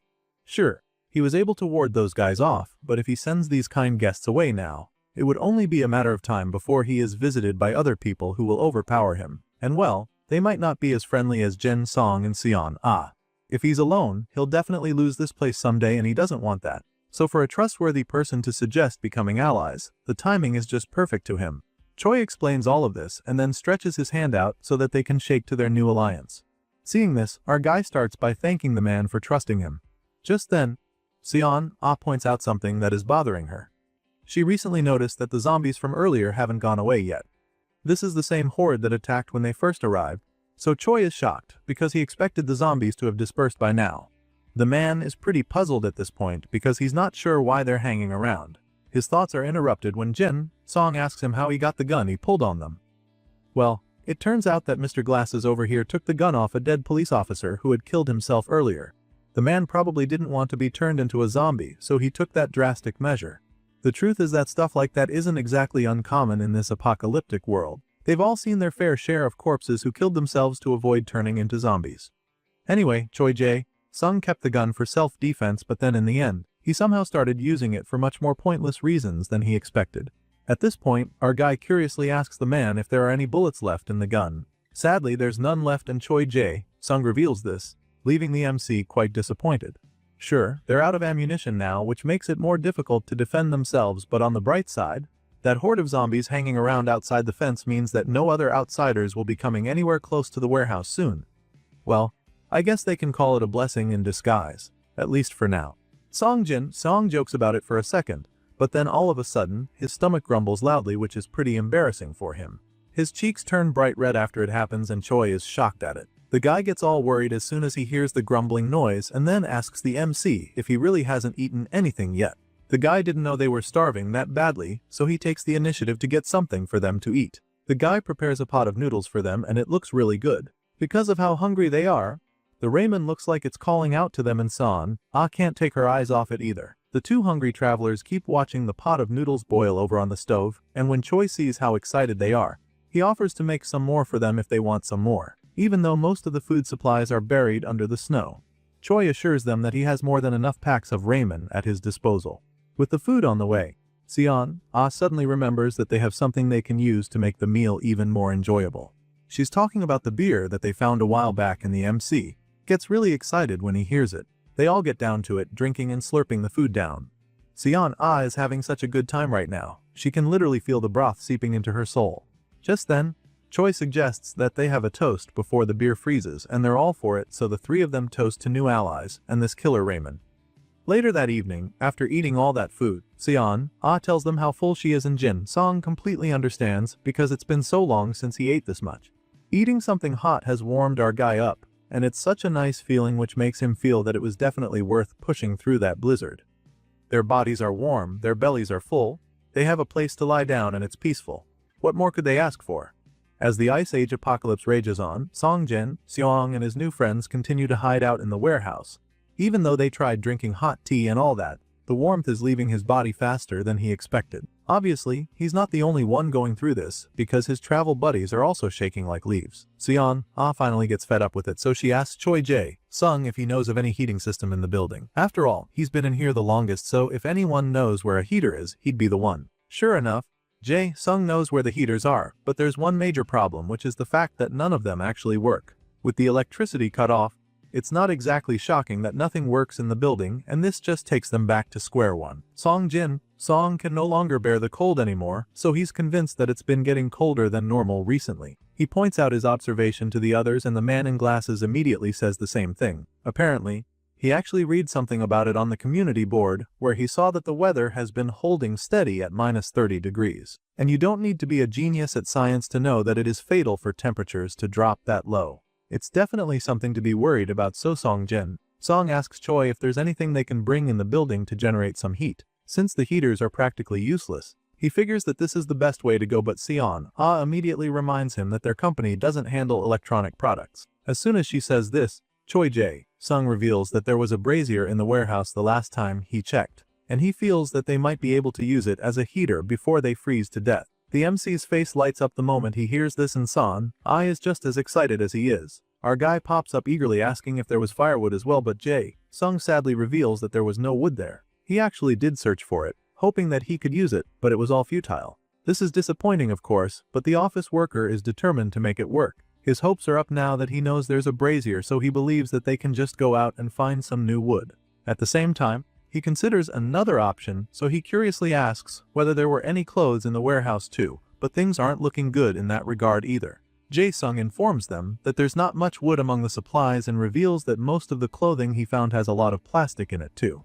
At this point, Seon-ah suddenly chimes in because she just got an idea. She informs the two men that there's literally a forest right behind the building, and they're pretty shocked when she says this. Apparently, they had no idea, and so now that's looking like another option they can use. Seon-ah goes on to suggest taking wood from some trees. They're probably dead from the cold, so she believes that they would be good for firewood. It's starting to sound like they've got a plan, and even Jae-sung is sounding really positive. The man feels that they should be able to get the wood when they find a way out later, so he offers to go get the brazier right away. Right now, they're all on the same page in Songjin. Song is excited to get things in motion, so he tells the guy in glasses that they should get right to it. So, without wasting any more time, he grabs his backpack and follows Jae-sung to the place. On the way, he tries to recall all the details Mr. Glasses told him before. From what they discussed, the first floor has daily necessities except food, and the second floor is where the clothes are. Jae-sung confirms this and goes on to explain how items like the utensils they use today and other toiletries are also on the first floor. The MC is delighted when he hears this because he can finally brush his teeth after a while. On the third floor, that's where they can find bulky daily necessities like laundry drying racks, and the fourth floor has the kitchen supplies. He explains all of this to Songjin. Song and the MC interprets this to mean that they won't have to worry about pots, kettles, or knives anymore. Sure, he now knows where the utensils are, but they still have a problem. Apparently, the kitchen knives there have short reach against zombies, so that's a drawback as far as he's concerned. Moving on, the guy with the glasses explains that the fifth floor is mostly full of office supplies. Things like pencils, ballpoint pens, stamps, and notebooks are what can be found there. And as soon as our guy hears this, he can already tell that they probably won't need to go up there much since they're practically useless against the zombies. Finally, Jae-sung tells Songjin about the basement, which doubles as the parking lot, but right now, our guy seems to be more concerned about the winter clothing stock. Thankfully, Jae-sung knows where they are. He admits that there's quite a lot piled up on the other side of the warehouse and suggests that they go pick some out after getting the brazier. Of course, this plan sounds really good to Songjin, but he'd also like to know if Jae-sung knows anything about where the shoes are. Hearing this, the guy in glasses explains that there weren't really any shoes when he checked. It's so bad that he's been layering lots of socks on his feet, but admits that it's uncomfortable wearing bigger sizes because of that. Apparently, Jae-sung originally wore a size 270 but hasn't had much luck finding his size recently. Just then, our guy purchases some winter boots from the store with the last 3 coins he has. Whenever he purchases something like this, it always amazes him how the thing just appears right where he wants it. And right now, he wants it in his backpack. He quietly buys the boots and starts peeking into his bag, which Jae-sung finds surprising. The guy doesn't understand what he's looking for all of a sudden, so he asks our boy if something is wrong, but Songjin just responds by taking out a pair of winter boots and asking him if he'd like to try it on. As you can imagine, the guy is taken aback when he sees the boots. He's so confused because he can't even understand how it's possible for anyone to still have them in such good condition. Of course, Song isn't planning to tell the guy about the secret shop he has been using, so he simply tells Jae-sung that he had extra shoes with him. Without hesitation, the guy in glasses tries on the boots and is so amazed that they fit him perfectly. He thanks the MC for the gift, and Song just encourages him to enjoy the shoes and wear them comfortably, informing him that they have pretty good insulation. Hearing this, the guy just thanks him once again. And in that moment, Song receives a notification informing him that he just got another party member. Apparently, this gesture earned him a new member on his team, and this new development comes with some perks. Now that he has 3 members in his party, he can earn even more coins than before, since coins obtained by his teammates are automatically monopolized. At this point, Song pretty much confirms his earlier theory. He wasn't sure before, but now, he's convinced that giving gifts really does add the recipient as a party member. The two men continue their journey through the building and soon arrive at their destination. Jae-sung tells our guy that the brazier they're looking for is just around the corner, and sure enough, they soon find it sitting in a dark corner. It looks like it's in really good condition, which makes things even better, so they pick it up without hesitation. On the way out, Jae-sung reveals that there are others too, but admits this one with them appears to be perfect for indoor use. Of course, all of this sounds okay to Songjin, so when his new teammate explains, he simply suggests that they head back with the one they got. On the way back, the MC starts pondering again. He recalls how Jae-sung used to love cigarettes before this whole Ice Age apocalypse started, so he contemplates sharing some of his with the guy in glasses. Song figures that doing so would build more rapport between them. With this in mind, he asks Jae-sung to hold it for a second, which leaves the guy a little puzzled. He curiously waits for Song to tell him what's up, and that's when our guy informs him that he has one more item that's not in this distribution center. This just gets Jae-sung even more anxious, so he asks Song what he's talking about. He doesn't say what it is. He just starts smiling ear to ear and then reaches into his pocket. The moment he does this, Mr. Glasses can already tell what he's about to take out. His guess is spot on because our guy reveals a pack of cigarettes and hands it to him. Jae-sung is so excited when he sees this because he hasn't been able to smoke even once since this zombie invasion started. The MC takes out 3 sticks and hands it over to Jae-sung, claiming that it's his way of paying back for the ramen they had earlier. For the first time, Jae-sung thinks that 3 sticks is a lot. He didn't think that the MC would even spare more than one in this situation, but our boy doesn't mind at all. He reminds Jae-sung that they're a community now and makes him understand that he is happy to share his cigarettes. Hearing this, Jae-sung is so touched. The guy probably never thought that he'd cherish a couple sticks this much before, but here he is, clutching them to his chest like they're his most prized possession. Remember when Song thought of doing this to build rapport? Well, his idea works a little too well because Jae-sung gets all emotional as a result. He's so touched by the gesture that he starts confessing love to our guy while trying to hug him. Of course, this gets Song pretty uncomfortable, so he tries his best to politely create some space between them while urging his senior colleague not to get weird. Shortly after all that, they make their way back to their hideout where they left Son. She was sorting out the plates when they arrived, but the brazier they brought with them totally distracted her. Song announces their return and shows her the fur coat sweaters he found, claiming that it's the bonus loot. As you can imagine, the girl is delighted to see that they got her a padded jacket, especially since she was almost freezing up there. But that's not all our boy has for her.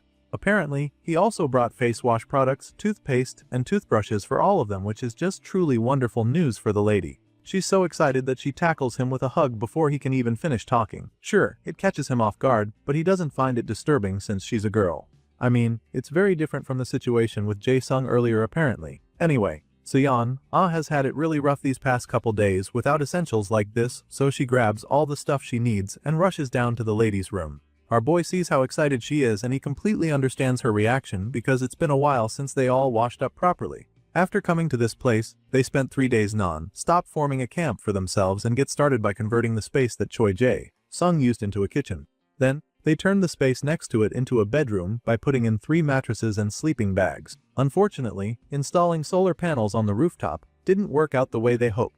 This was because the snow and the strong winds posed a risk of breaking the glass windows instead. For this reason, they compromised by installing the panels as widely as possible on the 5th floor. The zombies began to gradually disperse as time passed, and soon, they could barely see any of them around the building. One day Son looks out the window and is surprised to see that there are almost none left now. She informs the others and Song agrees with her. He ponders on the situation a bit and concludes that most things have stabilized over the last couple of days. With this in mind, he figures that it's time to check outside and see if it's really safe to move out there. Of course, he knows that they can't just waltz out there without making a plan or having anything to defend themselves, so he tells his partners that he'd like to stop at that gun shop he and Son saw before. Unsurprisingly, the lady agrees with him. She's aware of the risks too, so even though she's in support of patrolling the area, she admits that going far will not be easy. Song knows that this is true, and it's mostly because they don't have coins to help them avoid the zombies anymore. Well, that's more of a personal issue for him since the others don't even know about the shopping platform he's been using.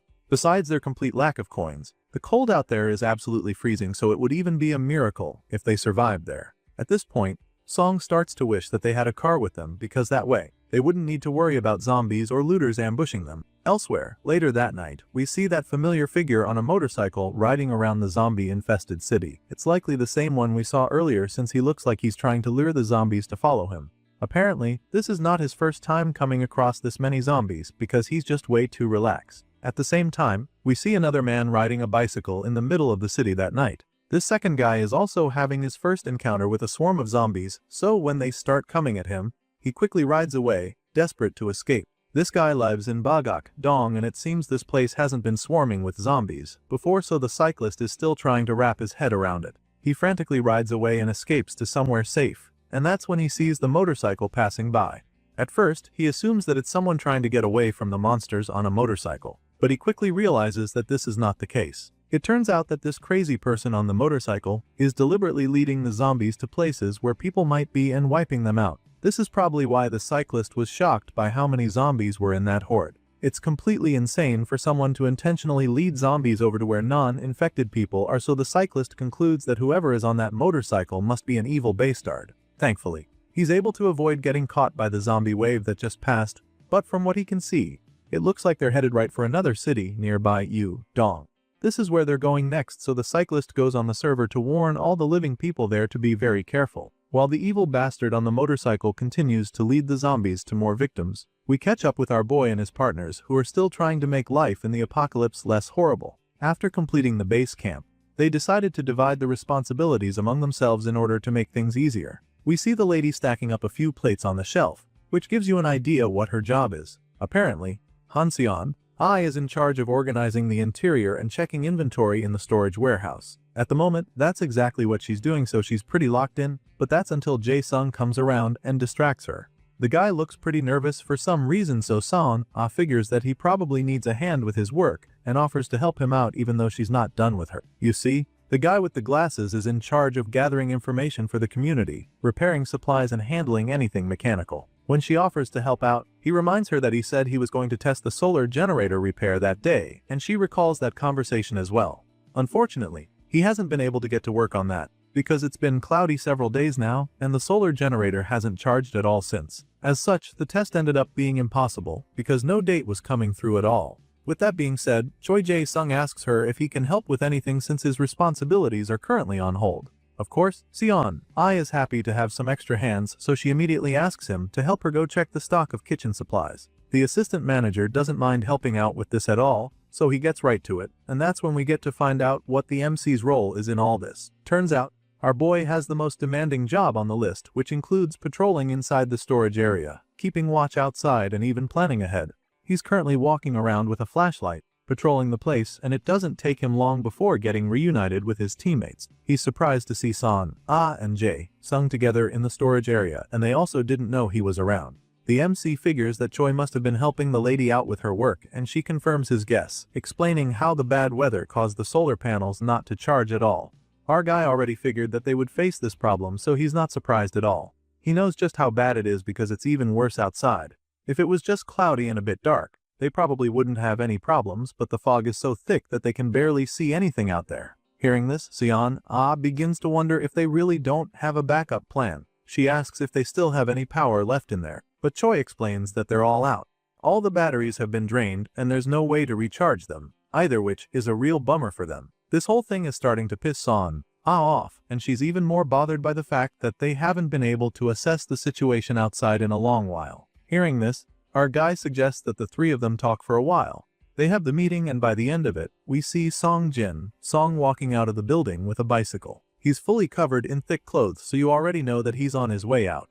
Meanwhile, Choi and Seon-ai are standing a few feet behind him, looking all terrified as if they're never going to see him again. He sees the expressions on their faces and wonders why they look so grim when he's the one who goes out there. Of course, Seon-ah doesn't hesitate to tell him that it's because they're worried about him being out there alone, so she tries to make her understand why it has to happen like this. For starters, if they all leave and another group breaks into their hideout, they'll be completely defenseless, so he explains this to her once again. As for him being in danger, he has the spear that she modified for him, so he really doesn't think there's anything to be worried about. Still, he knows that it's a dangerous assignment, so he assures his party members that he'll be careful when he goes out. At this point, Seon-ah is a bit calmer, so she doesn't mind letting him go. Seeing that our guy is about to set off, Choi assures him that they will take care of things back there. Song gets on the bike and prepares to take off, but not before telling them that he'll come back with the induction cooker they need as well, the gun.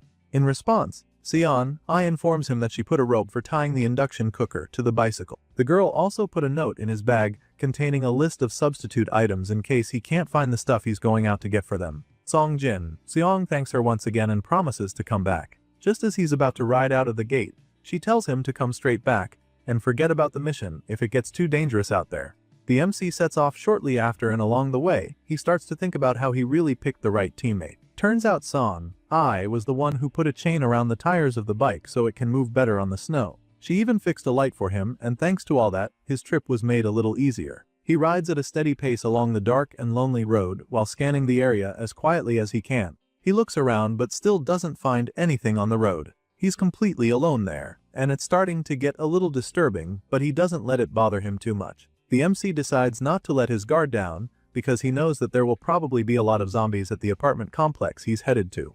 With this in mind, he continues his silent and dangerous mission, and shortly after that, he comes across a school. Seeing a school nearby, he figures that he's probably very close to the apartment complex, so he tries to pick up the pace. Song Jin. Song pushes through the cold night on his bicycle, but the trip starts to get really difficult all of a sudden. The wind gets a lot stronger the further he goes, but it's still bearable since it's mostly just headwind. This just makes him want to get the hell out of this snowstorm, so he pedals even faster. Just as he picks up the pace, he senses something that catches him off guard.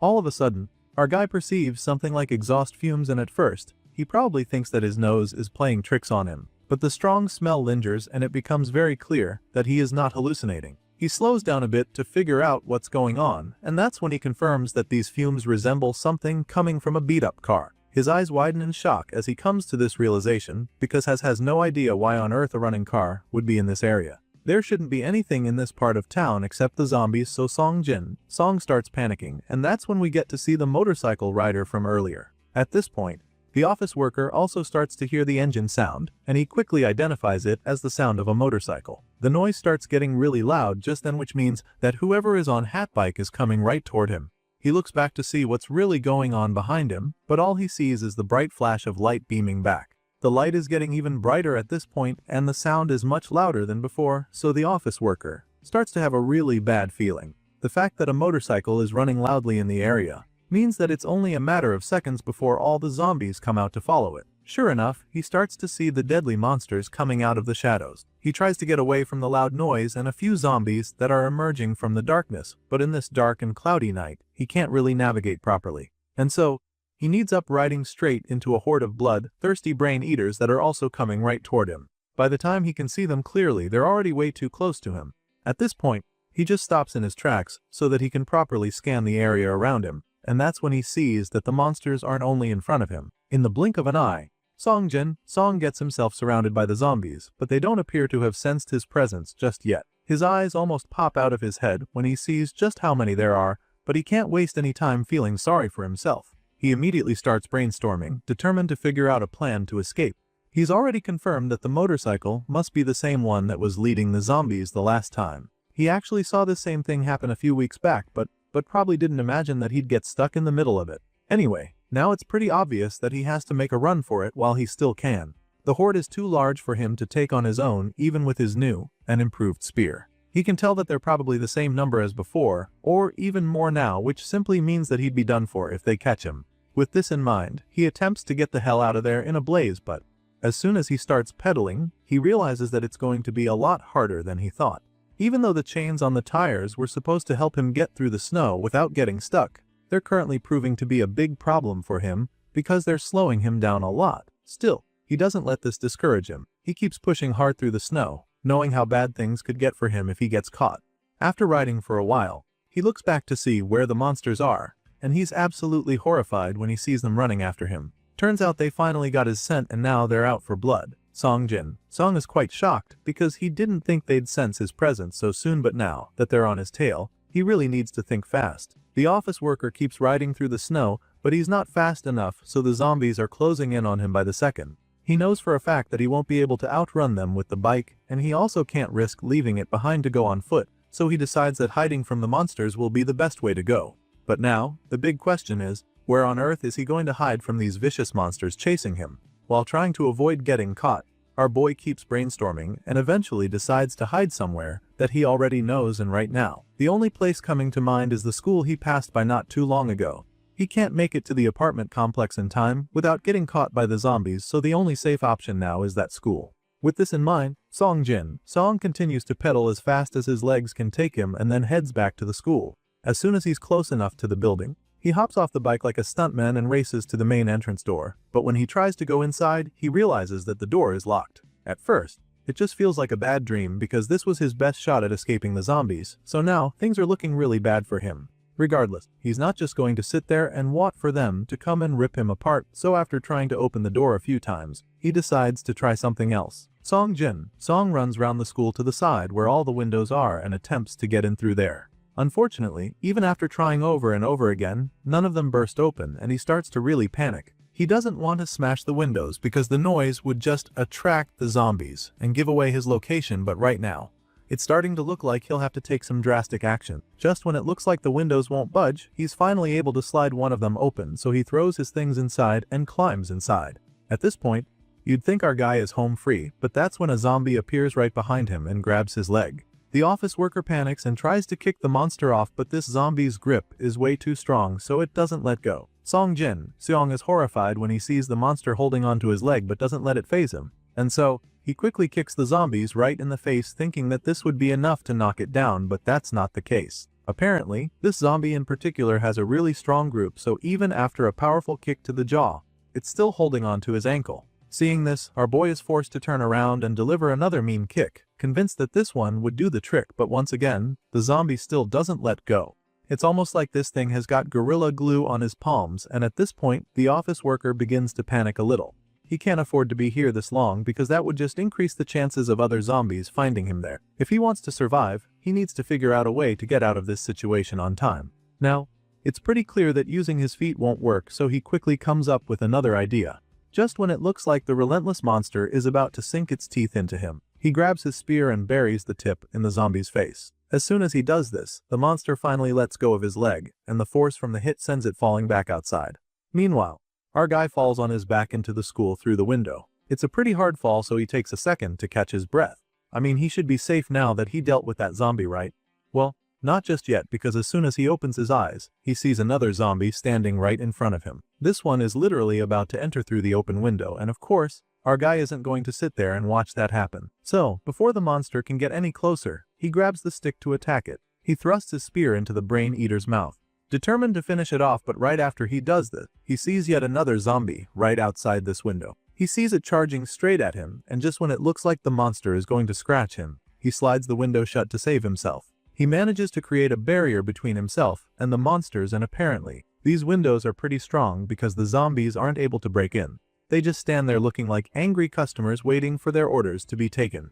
Anyway, the office worker looks out at them, feeling so lucky that he's even still breathing because he knows for a fact that he would have been dead by now if he locked the window a second later. So far, the monsters haven't been able to break in, but he's not exactly trying to test their patience, so he hides behind a few tables to get out of their sights. He's pretty exhausted after that near-death experience, so he crouches down there to catch his breath for a while, hoping that the zombies go away. Back in the office building, we catch up with the other two members of the party. Choi Jae Sung startles Son when he suddenly pops up behind her to talk. He notices that she's been distracted, so he figures that she's probably very worried about Song Jin. He finds it a little funny because he's confident that the MC will come back safely. On the other hand, Seon I is starting to panic because the snowstorm seems to be getting heavier outside. Hearing this, the assistant manager calmly assures her that she'll do just fine, and this helps relieve her just a little. Still, she can't help but look out the window with worry laced all over her face. But that's about when Choi pulls her out of her head again. The assistant manager suddenly shows her his phone, asking if he should try turning it on, since he was finally able to charge it to about 8%. Seon is pretty taken aback when she sees this, but she's not sure what to tell him now because she doesn't even know if the battery will be enough to last them. Well, Choi is pretty confident that the phone should stay alive for at least 10 minutes, but that's only if he turns on the power-saving mode. The lady seems to agree with him on this, so she waits for him to turn on the phone, but also admits how nervous she is because she hasn't checked her phone for days. Because of this, she's very curious about the updates on the server. While Jae-sung proceeds to turn on the phone and log into the server, Seon just stares at the screen anxiously, but the guy doesn't know that she's still thinking about Song Jin Song. Right now, she's just thinking about how relieving it is to see that it's getting a little brighter down there, which simply means that it's almost dawn, and so Song will soon be back. Immediately after logging back in, the messages from other members of the community start popping up, and the first thing they see is an update from another survivor informing the chat that the zombies also react to the smell of blood. He proceeds to tell a story of how he and 3 other survivors holed up in his house at first, but then 2 out of the 4 turned into zombies, so they had to lock the infected in a room and have just been hanging on since then. At first, the zombies were calm, but earlier that day, they caught a whiff of blood and went absolutely crazy. Right under this message, someone else replies, telling the guy that he's literally the only person who didn't know that the zombies go nuts when they smell fresh blood. Turns out, it was already common knowledge for everyone in the chat, so the second guy simply advises the first guy to keep up with the community so that he can always get information. Thankfully, Sion Ah and Jae Sung already knew this thing about blood too, so the assistant manager keeps swiping to get to more recent news. While those two are busy going through the chat updates for any information that might be useful to them, we see that our guy back in the school has finally decided to get a move on. Song Jin Song takes out his flashlight and begins to look around the school to check if anyone else is in there with him, and after searching for a while, he confirms that there's no one else around. Just then, he points his flashlight on something that leaves him frozen on the spot. At the same time, back in the office building, Sion, I and Choi find another update that looks interesting, so they start reading it. In the message, the person suggests that the mutation of the zombies is getting worse lately. At first, this guy thought that the only unique zombies were wall crawlers, but now he's starting to think he was wrong because he recently saw some very huge ones. Apparently, some of these are growing way taller than they should, and that's definitely very scary. Back in that classroom, we see our guy looking out the window at the large horde of zombies parading the streets. It's truly a sight to him. He notices that they now have a motorcycle rider in their ranks, and he figures that it must be the same guys he saw earlier. At the moment, the MC is starting to think that these zombies might have been members of a biker gang before they got infected, but he can't be sure, so he keeps analyzing the situation. While he's busy brainstorming, we get back to Choi and Sion, who are still reading the updates on the server. Someone replies to that message about giant zombies, asking just how big these mutants are, so the guy reveals that these special breeds are over 2 meters tall. That's already taller than any normal human could be, so he concludes they're basically not even human zombies anymore. And right at that moment, Song also gets to see what they're talking about with his own eyes. Walking in the middle of the horde is an extremely tall zombie, which is something that he has never seen before, so he is pretty taken aback by the sight. He can't believe his eyes and has a hard time wrapping his head around it, just like his partner members back in the office building. It sounds insane for a zombie to be over 2 meters tall. Like they were already dangerous enough when they were at the normal height, and now they're turning to Goliaths. Salon wonders if this means that their bones are mutating as well, but of course, Choi can't answer this question for sure. All he knows is that things are starting to get a lot more dangerous. By this time, the battery is already quite drained, so he suggests that they check one more post before the phone dies again. They start scrolling through the chat, and Choi decides to pick the one mentioning something about a horde of zombies. Apparently, the person who dropped this message lives in Bagakdong, and out of nowhere, a massive swarm of zombies showed up in his city. At first, he thought that they were chasing some guy dragging a motorcycle, but he quickly realized that the biker was actually luring the biker toward populated spots to wipe out more people. As you can imagine, this is pretty horrifying information for the two party members to digest. They're so shocked and confused, but they need to find out more, so they keep reading the post and get to the part where the writer warns all those in Dong to be careful, because that's where the massive horde is headed next. Right after reading that part, the phone dies and the screen goes dark, leaving Son anxious and frustrated because she wanted to get more information regarding the whole thing. Unfortunately, the phone is dead now, so she starts freaking out. From the post that they just read, she was able to get the part about the horde moving from Bangkok-dong to Yi-dong, and this makes her panic because she remembers that Song was headed in the opposite direction. This explains why he came across the horde on his way to Bangkok-dong, and so now Son refuses to sit back and wait, knowing that her friend is in danger. She starts walking away, but Choi sees her right on time and stops her before she can do anything crazy. He asks her where she's going while holding her hand, but she tries to pull away from him. She's definitely losing her patience now because this guy is holding her back from going to save Song.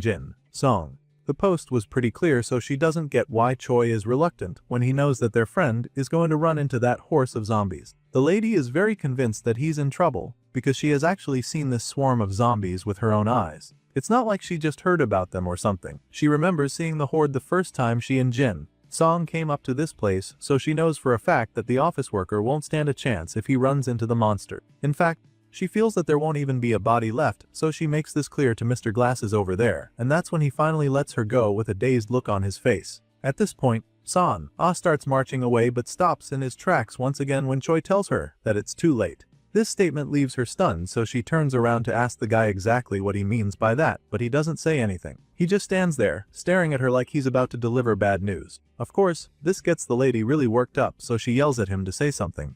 That's when he finally responds. He starts by telling her that it was 420 when he looked at the timestamp on that message. Apparently, that post they read about the horde led by the biker was posted very early that same day. And going by that, Choi Jae-sung concludes that the same horde would already be on their way to Bangkok, and very close for that matter. That being said, going out to search for Song Jin. Song would be a suicide mission because that very swarm of zombies might already be in Dong for all they know. Seon-ai is just dumbfounded when he explains this to her. But she doesn't even protest anymore because she knows that he's right. All of a sudden, she starts to look defeated, so Choi comforts her the best he can and suggests that they hold out exactly where they are instead of risking their lives. He reminds her that they can't afford to let the horde sweep through this place too. Even though their friend is clearly in danger and they want to bring him back, Choi also knows that they need to keep a home for him to return to. That was the whole point of our guy going on this mission by himself. He needed to go but also make sure that they were there to hold down the fort while he is away. Choi reminds Seon-ai that this was the whole point and successfully makes her see reason with him. After listening to everything he has to say, she calmly assures him that she understands and admits that she wasn't think straight earlier. So now she makes up her mind to stay back and defend her place too. If not for anything, then at least for Song Jin, Song who has already gone out and put his life in danger to make sure that they get what they need. The scene changes at this point, and we catch up with our guy who's still going from classroom to classroom in the abandoned school. His little tour is interrupted when he suddenly hears a noise coming from the classroom next door. He searched the place before and didn't find anything, so this noise definitely increases his heart rate a little. He starts to think that it might be a zombie, but that wouldn't even make any sense because aside from the window he climbed in through, all the other doors in the building were locked. And so, he concludes that whoever is making that noise must be another survivor. And if that's the case, he figures that the person could just end up becoming an ally to him. He's pretty eager to see if this is the case, so he decides that he needs to check to be sure. With this in mind, Song quietly moves into the next classroom, and that's when he gets to see the person making that noise. His eyes almost pop out of his head when he sees that it's a little child. He probably has a lot of questions running through his mind right now, but the thing that bothers him the most is that his child wasn't able to make it to a shelter. The kid remains in one spot in the dark classroom, and it's almost like they haven't seen the office worker yet. Song begins to rack his brain over the situation at hand. He knows that he can't bring the child back to base with him, but figures that the kid's home must be nearby. With this in mind, he considers helping the little one get back home and finally calls out to the child. After all, if that's all he is able to do, then it should be good enough. But just as he calls out to the kid, he realizes that there was something he missed before. He points his flashlight at the kid and realizes that he has been wearing bloody clothes all this time. That doesn't seem normal at all, since any other kid would have changed the dirty clothes and found something thicker to wear in this freezing weather as well. On top of hats, it's been weeks since the apocalypse started, so all of a sudden, it becomes really clear that this is not some innocent kid, but actually a zombie that's just been waiting for him until some unsuspecting survivor comes around. And so, in a split second, our guy is forced to kill the infected child since he starts charging at him. He takes out the zombie and obtains 1 coin as a reward, taking his total to 3. But he doesn't feel good about it because he wasn't able to save the child. And so, he just stands there, staring at the corpse with a sad look on his face as he apologizes to the boy. After taking out that zombie, Song now has a total of 3 coins in his possession that he can use on the store, but of course, that won't be enough to get him all the stuff he really needs to survive in this Ice Age apocalypse. So after dealing with the zombie, he resumes his search around the school. He was lucky that he didn't get ambushed by the last zombie he just faced, and he knows that might not be that lucky again, so he starts looking all over the school building for other zombies. This way, he can eliminate threats and warn coins at the same time, so he goes from one classroom to the next looking for brain eaters to wipe out, but even after searching for a while, he doesn't find any. During his search, he also noticed that most of the useful items, there are things that he can easily get from the warehouse, so he doesn't bother taking them with him either. After circling the school a couple times, he decides to rest for a bit and catch his breath. As you can imagine, the office worker is a bit disappointed that there's really nothing to be gained in this place. He quietly makes his bed in one of the upstairs classrooms as he prepares to go to bed.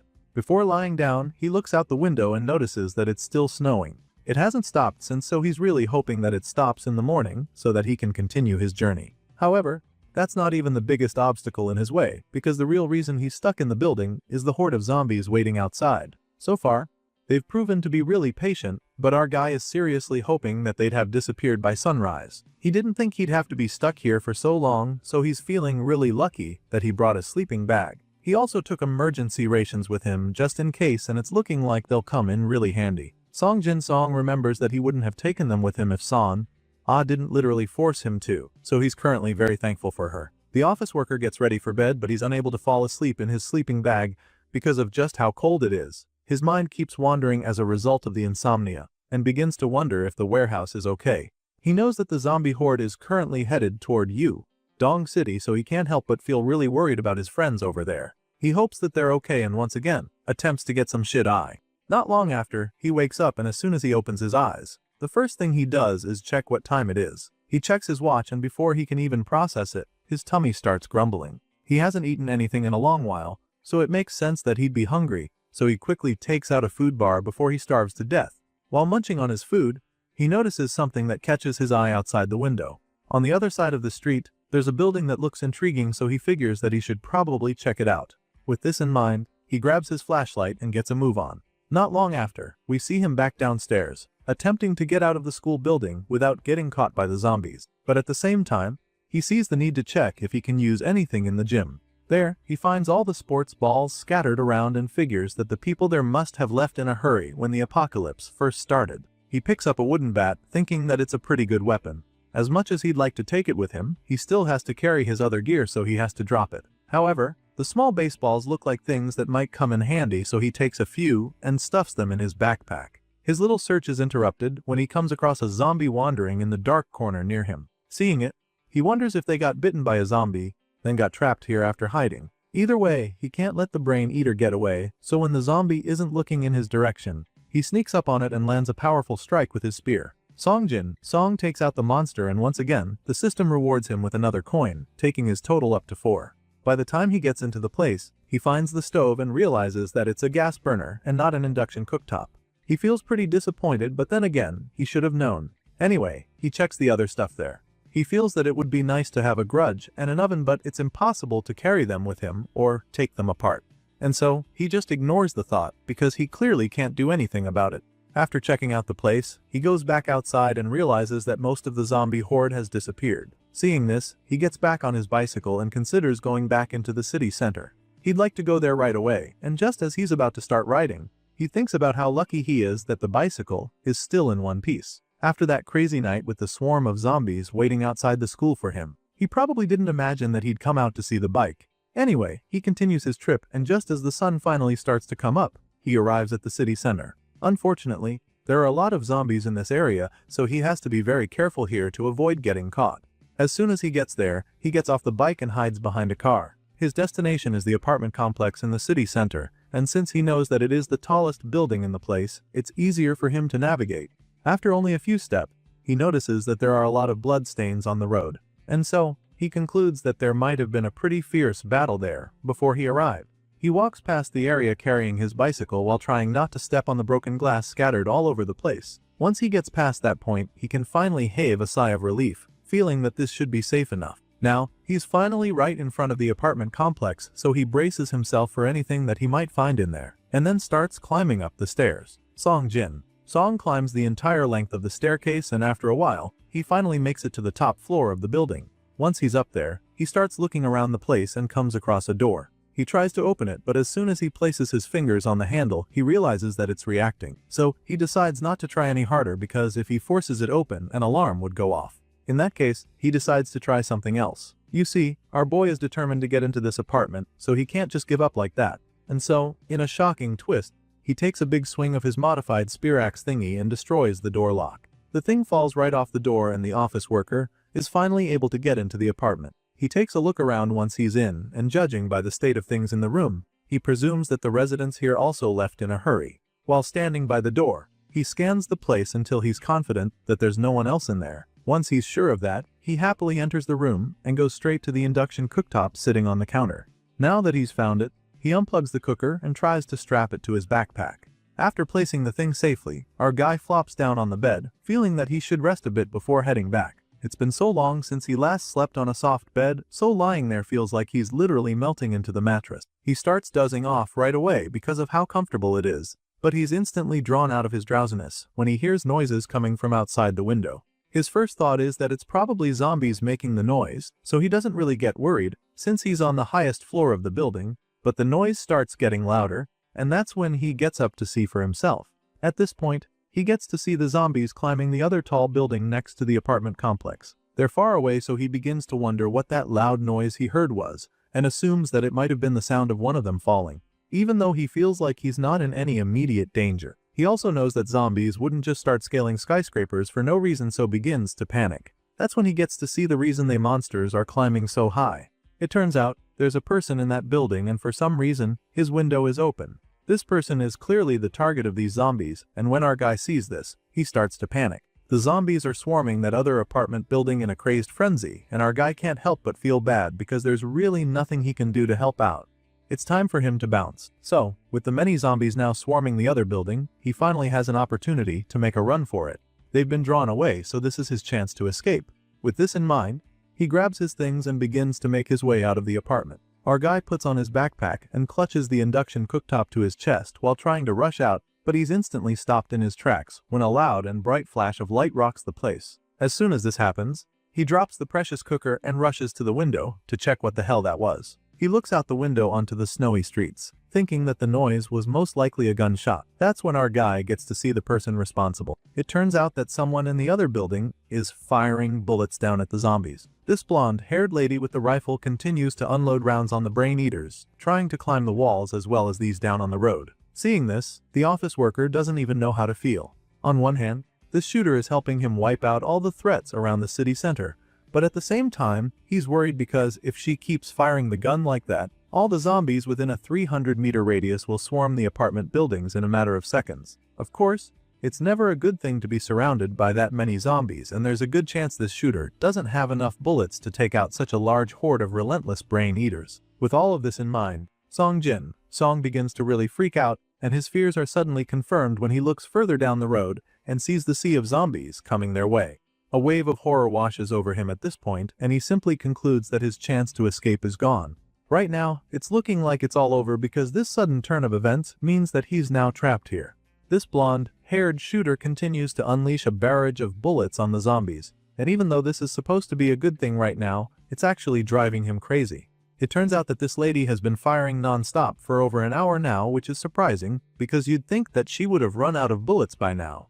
Well, that's not the case, because she's still very loaded and doesn't look like she's stopping anytime soon. Anyway, Song takes a closer look at the shooter and notices that she's picking off these zombies one by one with very precise shots. She's barely missing her shots, which suggests that she must be a pro at this. The office worker keeps watching her every move and also notices how she goes back in to reload whenever she's out. Even the way she adjusts instantly whenever the rifle has an issue shows pure professionalism, and he finds this pretty intriguing. The blondie takes a pause to go in and fix her gun, and seconds later, she comes out again to resume her rain of bullets on the brain eaters. At this point, our guy begins to think that this lady might actually be a soldier. She's way too good with the rifle to be a civilian as far as he's concerned, but he can't be sure, so he just keeps watching her do her thing, hoping that he can get the hell out of here soon. He looks down at the street from the top floor where he was, and there's a sea of zombie corpses lying around. He knows for a fact that hundreds of these monsters must have been dead by now, and he's not too happy about this. You see, this lady just wiped out all the potential kills he would have made.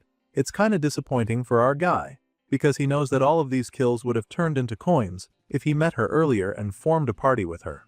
If they were in the same party, he'd be so rich with coins right now and would be able to afford almost anything on that shopping platform, and so, an idea pops into his head all of a sudden. What if she really became his ally? If that were to happen, then maybe he'd even get his hands on a gun to enable him to hunt down the zombies and earn coins himself. That would be such a breakthrough for him with the current state of things, and the idea isn't looking half bad right now, because this shooter appears to have plenty of bullets and weapons to spare. Seong is really considering adding this shooter to his team right now, but first he needs an opportunity to actually talk to her, and he can't exactly pitch his idea to her at the moment. As far as he's concerned, it will take at least a full day before those zombies finally scatter. So, he figures that he'll just have to wait a little longer until all of that is over. He sits on the floor by the window so he can rest a bit, while the gunshots start to become less frequent. At this point, you'd think that the shooter finally wiped out the horde, but you'd be dead wrong, because in the blink of an eye, another large ground of brain eaters swarm the place. The office worker hears the loud screeches and jolts up from the floor to check what's going on, and that's when he sees another multitude of undead creatures. This gets him really frustrated because it means that he'll have to wait there a lot longer than he thought he'd have to. Now, he's convinced that these monsters never actually stop, and by the time he looks over at the other apartment, he doesn't see the shooter anymore. Apparently, the gunfire from the other side finally stopped, and that's not the best thing right now.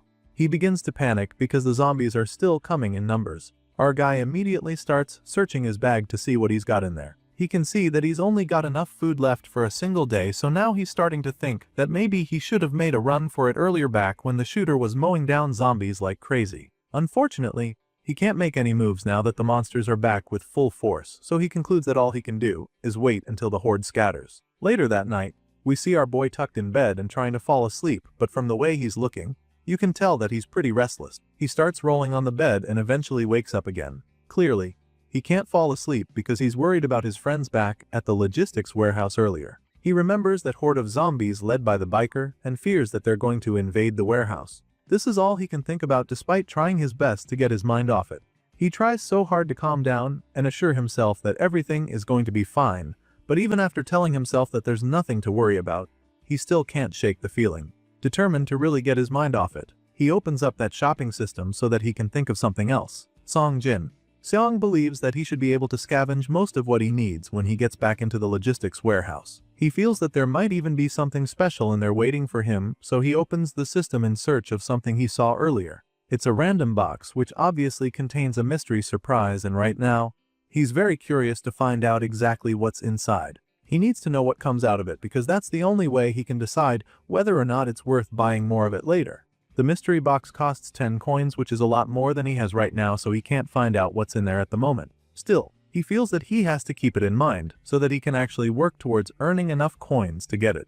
He's brainstorming about the situation when he suddenly hears a loud bang that draws him out of his thoughts. From the sound, he can tell that it was definitely a huge explosion, so he rushes to the window to check out what it is. Looking out, he can't see anything that explains what just happened, so he starts to think that those guys who blew up the subway to block the tracks are the ones responsible for this one too. He has no idea where exactly the explosion went off because of how far away it is, and just as he's busy racking his brain, he notices that the zombies start to move away. They're all heading south, which means that they're following the sound, so now he knows for sure that the explosion came from the southern part of the city. As soon as he sees the brain eaters leaving the city center, he grabs his stuff and prepares to get a move on. This is his chance to finally get the hell out of here, and he's determined to use it. Our guy puts on his backpack and grabs the induction cooktop that he came for before quickly making his way down the long flight of stairs. He walks down as fast as his legs can carry him while trying his best not to lose his footing, and after an arduous race against time, he finally makes it back to his bicycle. He ties the cooker to his bicycle and then takes a moment to catch his breath. After resting for a brief moment, he carefully moves the bike down the remaining stairs and quietly attempts to sneak away. Eventually, he makes it to the door that's slightly open, and as soon as he sticks his head out, he's thrown off by just how many of the zombies are loitering all over the place. There are so many in front of him, and he's surprised they're still hanging around since most of them ran toward the noise of the explosion. For some reason, these ones aren't even moving at all, they're just standing in the way, which leaves the office worker pretty confused because now he's not sure what he's supposed to do. He takes a brief moment to study their behavior, and that's when he notices how unsuspecting they are. In this state, they look pretty vulnerable, and since this isn't exactly a horde, he starts to get some pretty risky ideas. Our guy starts to consider taking these smokes on by himself with nothing but his spear, but just as the thought crosses his mind, he looks to the side and is surprised to see that shooter from earlier quietly walking out of her apartment building too. He takes a moment to watch her and figures that she's also trying to get out of the area as well. He keeps looking at her to sneak out of the place, and then all of a sudden, she starts approaching him with her rifle in hand. At this point, it's quite obvious that they've seen each other, and she gives him a hand signal from where she is. Seeing this, he's probably already concluded that the blondie must be a soldier or some ex-military. Anyway, the shooter picks up the pace just then and starts jogging through the snow to get close to the zombies. They're not too many, so it appears that she's getting the same idea that Song just had. With only a few strides, she gets close enough to the monsters and prepares to start spraying them with bullets. At the moment, our boy is just way too impressed by her that he doesn't even realize she's about to take coins away from him once again. The office worker is blown away by her movements, which literally have no wasted motion, and he's starting to think that she might even be from some special forces unit. It's really puzzling for him, but despite how curious he is, he can't make any stupid moves yet. She's got a gun and looks like she is about to start shooting, so he patiently watches to see what she's going to do. Surprisingly, she doesn't start shooting at the zombies. She stealthily comes straight to him to talk, which makes him pretty nervous. The lady walks up to him and starts by telling him that she has no intention of fighting him. He would like to believe that she's not a threat to him since she hasn't attacked him, but he also knows that he can't be that gullible at a time like this. He notices that she's not putting her gun down, so he doesn't let go of his weapon either. Our guy keeps it right in front of him, making sure that it's in a position where he can defend himself. I mean, she's got a rifle which she could use to hurt him from any distance, but I guess it's worth a try. If something goes wrong, he's afraid that she could become hostile, and that would be very bad for him if that gun is still with her. The shooter suddenly interrupts his thoughts when she asks if he's alone or has companions with him. Just then, he drops his wooden weapon on the floor and then reaches into the back of his pants, where he's hidden his flare gun. He secretly takes it out a little for easier access as he tells her that he's alone. But then, he puts his hands up as he tells her that he also has no intention of fighting with her. It's at this point that the blonde lady puts her rifle away, confirming that she's actually not here to hurt him. She walks closer to him with a smile on her face, telling him that it's nice to meet him because it's been since she's seen another survivor. She stretches her hand out next, offering him a handshake, and he returns the gesture as he introduces himself. Of course, she also introduces herself, revealing that her name is Park Sayan. As soon as he shakes her hand, he gets to feel the calluses on her body, which gets him really curious. Just then, the lady prepares to get moving again, but first, she scans the area. Inside the apartment complex, there aren't that many zombies, but outside, there will be a lot of them as far as she's concerned. That being said, she doesn't think it's wise for them to try moving out right away, so she suggests that they sit down and rest for a bit. Of course, our guy doesn't have any problem with this, so he agrees to do so.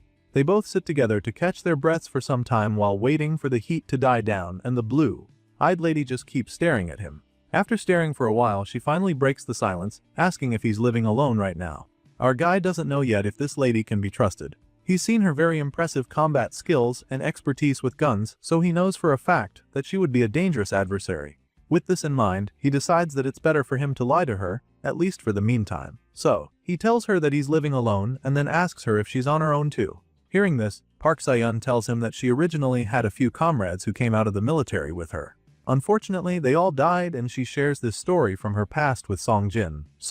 She tells him how they had a base on the outskirts of Bagak-dong. But then that wave of zombies that came through just now claimed the lives of her teammates. And that's how she ended up alone, and while trying to escape, she got trapped in the place at the end of the day. The office worker listens attentively to the story and notes how she refers to a horde of zombies as a wave. That's clearly military lingo, but he doesn't need to analyze anymore since she's already told him she was a soldier. Our guy feels pretty sorry for her when she shares this story with him. She's obviously been through a lot, so he sympathizes with her. Apparently, what she's feeling at the moment is more of rage than sadness because the death of her comrades was because of one bastard. She doesn't go into details on this one and just asks the office worker if he has a planned destination in mind yet. Hearing this, our guy is taken aback at first but then admits that was planning to head to the gun shop. Park Sayan is surprised to hear this since she's basically a walking ammunition store. Well, our boy really was planning to go to the gun shop, so it's not like he's trying to play her. In times like these, there's nothing better for safety than having a gun as far as he's concerned, and this is what he tells Sae-hyun. Sure enough, she agrees with him, stating that they all need protection from other people too, and not just zombies. With all of this in mind, she suddenly asks him if he knows how to shoot a gun, and he tells her that he does. The moment he says this, she opens up her bag to take out her rifle, as if to say that he should show her what he can do with a gun. Park Sae-hyun takes out some of the ammunition in her bag and lines them up on the stairs. The blonde lady suddenly looks like she's unwell, so our guy asks her if she's alright. She immediately claims that she's fine, telling him that there were just too many of them earlier. I guess this makes sense since she was shooting at the brain eaters non-stop for over an hour. Anyway, she tells the office worker that she's fine really. Anyway, she just gave him some ammunition, so he thanks her for it, but she doesn't even think it's enough. She wishes she could have given him more, but that's all she has to spare at the moment. Regardless, our boy still thanks her a lot, feeling that it's more than enough. He puts them all in his bag and zips it up while the blondie watches him. She suddenly asks him where he's headed now that they can get away from the city center. She clearly has no one else to talk to and is probably hoping that she can keep moving together. But our guy isn't looking too keen on this happening. He nervously replies her with a really suspicious look on his face. He claims that he's planning to look for a new base first, since he wants to find a place where he can at least lay low safely. You see, he's only lying to her right now because he's still not sure if Sae-hyun is someone he and the others can trust enough to reveal their actual base. He wouldn't want a situation where he endangers the lives of the others, so he keeps that information to himself. On the other hand, Park Sae-hyun is eager to set up a new team, so she doesn't mind starting with the office worker. Hearing about his desire to get a new base, she asks him if he'd like to come with her. As far as she knows, he does have anyone else he has to go meet up with. This offer throws him off immediately because that isn't on his agenda at the moment. I mean, she's helped him out with the ammunition, but he doesn't think it should be enough to throw everything else and follow her. Right now, the lady actually wants them to keep moving together because it seems that having a companion would make both of them feel more secure. It's a pretty shocking request that she just made, and our guy can't understand why she'd want them to be comrades. She's got the weapons and the training to handle herself, and it really won't benefit her if they become companions, so he doesn't understand. At first, it doesn't make sense, but then he realizes that she probably just doesn't want to be alone in all this. It's definitely coming from an emotional point of view, so he finally starts to get it. And since it's gotten to this point, he decides that he should actually find out if she's someone that they can trust. With this in mind, he agrees to follow her, but he doesn't tell her anything about the warehouse yet. He just intends to study her for the meantime. After all, with her skills and weapons, their base will be a lot safer. He picks up his bag and starts marching out of the alley, which surprises Sai-hyun a little, but it's what she wanted, so she quietly gets moving too. Not long after that, we see the both of them trying to get out of the area. The ex-military woman leads the way, trying to make sure they don't run into any trouble, while our boy drags his bicycle close behind her. Along the way, they walk past a lot of corpses, but Park Sai-hyun continues to clear the path for them. At the back, our guy just watches her do her thing, and he continues to be impressed each time. Even now, she's still so sharp and composed, so he is convinced that she would be absolutely terrifying if she ever became an enemy. He definitely wouldn't want to get on her bad side, so he's just praying that he doesn't ever have to go up against her.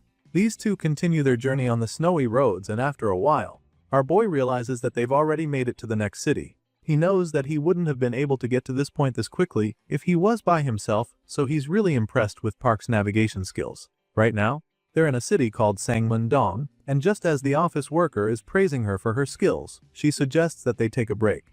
The blondie walks up to an abandoned diner and urges Song to rest inside there with her for a while. They make their way into the place and she immediately flops down on one of the chairs. Our guy sits across from her and they both relax for a while. They have a few snacks and her mood lights up immediately. It's been a while since she had something that's sweet, so it really woke her entire body up. The MC just laughs in response, admitting that nothing beats sugar when one is worn out. After having a laugh, the office worker gets back on his feet, suggesting that they get moving again since they've rested enough. Park Sai-hyun agrees with him and gets up too. On the way out, she suggests that they focus on finding food supplies in the afternoon, and our guy also thinks that they should do that. He grabs his bicycle and rolls it out the door, talking about how food should be their priority for the meantime. But just as he's about to step out of the place, a bullet flies right past the front of his face. As you can imagine, fear grips him instantly, so he yells out to Sai-hyun, warning her that there's someone with a gun after them. The ex-military shoots out the door in a flash with her rifle in hand and starts running toward where the gunshot came from.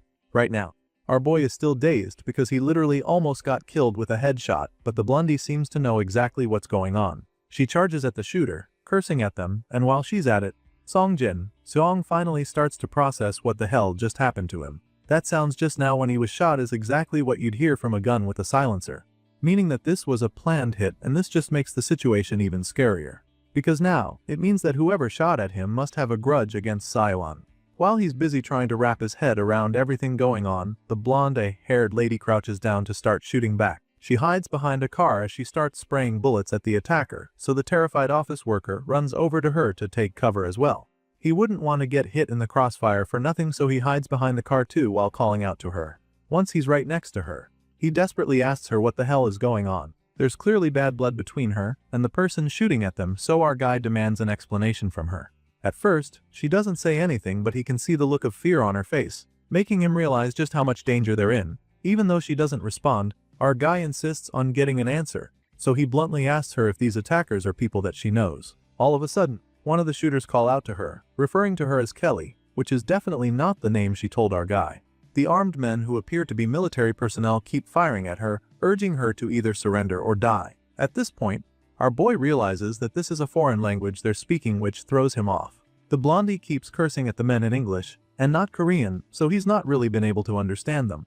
The only thing he knows for sure is that they're trying to kill each other. The lady continues to ignore him despite him asking her what the hell is going on. As the gunfire intensifies, he finally has enough, so he gets up and starts scolding her. He tries to warn her not to engage in a shootout right here, because that would just attract the zombies, but before he can even finish talking, a bullet shuts him up. He almost gets shot, but it misses him by some miracle, so he goes back down to the ground to hide. Meanwhile, Sion, who we now know as Kelly, continues to spray the enemies with bullets. She keeps ignoring our boy even when he tries to warn her about the zombies around. With all the noise coming from this place, it's only a matter of time before the brain eaters swarm the area. Sadly, she can't exactly stop shooting now because the foreign soldiers are advancing. They're after her and are clearly not going back until they've captured her, so she refuses to stop. Song tries to touch her, hoping this would get her attention, but she just snaps at him. There's fear in her eyes and he can see it as she tells him that she'll never surrender. She tells him that she'll never go back to where they took her, but of course, our guy doesn't really understand what any of this means, so he just backs off, looking really confused. It's at this point that she finally answers him. She tells him that these men coming after her actually raped her. She tells Song that this is the real reason she ran away from her team. Of course, our boy had no idea about any of this, so he's really dumbfounded when she drops this bombshell. It's a little difficult for him to digest right now, since he has seen how strong he is, but when she notices he's reluctant to believe her, she gets pissed. She can't believe that he'd think she's lying at a time like this, and even though he doesn't want to doubt her, he also doesn't know if he can actually trust her yet. To be fair, she did lie to him about everything else, like her name and why she was all by herself, so what guarantee does he have that she's telling the truth right now? He really doesn't know what to do now because this changes everything. They're in a situation that could see him changing his entire plan about her, and so he starts racking his brain on the next call to make. However, his brainstorming is cut short when she grabs his arm and tosses him out from behind the car where he was hiding, and as soon as this happens, the office worker goes on his knees and surrenders. He can't take any chances with these guys, so he just lifts both hands up so that they know he means no harm. Thankfully, they don't shoot at him, and in this brief moment of confusion, they're forced to cease fire. In that split second, Si-hun makes a run for it. She uses the opportunity to escape, leaving our guy all alone with the soldiers that came after her. Just as she's about to disappear into a dark alley nearby, they spot her and start shooting at her. This time around, she's not so lucky, because one of the bullets grazes her left arm just when she thinks she's gotten away. Her gun falls out of her hand when she gets hit, and this slows her down enough for the soldiers to go after her. Our boy watches as the men run into the alley to catch her, and all he can think about is how she threw him under the boss. She literally used him as a shield to escape, not minding whether they would shoot at him to get her. Some of them follow the blondie while the others stay back to interrogate him. He's still on his knees with his hands raised above his head when the leader of the squad approaches him.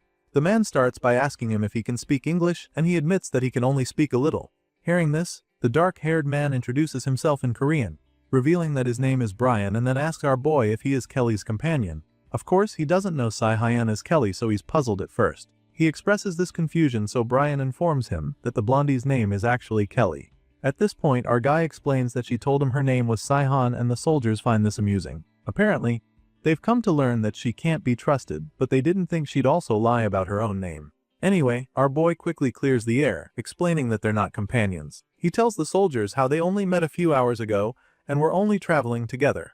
Of course, they're not going to believe him that easily, so he knows that he'll have to prove that they're not working together. The office worker goes on to tell them how she said she was a former US soldier and that she ran away because they raped her, but when he says this, there's a genuine look of shock on the men's faces. At this point, they decide to tell Song their own side of the story. Apparently, the blondie betrayed them. She was caught siphoning off food supplies and shot 6 of their team members in the process. 2 of them were injured and 1 died afterward, which is why they're after her.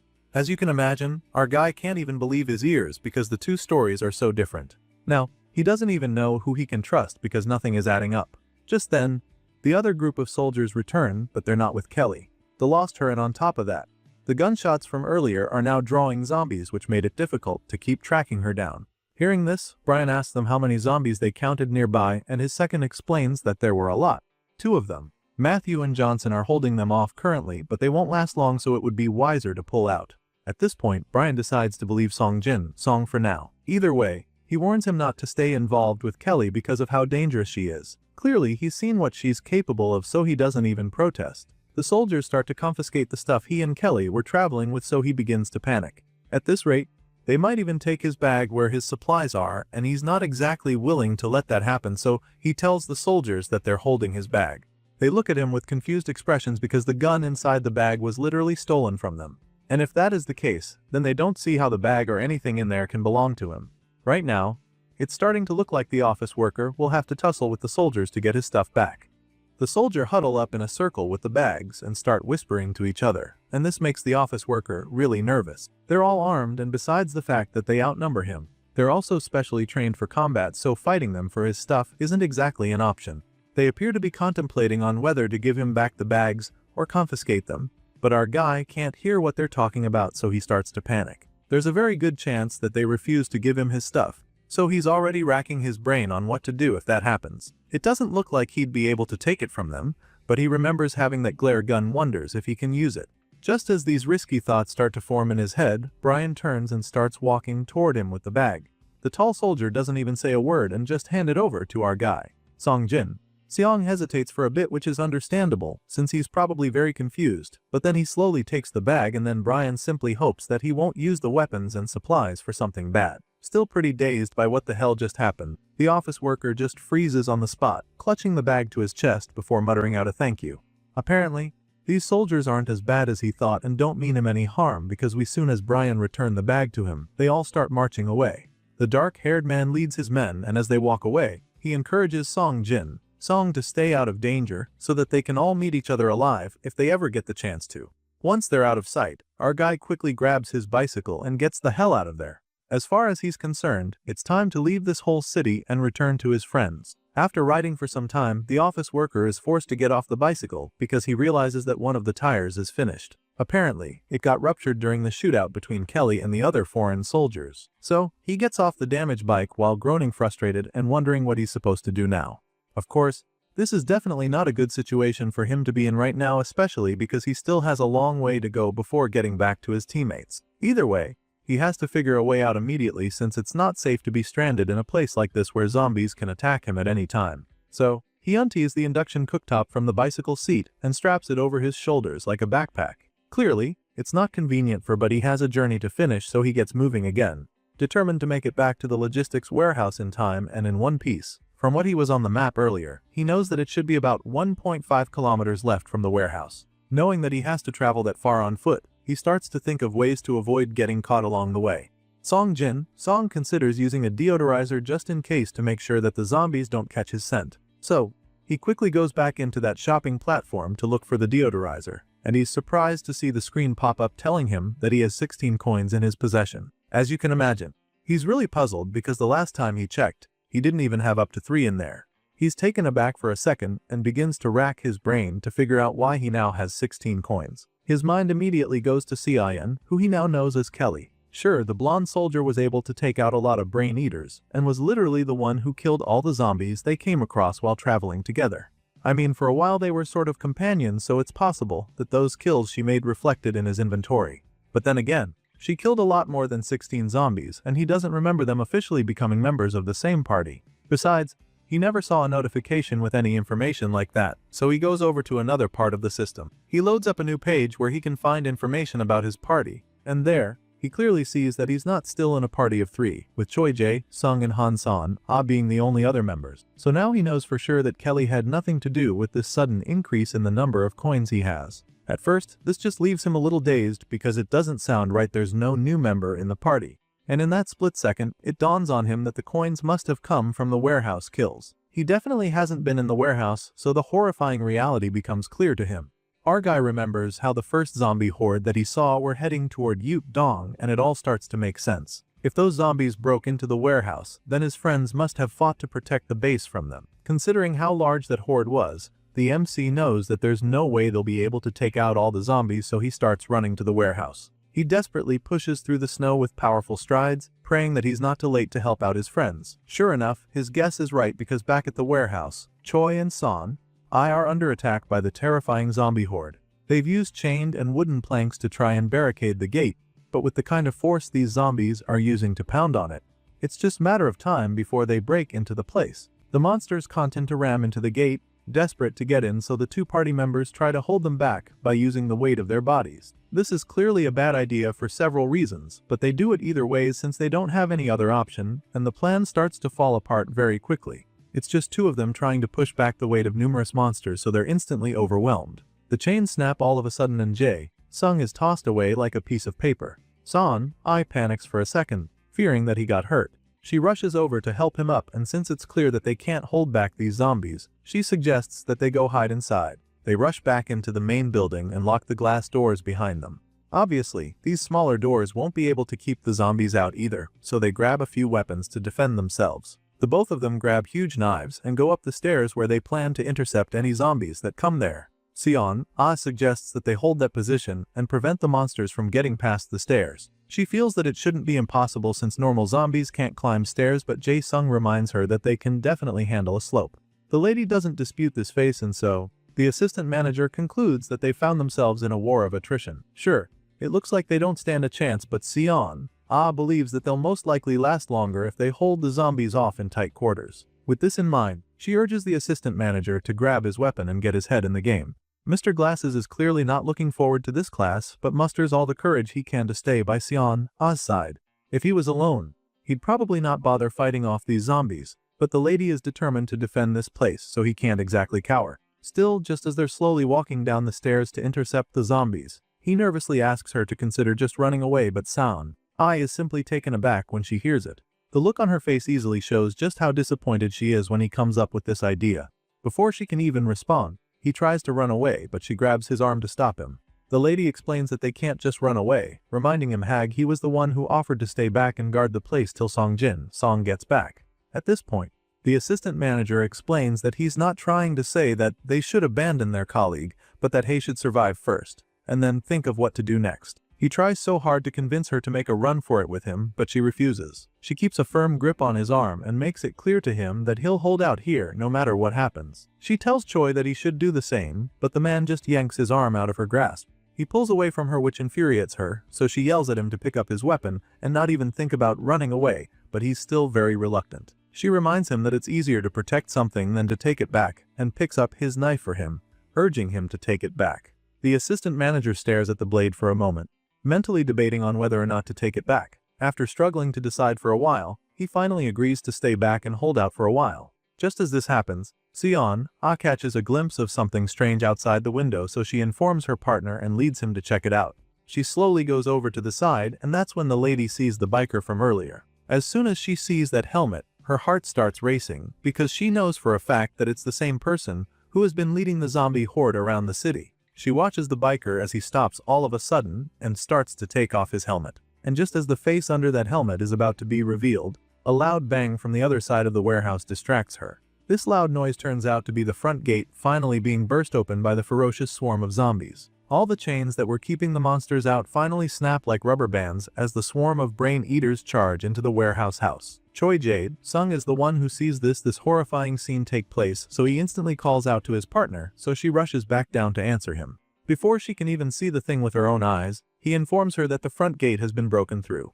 Hearing this, she asks him what the zombies are doing exactly, and he simply tells her that they will all be inside in a second. Truly, the brain eaters mindlessly charge into the building as if they're being drawn by something. Thankfully, these two party members still have some time to make up their minds about what they're going to do, because the first floor doors are acting as a second line of defense. The doors down here are made of reinforced glass, so it's not that easy for the crazy zombies to get in. They cluster in front of the door, desperately trying to break through, but it doesn't seem to be working. However, Sion knows that this door can't hold the horde forever, so she decides that they'll just have to stand their ground and kill any zombies that break through the doors. With this in mind, she grabs her sword and encourages the assistant manager to be just as brave as she is. The both of them stand in front of the door, waiting as the insane monsters relentlessly push against the glass. While all of this is happening, the scene shifts, and we get to see what's happening outside the building. Just outside the logistics warehouse, we see that the office worker has finally arrived, and he doesn't even need to get close enough to confirm that the zombies are there indeed. He's forced to kill one by himself when he gets there, and even though this is a sign that his partners are probably in a lot of danger already, he keeps trying to convince himself otherwise. After all, there were always a few zombies lurking around even before the horde started moving this way, so he tells himself that this is all it is. He really hopes that his friends are safe back in the warehouse and continues running toward the place only to suddenly stumble upon something truly horrifying. Just as he reaches the front of the building, he sees hundreds of bloody footprints in the snow which he knows could only have been created by a horde of zombies. But that's not even the most terrifying sight, because by the time he looks up, he realizes that the front gate has been broken through and the doors on the first floor have also been opened. A wave of fear washes over him when he sees this, and he begins to panic even more because now he knows without any doubt that the warehouse is no longer safe. Sure enough, we get to see what's going on inside the building. Sion appears to be running around, slaying all the brain eaters in her path, and our guy goes into to discover the bloody path of zombie corpses that she leaves in her wake. There's literally a heap of dead zombies right in front of the glass doors, and he figures that his friends must have been the ones who handled it.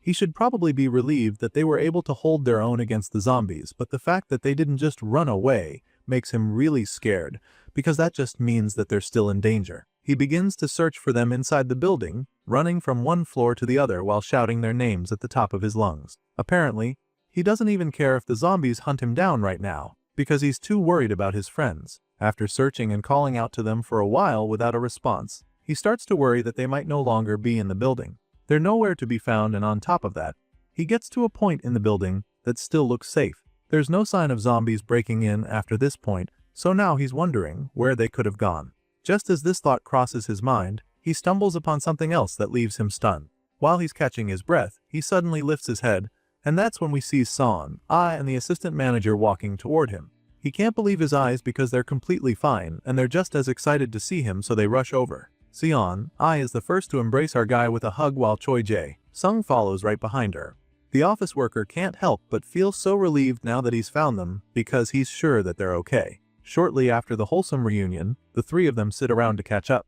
They fix up some tea for him, then proceed to tell him what happened while he was away. Son clearly missed him a lot, because she's barely taken her eyes off him since came back. She tells him how the zombies came and how they were forced to hold them back. Apparently, that door made of reinforced glass was pretty sturdy, so it gave them enough time to think and come up with a plan.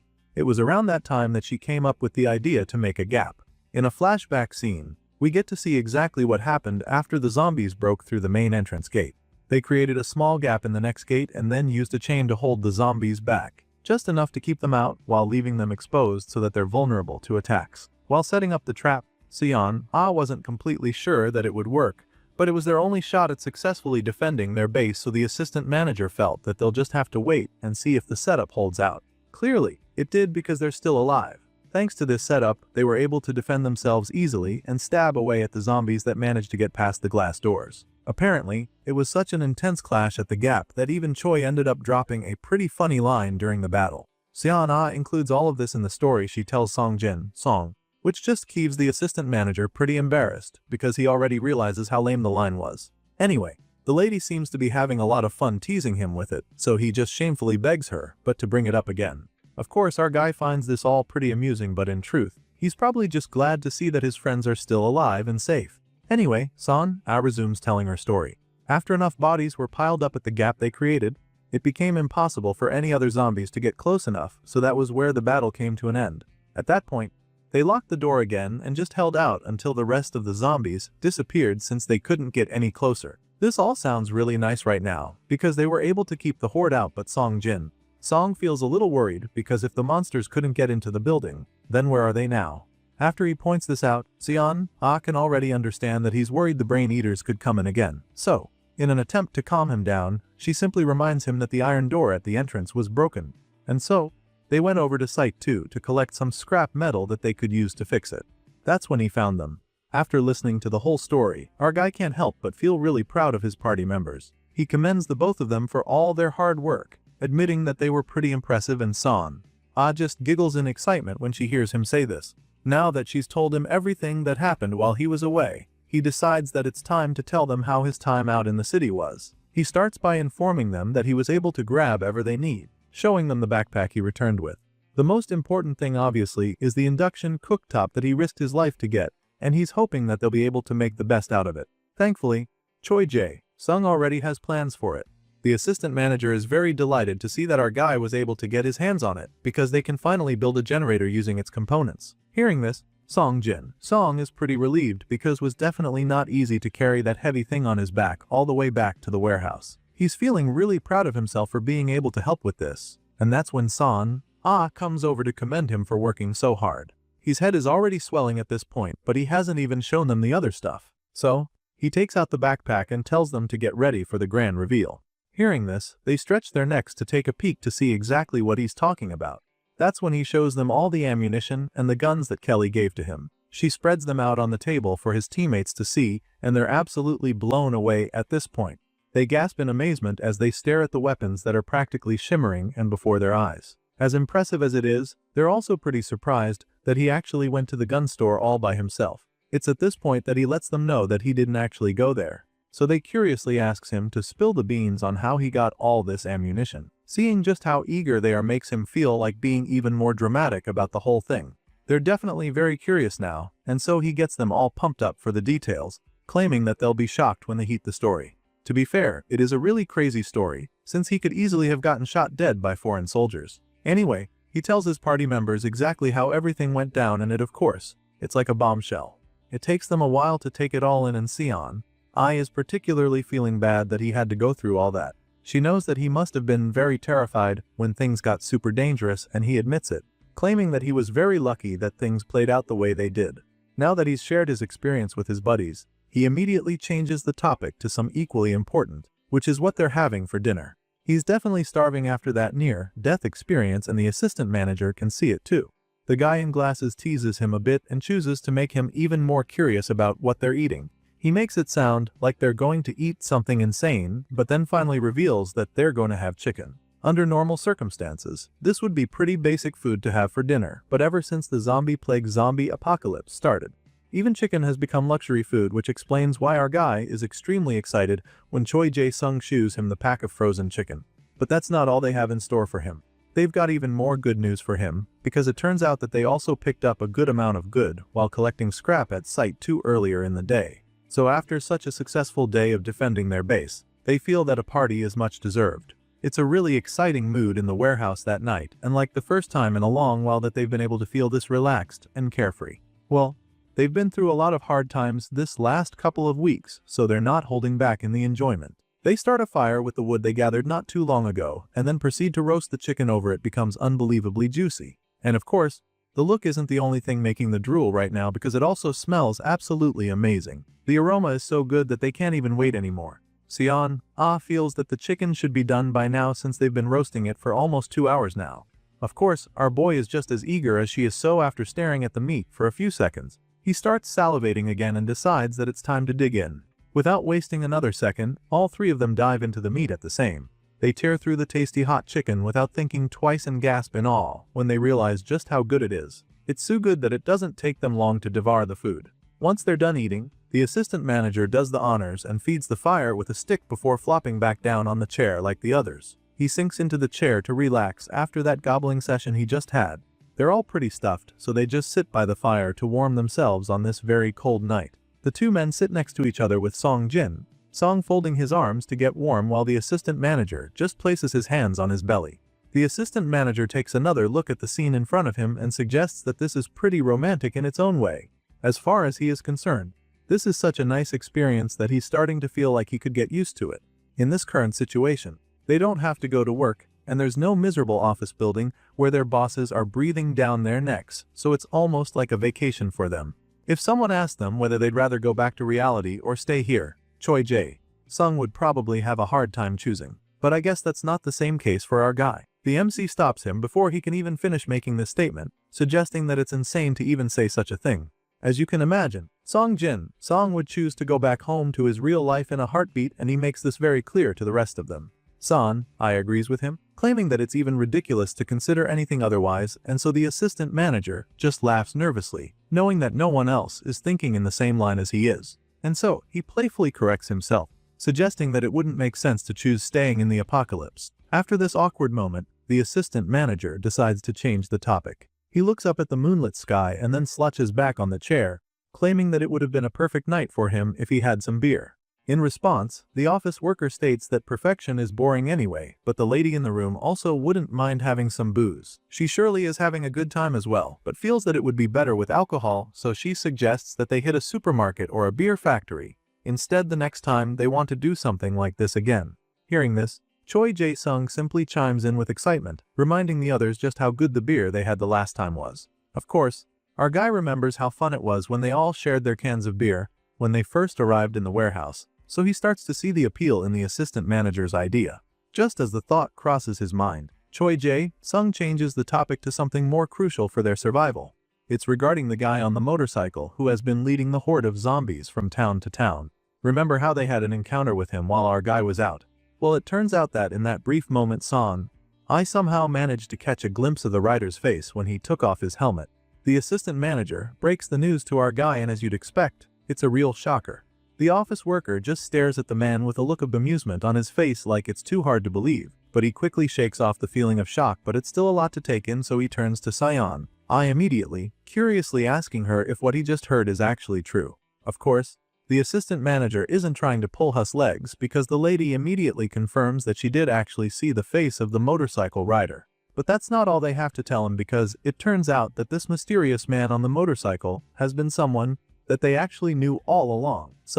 Reveals this to the MC, and it's like she just dropped another heavy bombshell.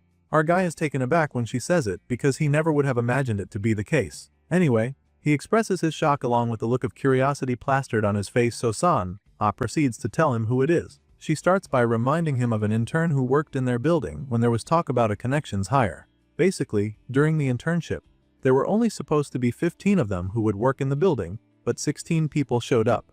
One of them was rumored to be a parachute hire, and so they quit halfway, and apparently, that person is the one she's talking about. Sion admits that she can't remember the guy's name, and while attempting to recall, our guy chimes in, reminding that the Nepo baby intern was actually Park Min-tae. Turns out he's right about this because she instantly recognizes the name. She also remembers that this young man is the son of the company's CEO, and while she's still trying to make her point, the assistant manager cuts her off. Choi Jae-sung is pretty taken aback by everything they're saying because it would mean that the biker leading the zombie swarms around is someone from their company. Well, it's looking likely that this is the case, but Song suddenly suggests that it might not be the guy they're thinking of. This leaves a little confused, so she asks him what he means. He's surprised that she's not aware of something that was common knowledge in the office, but then spills the beans, revealing that Park Min-tae actually has an identical twin brother. It was pretty well known within the company that their company, Taeseong Group's CEO, Park Man-jung, has identical twin sons, the older one, Park Min-tae, and the younger one, Park Min-song. The twin brothers look exactly the same, but their personalities couldn't be more different. Park Min-tae was a complete troublemaker who has a history with drug charges. A few years ago, he made the news for getting busted at a drug party in Gangnam Club. On the other hand, they say Park Min-song was a total elite. He entered science high school early and even earned a PhD in the United States in his 20s. Hearing this, Sion is truly amazed because she did not really think that identical twins could be so different from one another. You see, our boy even heard that one of them got hurt as a kid and had to stay in the hospital for a while. So now, he feels that the incident must have been the reason why they turned out so different. Song Jin-song continues the story, revealing that after finishing grad school, Park Min-song came back to Korea and joined the Taesong Bio Company. Last he heard, the good brother was actually doing really well there. Upon hearing this, Mr. Glasses at the side nervously suggests that the person saw earlier must have been the bad twin. Before he can even finish his sentence, the MC admits that it could be either of the two brothers. He claims that it could have been the older one, Min-tae, or the younger one too. However, Jae-sung is pretty convinced that it must have been the older brother, since he already has a reputation for doing bad stuff. Song Jin-seong admits that this is actually a possibility, but at the same time, he doesn't feel that they can be too sure about this because it could also be the good twin responsible for what's happening. But then, Jae-sung recalls how Park Min-song is an actual genius, and since the guy was working at Taesong Bio Company, there's a good chance that he could be connected to what is happening right now. The guy in glasses explains this to the other members in his crew, but for some reason, they just can't seem to take it seriously. For a second, they ponder on what he said but ultimately decide that his theory is incorrect. After having a short laugh about it, Song Jin-song simply turns to Seon-ah and asks if she's even sure about the face she saw on the motorcycle. She assures him that it was one of the twins, reminding them of how sharp her eyes are. She doesn't even expect him to be doubting her right now, and so he decides to follow her instinct. Anyway, now that they've come to this point and probably even have a suspect, Song Jin-song decides that it would be best to keep this information between themselves. Jae-sung agrees with him and then suddenly remembers that something interesting popped up on the community board earlier in the day. The guy in glasses whips out his phone and starts scrolling through to show the others what he's talking about, and it doesn't take long for him to find what he's looking for. It's a post talking about the shocking true story of the West Coast shelter finally coming to light. Upon seeing this, Seon-ah immediately remembers that this is the same place that everyone was worried about before. Even though she's familiar with this whole thing, Our boy feels pretty lost. So, he asks her what she's talking about and what's up with that place. That's when the two reveal what they just discovered on the community board. You see, someone uploaded photos of the West Coast shelter for proof earlier, and now they're certain that the people living there are a cult. As you can imagine, this information catches our boy off guard, so he's pretty baffled for a second. But his buddies are fully convinced that the person who put up the post is telling the truth. From what they've read, they believe that the people there call themselves the Sejongyo, which is short for extinction of the world. They're some kind of apocalypse fanatics who believe that it's time for a new beginning to rise, and the only way for that to happen is for this present world to come to an end. As you can imagine, this is a lot for Song Jin-song to take in, and he has a hard time believing that it's true, but his buddies assure him that they're not joking. As it turns out, the prophecy of this cult has already come true by coincidence, and as a result, it just made their belief stronger. After the apocalypse started, more people started flocking there, and with all that attention, it looks like the cult of the West Coast shelter has already taken over Incheon International Airport. Hearing this, the MC doesn't even know what to say. All he knows is that the whole situation just sounds very chaotic. Seon agrees with him. She admits that there is a lot of controversy, but apparently, since the airport has solid infrastructure, the place seems surprisingly inhabitable now. On this note, Jae-sung begins to think that they should actually look into it more, but our boy isn't exactly in support of this idea. He takes a second to ponder on it, and ultimately decides that it's better not to get mixed up with any religious groups. He knows that things could get really messy if they clash with weird beliefs, so he just doesn't want to go near that cult. His buddies really get the point he's making, so they agree with him. As such, Jae-sung decides that he's only going to share any useful updates or strange posts that pop up, in order to avoid getting mixed up with the fanatics. Song Jin-song simply thanks him for this, and the three of them carry on with the rest of their night. The next morning, they wake up to see that it's still snowing heavily, but they don't have a choice but to inspect their environment. During the routine checks, Song Jin-song sees that their gate is broken open and immediately starts racking his brain on how to fix it. He knows that it's going to be a problem later if he doesn't get it sorted out, since they'll be exposed to zombies and raiders otherwise. As much as he would prefer to not go through the trouble, he ultimately concludes that he doesn't have a choice. He just has to fix it quietly and carefully to avoid drawing any unnecessary attention to themselves. The office worker suddenly grabs the metal bars and starts forcing them back into shape with his bare hand. Of course, this is not exactly an effective method, but there's really no other way since he can't start welding the gate back. Anyway, it doesn't take too long for the bars to start budging and returning to their original shape. It's definitely not perfect, but Son is pretty satisfied with it, since this is as good as it can get with their limited options. Seeing that the bars aren't that hard to mend, she takes a wooden plank and uses it to fill up the spaces between the bent bars. Our boy does the same, and a few hours later, we see the both of them panting in exhaustion on the floor next to each other. Apparently, they've already been at this for 6 hours, and they still haven't been able to perfect the job. They used wrenches and some other tools they could get their hands on, but it didn't really make the process that much smoother. Overall, after 6 hours of trying to mend the gate, they managed to close the gaps between the bars with the wooden planks, so it's not exactly a terrible result. Seon believes that it's good enough considering the resources at their disposal, and she also thinks that making it a double door was the right way to go. To her, this was the best idea, and Song Jin-song agrees with her, adding that it was the right call. Once they're satisfied with the result, the MC suggests that it's time for them to go back inside before they freeze to death. But before that, Seon remembers that they still need to check on the third member of their crew. Apparently, Jae-sung also had something to sort out on the other end, so she wonders if he's done with that as well. The scene shifts shortly after, and the next thing we see is that the two are now staring at a shiny bicycle. It looks brand new and really good, so they're both pretty amazed by it. Seon can't even wrap her head around how cool it looks, so Jae-sung decides to explain how it works. Apparently, this isn't really a bicycle.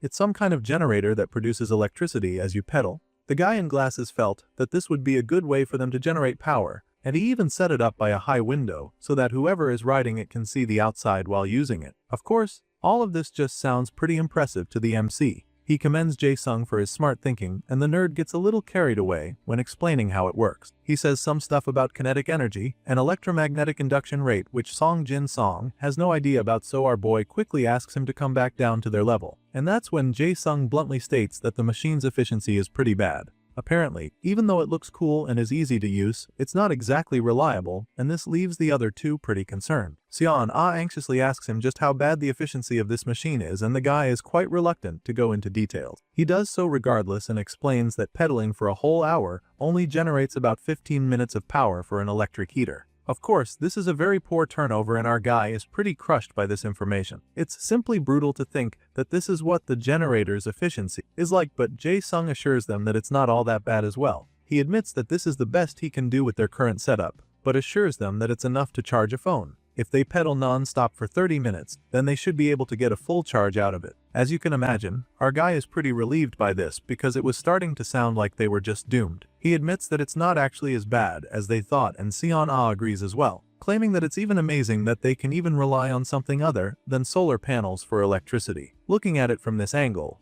it's pretty clear that Jae-sung has actually made a breakthrough. They shouldn't even be complaining about efficiency because all thanks to him, they'll finally be able to have stable electricity and not just keep waiting for the sun to come up. Song Jin-song thanks the inventor and the group, but the guy modestly reminds him that the only reason any of this is possible is because he risked his life to go get that induction cooker for them. The MC is flattered by this, so he playfully teases Jae-sung for being a smooth talker and tells him to make sure he asks if he needs anything else. To this, the inventor jokes, claiming that he'll take the MC up on that offer. The two have a laugh and the scene suddenly shifts to late that night. When everyone else is asleep, our guy receives a notification from that online platform. Apparently, there's a new item up for grabs on the window shop, so he starts browsing the catalogs. Song Jin-song is currently looking for some kind of defensive item he can use more effectively. The last time he found a deodorizer through the scanner, so he's thinking he should buy it again since it only costs 1 coin. Besides, he's got plenty of coins to spare this time around, so he doesn't think it would hurt to go for it. Song Jin-song clicks the button to purchase the search tool, determined to find equipment that can prevent outsider intrusion. Unfortunately, after using it, he's shocked to see that there's no result found. On the bright side, at least the scanner he purchased isn't consumed, so he decides to search for a gun on the shopping platform instead. But once again, there's no result found. At this point, he simply searches for a GPS tracker, and he finally gets something similar. The scanner brings up a similar tool called a location tracker that works for 24 hours, and it costs 7 coins. The MC's eyes widen in shock when he sees this, because he had no idea that something like this even existed. It gets him really excited because he realizes that he can actually track a dangerous person, or a lost teammate with this tool. Just when he's about to purchase the thing, Jae-sung rushes into the room, calling out to him and raising the alarm. He barges in, urging everyone to wake up because they have visitors at their gate. The three of them pull out their guns, Jae-sung mounting the sniper rifle while the MC and Seon arm themselves with pistols. She has an idea who could be at the gate, and there were supposed to be 2 of them. Song Jin-song confirms this, revealing that the visitors will be here any minute now. Even though they're armed and prepared for any intrusion, the lady can't help but feel really nervous. You see, she has never fired a gun before, so her hands are practically shaking. When she tells our guy how nervous she is, he doesn't hesitate to help her out.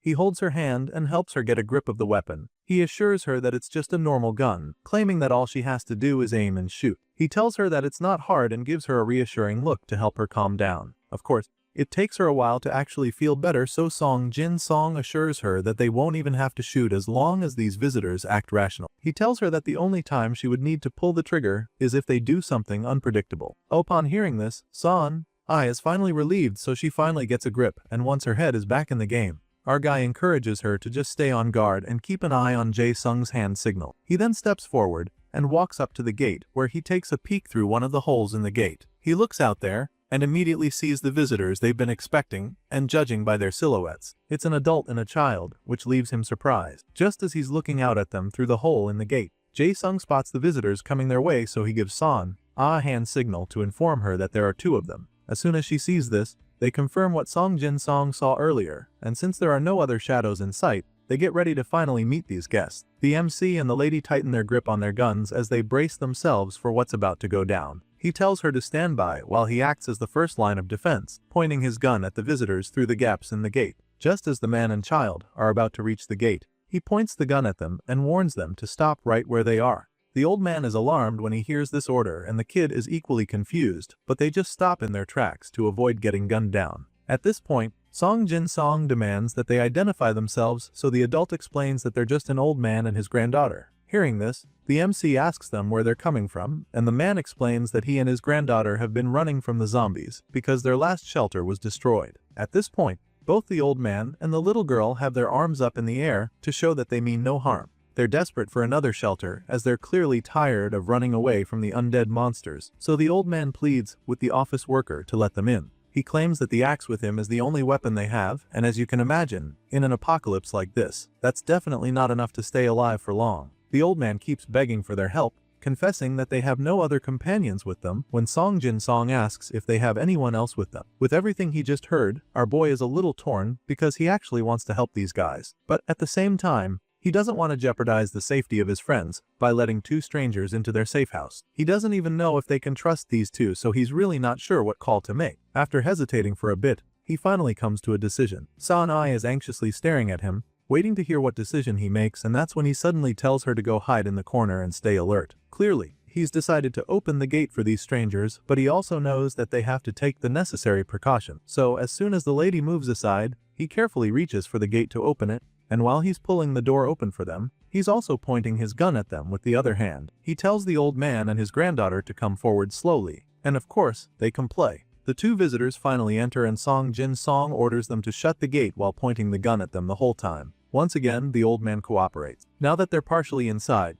the office worker asks them to stand by the entrance for some time. While they're waiting, the little girl starts to get a little restless. Her grandpa encourages her to be a bit more patient, but the kid is probably already freezing at this point, so she suggests that they ask if they can go inside. A while later, we see that the old man and his granddaughter are still in the tiny waiting area. Song Jin Song and his friends can see them clearly through the window from upstairs, so they'd know if the visitors are up to anything bad. At the moment, the three of them are deliberating on the right call to make. San-ai feels that they should just let the man and his little girl enter. As far as she's concerned, they're harmless and they wouldn't be much of a burden on them. After all, it's not like they're running out of supplies or something. They can easily take in the two without stress, so she urges the boys to see reason with her. Unfortunately, Jae-sung is not on the same page as her. The inventor of the group insists that it's way too risky to let anyone else into their fold. The incident with Kelly is still very much fresh in his mind, and he's not looking forward to experiencing another case of betrayal. Jae-sung explains that they can never know when people will turn on them, no matter how friendly they seem at first. If this apocalypse has taught him anything about this world, it's that no one can really be trusted, especially strangers. Of course, Mr. Glasses over here has a point and San-ai doesn't dispute it, but she also tries to explain that these guys in particular aren't a threat. She doesn't think they can cause any harm because it's just an old man and a child. From what she can see, it appears that they haven't eaten or bathed properly in a long time and feels horrible turning them away. On the other hand, Jae-sung doesn't have any problem with sending them back. The guy insists that there's no need for them to take any unnecessary risks even though it feels wicked of them. Once again, San-ai counters his opinion, claiming that the risk is minimal since they have guns and all the strangers have is a single axe to protect themselves. But of course, this argument isn't really valid to Jae-sung because he feels that they could be hiding other weapons in their bags or something. Besides, they're not obliged to help the old man and his little girl, so he doesn't see any reason why they need to take the risk at all, even though it seems minimal. It doesn't take long for the debate to turn into a full-blown argument. The two go at each other, throwing point after point while Song Jin Song just stands at the side, knowing that he's the only one who can solve this situation now. San-ai is of the opinion that they'll never get anywhere if they always focus on the risks involved in anything they do, but Jae-sung doesn't think that this is a situation that they should be gambling with. At this point, the MC figures that they won't get anywhere if this argument continues. He already knows that neither of the two are wrong. They've both made very solid arguments, but his vote is going to be the decider, so he suddenly interrupts them, revealing that he wants to let the strangers in. As you can imagine, San-ai is delighted to hear this while Jae-sung just expresses his displeasure. The guy tries to protest, but before he can even start, Song Jin Song starts giving him reasons why they should let the strangers in. He admits that he understands what Choi is saying, but right now, they need more people on their side and he explains this to the guy. Song Jin Song points out how they haven't made much progress clearing debris or gathering food from their second site, despite having stayed there for a while now. The senior feels that they need more hands on deck, so Choi finally has a change of heart. He begins to have a rethink of the whole situation, and even though he's reluctant to let those strangers into their hideout, he kinda agrees with what the senior is telling him. Song Jin Song suggests that the old man can help them out with work while the little girl helps stand guard at the same time. It's a really good idea, and even Choi knows it, so after pondering for a while, he ultimately agrees to get on board with them. And of course, San-ai is really excited to hear this. A few moments later, we see the old man passing his bag to Song Jin Song through the gap in the gate. Even now, the gun is still being pointed at them to make sure they don't try anything funny, while the strangers keep their hands up. San-ai proceeds to search their bags thoroughly for any weird stuff. Luckily for them, she doesn't find anything suspicious inside the bag, and just like that, the senior office worker finally puts the gun away. Now that they're sure these guys don't pose any threat, he allows them in. The office workers let the strangers into the warehouse, and as you can imagine, they're extremely grateful for the opportunity. Song Jin Song leads them into the safe house and immediately asks them the last time they ate. The old man claims that they haven't eaten for the past 2 days, which leaves the MC shocked because he finds it hard to believe that the little girl hasn't eaten since that time. The man confirms that they have indeed been starving and immediately suggests that they should eat first before anything else. Shortly after, the scene shifts, and the next thing we see is a table full of noodles and other processed foods. The new members of the crew dig into the food, and not long after, we see that the little girl is fast asleep. Sion puts the girl to sleep and just keeps admiring her while all the men chat at the table. The old man thanks them once again for letting him and his little girl stay with them. Just then, the MC asks the old man to tell them exactly how they got to this point even in this apocalypse. That's when the man begins to tell his story. He reveals that they came from the north, all the way from Yangju. Before the Ice Age apocalypse, he used to live in Gangwon, where he hunted for a living, but when he says this, the office workers are a little taken aback. Our guy is particularly surprised to hear this, so the old-timer explains that he used to catch mainly wild boars back in his home, which is quite impressive to the city folk. The three of them suddenly realize that the man sitting in front of them might not be as weak as they thought. This gets them really intrigued, so they encourage him to speak comfortably with them. Hearing this,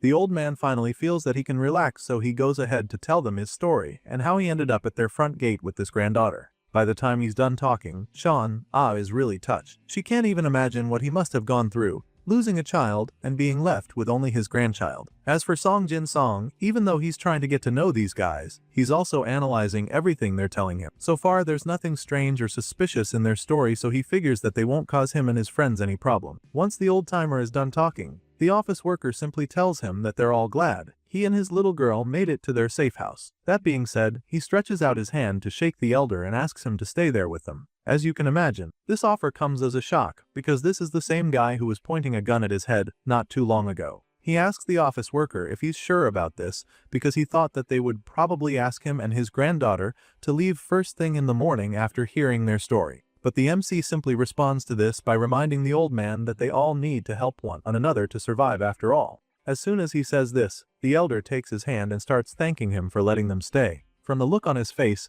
you can tell that this old man would have been utterly devastated if he was sent away. He's deeply grateful, so much so that he promises to do whatever he can to help them out in the warehouse. Of course, our boy is more than happy to accept the help, because they actually need it around the site. Song Jin Song admits that they'd appreciate the help because they're always short on hands anyway, but Choi Jae-sung still seems to have his reservations about these newcomers. The hunter assures them that he's ready to assist them, claiming that he's not weak even though he is old. In fact, he tells them that they can work him as much as they want. And this just amuses the MC because they'll finally be able to get things done faster, even though the man offers to be their workhorse. The very next day, Song Jin Song doesn't ask him to do anything. They know that his journey must have been really hectic, so on his first day with them, they just let him rest up. They encourage him to rest, recover his strength and soothe his weary body while spending time with his granddaughter. The two clearly needed some time to just relax and not worry about being hunted down by zombies. Sure, the office workers wanted to let their visitors recover, but they also needed time to see if the old man could be trusted. Soon, it's day 36 of surviving in the Ice Age apocalypse, and the old hunter wakes up feeling really eager to help out. He tells them that he wants to work on something in the warehouse, claiming that he can't just let himself sit idle forever. The man insists on doing whatever he can to help, so our boy realizes that they can't keep him on the sidelines anymore. The MC finally decides to involve him, so he asks the little girl if she can start by riding the shiny bicycle by the window. Of course, this is just the kind of thing kids like to do, so when he asks her, her eyes light up immediately. While the girl is at it, Song Jin Song goes outside with her grandpa to join the others. Soon they're standing in the field full of snow and dead trees, which is the perfect spot for fetching firewood. Our boy notes that there's a lot of good wood here and suggests cutting down a few trees. Thankfully, this old hunter came along with his trusty axe, so he is pretty eager to get started. It only takes him a second to pick a tree to cut down, but just as he's taking the first swing, our boy realizes that something is off. The man is about to bury his axe into the stem when Song Jin Song stops him. Thankfully, his reflexes are still pretty sharp, so he's able to stop the swing before it can hit the tree.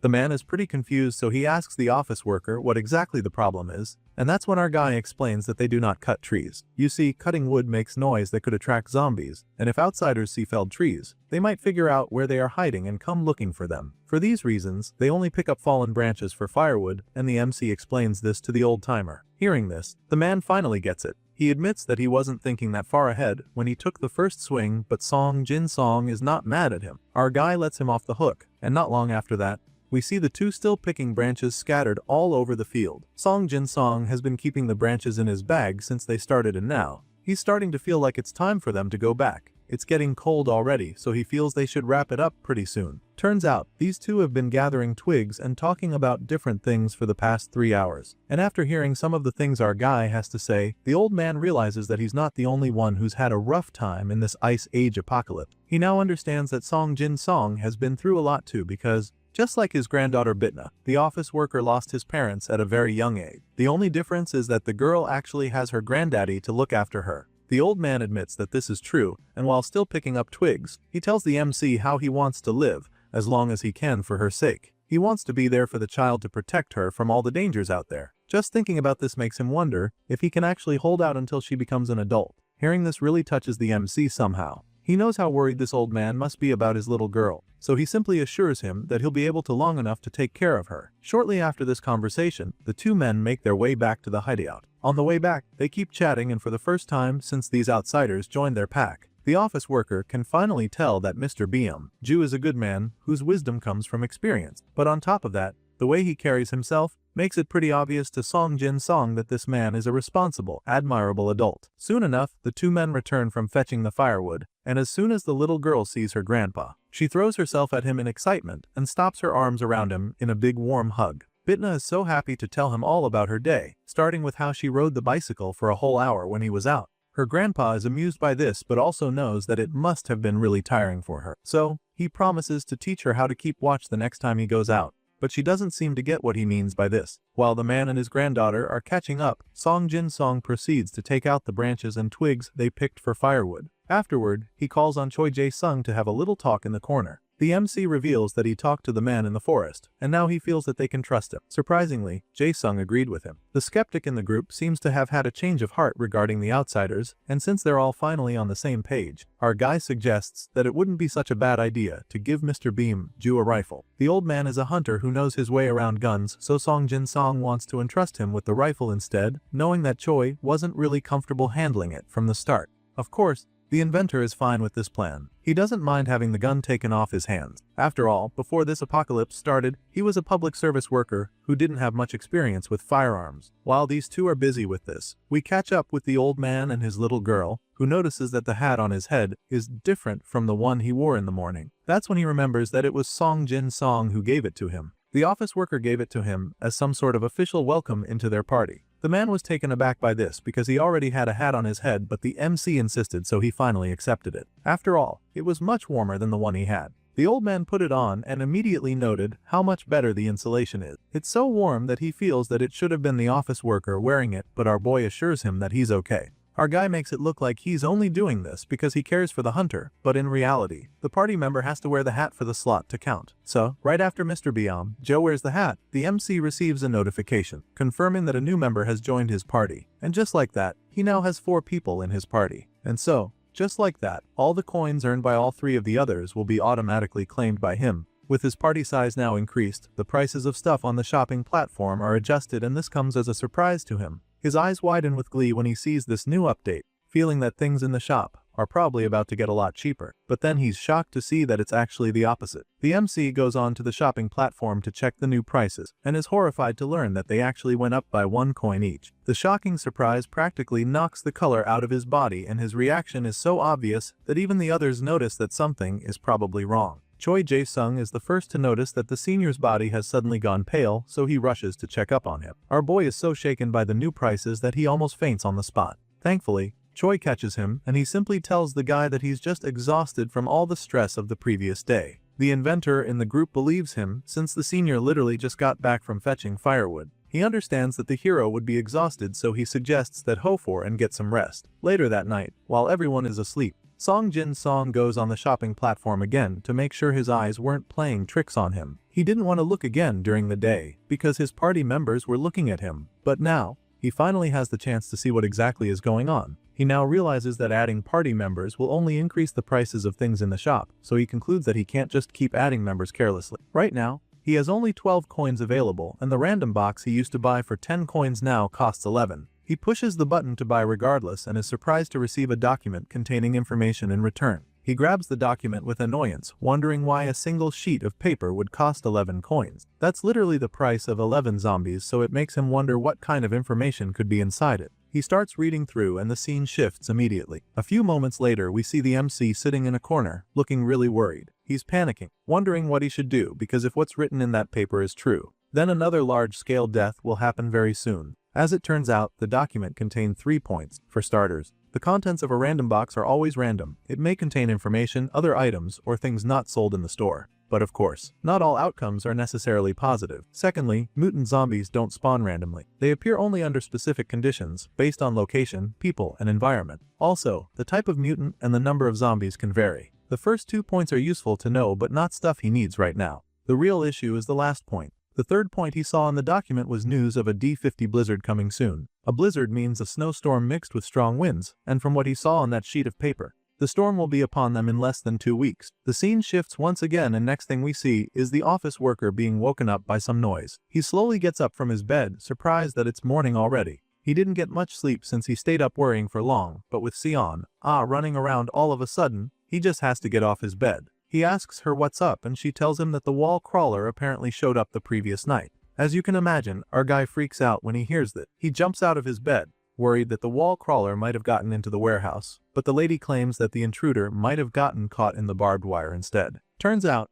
Choi was the one who spotted the wall crawler, so the old man went out to deal with it. The experienced hunter sneaks out, walking as quietly as possible toward the trapped zombie, and when he gets close enough, he stabs it with a sharp spear. This kill is instantly confirmed with a reward that goes straight to Song Jin Song's wallet. He immediately receives a notification stating that he just got another coin. After learning that Mr. Ju was able to handle the situation so swiftly, he thanks him and the other party members for their hard work, and then he suggests that it's time for them to have breakfast. While eating, Jae-sung comes up with the idea for them to have a ladder inside, just in case something like this happens again. Of course, our boy thinks it's a good idea because if anything climbs over the wall, they'll be able to take care of it from inside. Choi agrees, admitting that he was also thinking of designing the ladder like some kind of medieval siege tower. The senior is a little unsure that the inventor would be able to pull it off because it sounds pretty complicated, but Mr. Glasses assures him that it won't be tag hard. After all, he has an idea for it. This response is surprisingly enough for the senior to trust him completely with the job. Soon, they're all done eating and that's when Song Jin Senong reveals that he has something he wants to discuss with them. He suggests that they stock up on more food and firewood just in case. Thankfully, they all agree with his suggestion even though it would require doing more work. After that meeting, Seong-ai and Jae-sung went to Site 2 for food, while Song Jin-song and Mr. Ju went to collect some more firewood. On reaching the snowy forest, they both notice that there's barely any wood, so they ultimately decide to go deeper into the forest. Apparently, it's easier to find stuff further in, since there are plenty of thicker branches there too. But shortly after, the old man reveals that he's already filled his load. At this rate, it's looking like they could make another trip in half an hour, but just as they're making plans, they hear a strange noise that confirms that they're not the only ones in this forest. As soon as they hear the strange noises, they conclude that there must be something or someone lurking in the forest with them. And of course, they don't think twice before taking out their weapons to defend themselves. Song Jin-song holds his gun while the old hunter takes out his spear. They hide behind the trees and brace themselves for whatever is about to come. Song Jin-song wonders where the noise is coming from, and that's when the hunter whispers to him, revealing that it's positioned at 11 o'clock. The two men are already preparing themselves for the worst when they suddenly see that it's actually a roe deer that was making all that noise. This leaves them both pretty stunned because they had no idea that a roe deer can even survive in this temperature. At this point, the deer has already heard them, but hasn't run away yet. They don't want to startle it, so they keep whispering. The old hunter admits that it's not something you can see every day, with no food to eat and the weather averaging around -40 degrees. Hearing this,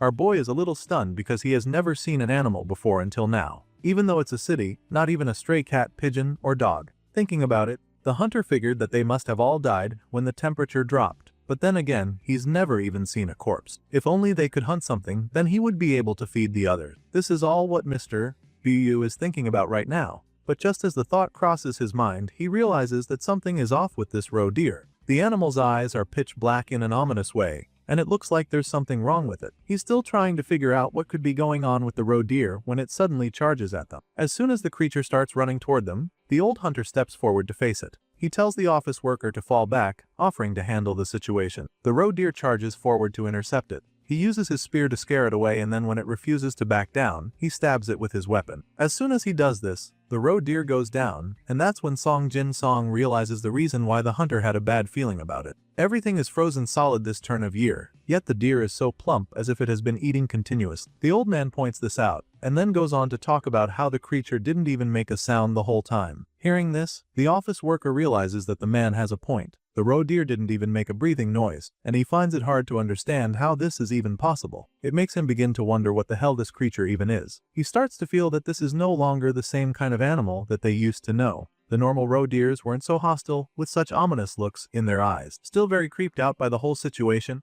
the hunter suggests that they just leave the body there. Song Jin Song agrees with him, of course, claiming that he was about to say the same thing. He admits that he has a bad feeling something might happen, so he wants to get the hell out of that frozen forest as soon as possible. Soon, they're both back at their hideout where they meet up with the others. They tell them what they say out there, and Choi is definitely intrigued by the story. He admits that it's indeed strange, and now that he thinks about it, he hasn't even seen a single stray cat either. It's like all the animals in the world suddenly disappeared after the snowstorm started, and this possibility leaves all of them pretty confused. Sion asks them what they think all of this means, and our boy immediately comes up with a theory. The MC has a hypothesis, but it's just a guess. If he says it now without proof, it will only cause panic, and he doesn't want to get his party members worked up over something that might not be true. So, he takes a deep breath and tells them that he doesn't know what to think of it. Since no one else has any idea what could be going on, he suggests that they call it a night. After all, they still have a lot to do the following day. Of course, this makes sense to them, so they all agree to retire for the night.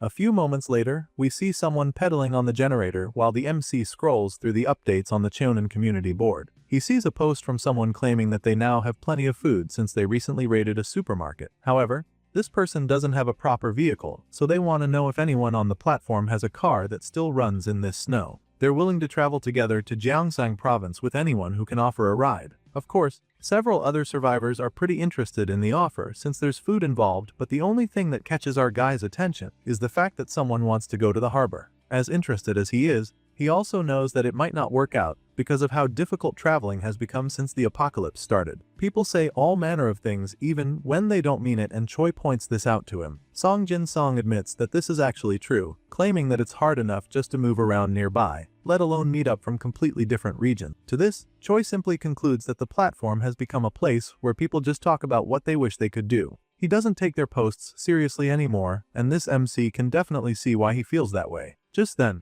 Choi hops off the bicycle generator to rest for a bit. He sits next to Song Jin Song and then admits that the community has become more active recently. It's starting to look like the number of users is growing too compared to before. While Choi catches his breath, our boy keeps reading through the survivors gallery, and after reading some more stuff on there, he figures that Choi is right, convinced that people are still managing to survive in their own places somehow despite the apocalypse. All of a sudden, he comes across something that piques his interest and begins to wonder if the platform is actually anonymous. He can see some numbers attached to the username, so he asks Choi what it means. So, the genius in the group explains that these numbers are only temporary IDs that change every 24 hours once you log in again. Hearing this, the MC figures that his anonymity is most likely guaranteed. Now that he's quite certain that he's safe, he asks Choi if there are people who use fixed nicknames on purpose. To this, Mr. Glasses admits that he hasn't seen anything like that till now. However, he states that some people do express themselves through photos instead. But then again, even photos can be faked, so he can't be sure. Our guy thanks him for the explanation and goes back to brainstorming. You see,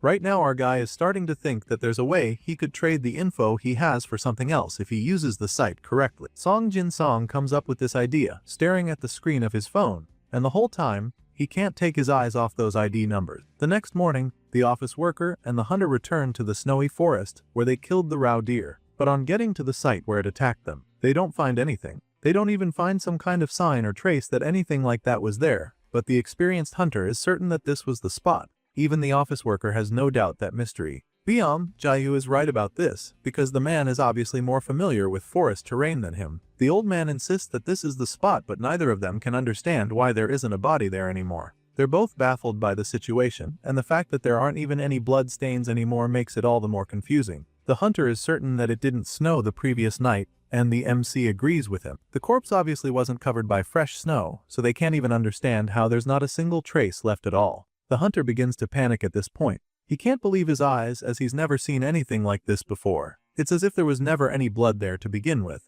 But the missing deer corpse isn't even the strangest thing in the forest right now. It turns out, there's a rabbit lying in the snow right now, and even though both of its legs have been severed, the creature is still alive. It's a pretty gory sight for the MC, and now, he's starting to feel like their previous theory was right. As far as these two men are concerned, these animals are suddenly strange because they've been infected by the zombies. It actually makes sense that the animals would also be zombified because why would the plague only affect humans? Just as they thought, when they get back to their hideout, Choi and Sion show them the latest update on the news. Reports of abnormal animal behavior in forests begin appearing all over. With this new development, our guy concludes that the infection among animals must be spreading quite a bit. According to the post, there's also a chance that people could get infected by eating zombie meat. If that's the case, then they won't be able to eat animals anymore, and the MC makes it clear to the rest of his party. As you can imagine, this is pretty bad news, so Choi tries to make a point, not wanting to be a vegetarian. He explains that deer and rabbits are herbivores, but Song Jin Song reminds him that even humans suddenly turned into bloodthirsty zombies after getting infected. If that's the case, then the same should be true for animals as well. Then again, Son notes that they haven't exactly seen any animals for a while. Regardless, the senior tells the both of them that they have to be cautious around animals too, for the time being. Just as they're still talking, Mr. Beam Ju comes into the room, claiming that there's something he needs to tell him. As it turns out, the old man just came up with the idea that they should cut down the trees. Song Jin Song is a little unsure about this, but the hunter claims that it seems like they have to do it, because there aren't many small branches left to gather. As far as Mr. Beam Ju is concerned, it wasn't a big forest to begin with, and it went from summer straight to winter. Looks at the boxes they've got, and the little firewood they've been able to gather. He admits that there's still a long way to go and ultimately decides that it can't be helped. He agrees to cut down the trees with Mr. Beam Ju and decides that they'll have to take the axe. Just as they're about to head out, they come across Jae-sung moving a new contraption he put together. He calls out to the inventor and asks him if he can make one more weapon for them. The guy in glasses is pretty taken aback by this, so he expresses his confusion. That's when he explains that they need a ranged weapon.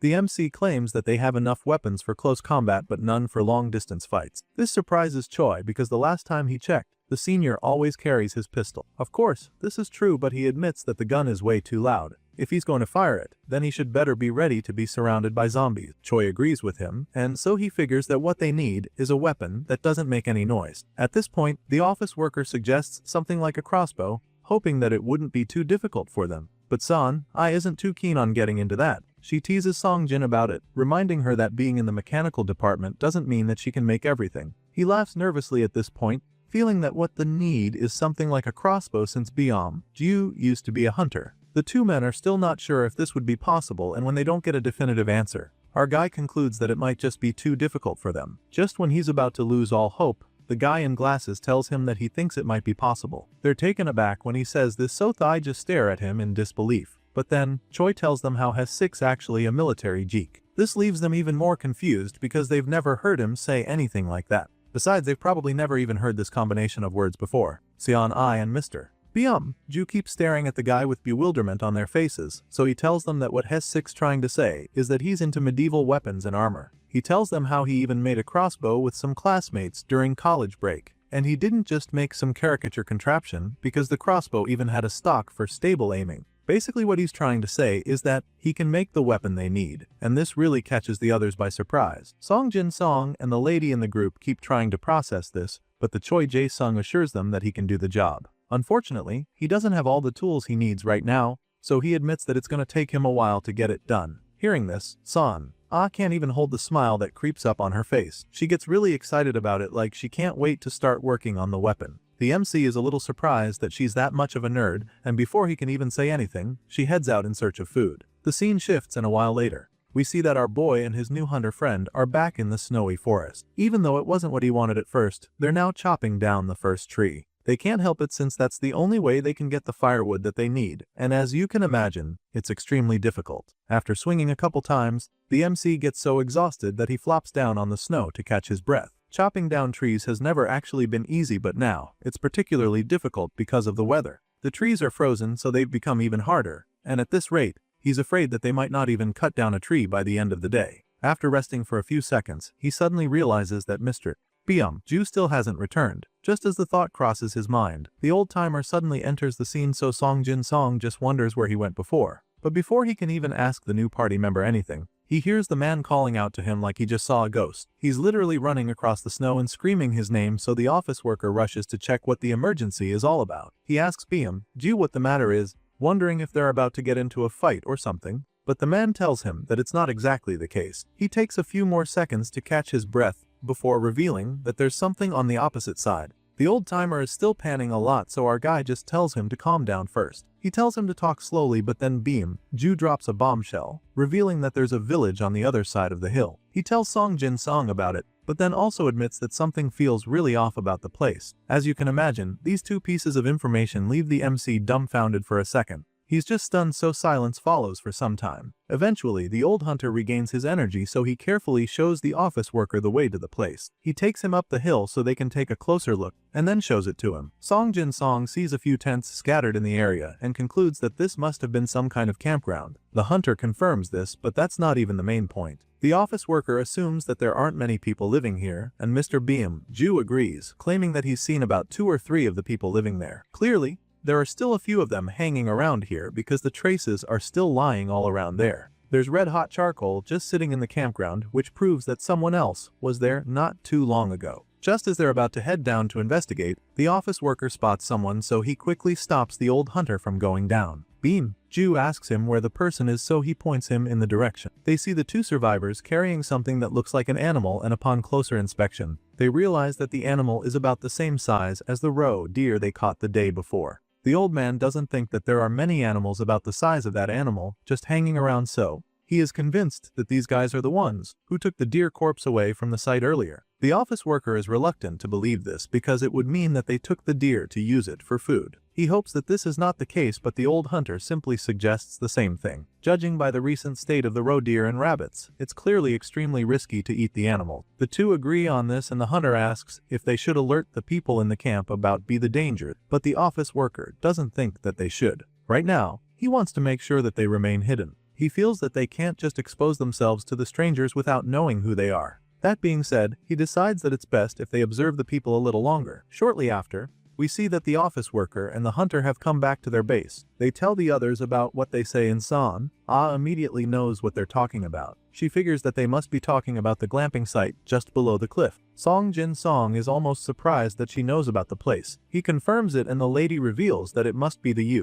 Dong glamping site. The exterior looks like a tent, but inside it's basically a livable space. But she also remembers that the place is structured so that approaching from this side is difficult. Our guy wonders if this is because of the cliff, and Sion confirms that it is. She reveals that you can actually come around through the road, but explains that the other side of the forest is a cemetery. Hearing this, our guy is a little uncertain about what to do. He feels that they can't completely rule out the chance of an encounter, but San doesn't really get why, wondering if people come into the forest from that side too. Song Jin Song explains that they've been cutting wood because they're running out of firewood. He's not sure if they enter the forest, but seeing the cut wood would let them know people live nearby. At this point, the old hunter suggests having Sion go to the campsite the next day. The lady is taken aback when she hears this and reluctant to accept the task. However, the hunter feels that it's better than a near-sighted old man. After all, he's heard that she has good eyesight. She eventually agrees to do so, and the scene shifts shortly after. The next thing we see is that Sion and the MC are back out in the snowy forest. They're still sneaking around to make sure they do not get spotted, and after staking out the area for a bit,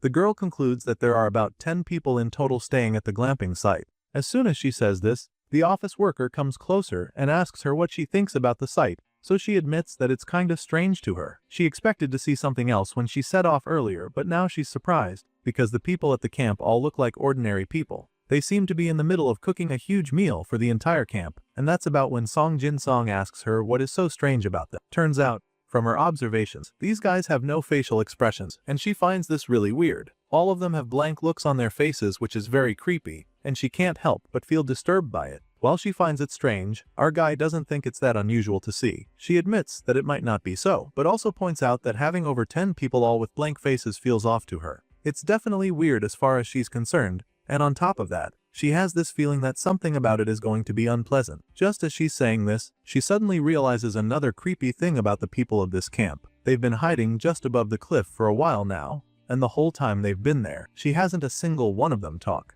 It's really weird, because in a settlement like this, you'd think all the residents would be close to one another and interacting frequently, but that doesn't seem to be the case. None of them has said a single word, and it's almost as if they're all dolls walking around in the snow. A while later we see Seon I and Song Jin Song returning from the snowy forest. The little girl in the group peeks out the window to see the two of them talking as they walk back, and immediately rushes down to go welcome them. Meanwhile, even though they're back in their safe house, Seon I is still worked up about what she saw in the forest. The more she thinks about it, the creepier it gets for her, and our guy is starting to realize that the stuff must have really gotten to him. He didn't think that her reaction to it would be this bad, but she just concludes that he's so chill about it, because he didn't see their faces properly like she did. She's still talking about this when the little girl rushes out and jumps on her with a warm hug. She grabs Bit Nai and hugs her back as well. She then asks the little girl if she's been playing well by herself because she looks really excited. Sure enough, she actually kept herself very busy while the adults were away. She doesn't even deny how much she's been playing, claiming that she rode the bike for 2 whole hours. She's suddenly interrupted from telling her story when she smells something off on Seon A's body. She can't ignore the smell, so she keeps sniffing the woman until the lady is forced to ask her what's wrong. After this point, Bitna informs Seon that she actually smells a bit different than usual. As you can imagine, this gets the lady really nervous because she immediately assumes that the girl is telling her that she stinks. That's one of the worst things for a lady to hear, so she instantly panics and asks for a second opinion. She asks Jin Song if she smells, and the office worker takes a light sniff before assuring her that she doesn't stink. She then asks the little girl to tell her what kind of smell she's picking up, and Bitna claims that she smells musty today, unlike other days when she usually smells like fruit. As you can imagine, the lady had no idea that she smelled this way, and Song Jin Song also didn't notice either. That's when the girl informs him that he also smells like that, which leaves him pretty confused. I mean, he remembers washing himself properly before heading out in the morning, and the weather is absolutely freezing, so it's not like he was sweating or something. Because of this, they begin to wonder if they picked up the musty smell somewhere when they went out. That would be hard to believe since they only went to the forest. They start racking their brains over what could have caused the weird musty smell. And that's when the little girl comes up with an unlikely guess. She's about to say it, but suddenly changes her mind when the adults ask her. Before the office worker can interrogate her, she tells them not to worry about it, and immediately drags Seon Ah away. She claims that she's hungry and then snatches the lady with her, so that they can wash up quickly and eat. Seon Ah follows her without any hesitation, but our boy just stands there feeling pretty curious. The scene changes yet again, and we see that the temperature has suddenly risen. It's 7 days until the dreaded blizzard hits, so it is pretty unusual that the weather would be getting warmer, since the weather has been drastically low most of the time since the Ice Age apocalypse started.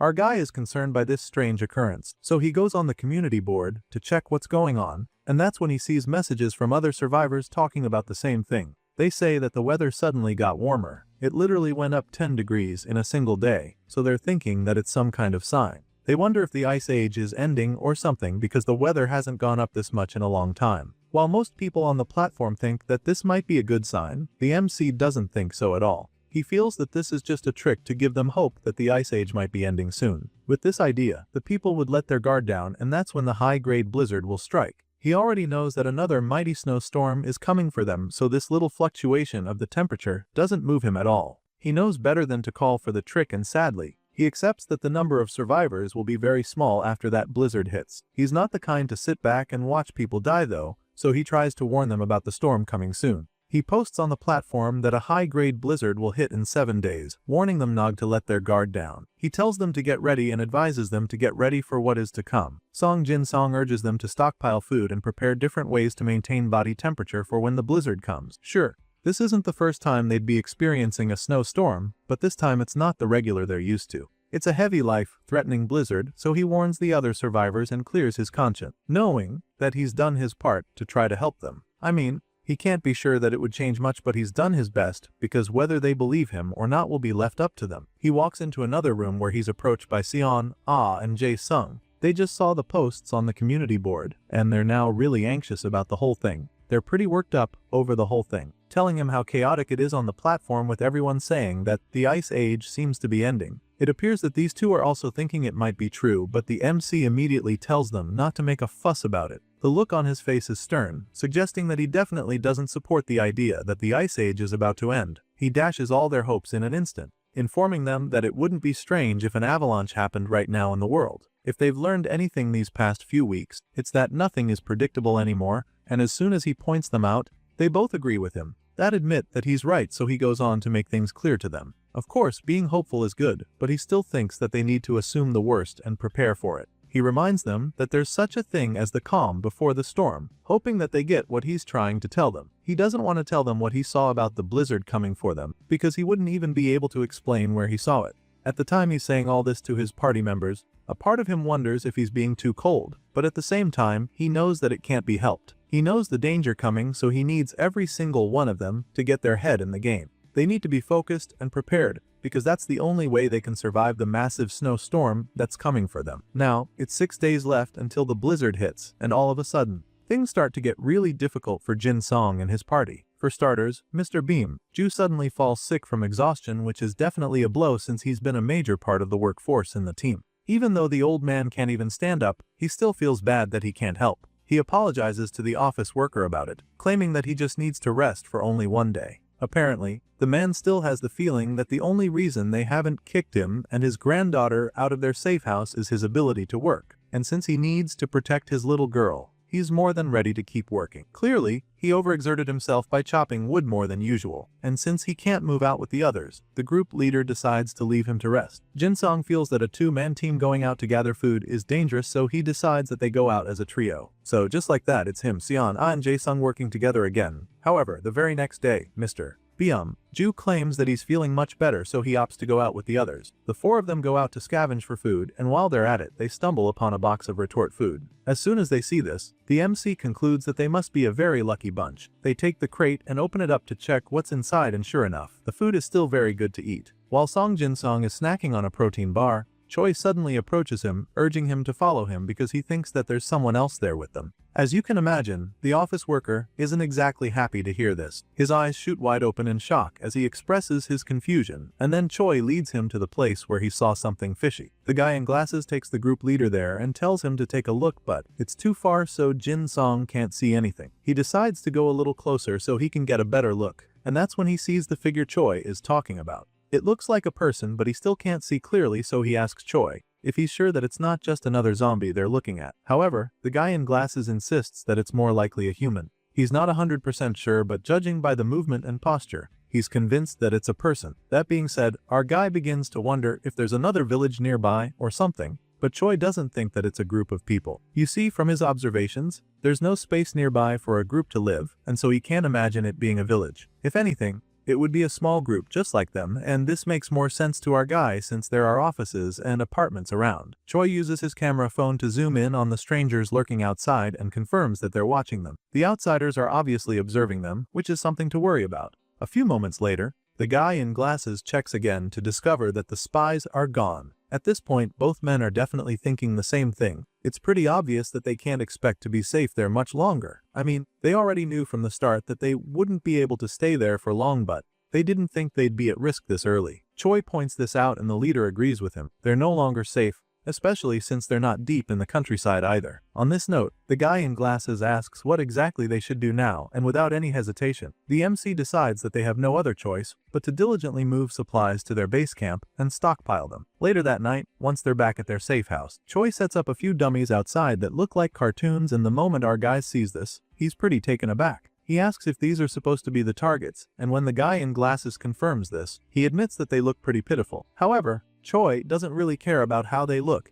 because as far as he's concerned, that's not even what matters right now. He holds a tarp and suddenly asks Jin Song if he's ready for the unveiling. Apparently, the inventor has successfully finished building a new ranged weapon for the teams, and now, he can't wait to show it. The MC is impressed by how confident the inventor is, and so it makes him actually look forward to seeing what he's built. To this, Choi just laughs, claiming that he can't help but feel excited, because he knows that he created a masterpiece. Anyway, he finally takes off the tarp to reveal the beautiful crossbow he put together. He feels really proud of himself already, but he's still pretty curious to hear what the group leader thinks about it. He made the weapon from steel scraps, so this is the only color available, but the MC doesn't even mind. To him, that makes the weapon even cooler. Hearing this, Choi is actually relieved because he was really nervous about the whole thing. Since it's a prototype, getting the exact aiming angle with the sight is going to be a bit tricky. He explains this to Jin Song and also tells him that it fires directly. And as such, this means that the crossbow should be usable as long as it's not too long range. Feeling satisfied with the weapon before him,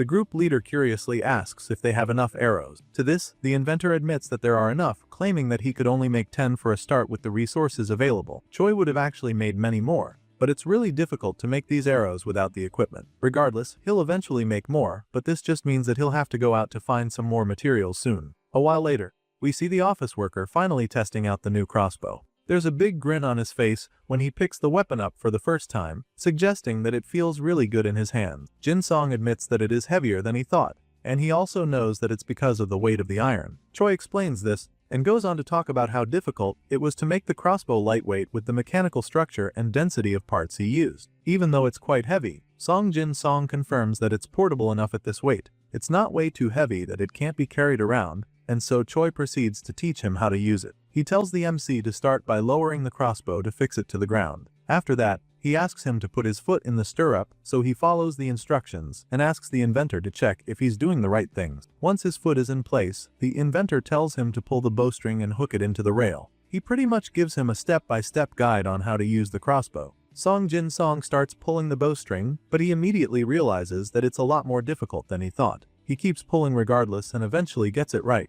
It's tough, but this is kind of a good sign, because it means that the power is very impressive. It makes him look forward to launching the first shot, and so once he's finally got everything in place, he starts aiming. Choi Jae-sung encourages him to take the shot, so he gets his head in the game. He focuses on the target he wants to hit, and the look in his eyes confirms just how locked in he is right now. He can't take his eyes off the target, and even the inventor can't wait to watch him let the first arrow fly, but just as Jin-song is about to take the shot, he gets distracted. The loud noise takes his mind off the shot, so both him and Choi turn to the direction where it came from, wondering if that was an explosion. From the look of things, it was actually an explosion, and it came all the way from that village just over the cliff. The noise was really scary, so much so that Son-ai has to comfort the little girl. She rushes out to tell the guys what happened, fearing that something really bad might have just happened in the village nearby. She saw a bright flash graze past the forest, and after informing the others, they begin to panic a bit. Choi asks what they should do, wondering if they should go to the village to check. As much as he would like to and check, he knows that they can't because the zombies will be all over them. The noise was extremely loud, so it won't take long before that part of the forest is swarming with zombies. On top of that, they'll also descend on the logistics warehouse on the way there, which means that they'll have to get ready for the worst. A massive number might come swarming in tonight, and the MC knows this all too well, so he wants his team to be ready to defend themselves. Not long after hearing that loud bang, the party members set up a proper defense, in case they're visited by a wave of zombies. The little girl keeps watching while Jin-song mounts the fence with the crossbow. Standing at the top of the fence, he can see the incoming attack. As soon as he sees the swarm of zombies, he calls out to the others, urging them to get ready for it.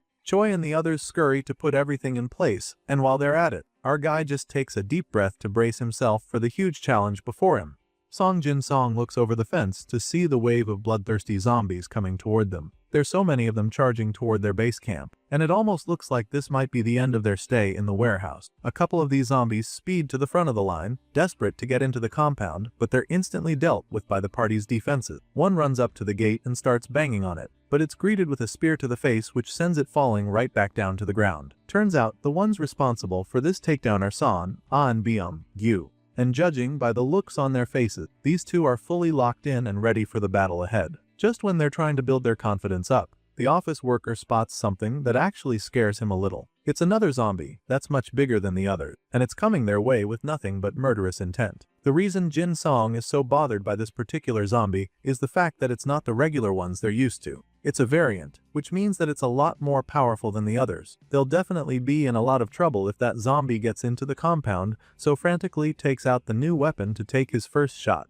He aims it at the zombie to take it down, because it's only a matter of time before the thing comes crashing into them. You see, he didn't exactly hope that the time to test out the crossbow would come this soon, but now, it's clear that he doesn't have a choice. The variant zombie keeps charging at them, and as soon as he's got the target locked, he lets the first arrow fly. Unfortunately, just when he thinks he's about to deal some damage to the monster, he misses the shot. The arrow flies right past the zombie beside it and hits the floor instead. Seeing this, our guy is pretty frustrated because now the zombie knows that he's trying to kill it. He's pissed that he missed by that much, but he can't lose his focus now. He needs to try again, so he does just that, pulling on the bowstring as far as he can. Unfortunately, the whole mechanism becomes stiff this time around. He panics and begins to struggle because he knows that he's running out of time. Jin-song has no idea why the bowstring is suddenly so stiff. The situation is clearly getting out of his control, and he knows that it will only get worse if he doesn't get his shit together. With this in mind, he manages to calm down and then snaps out of panic mode. He tells himself that he absolutely can't let that variant cross over, and just like that,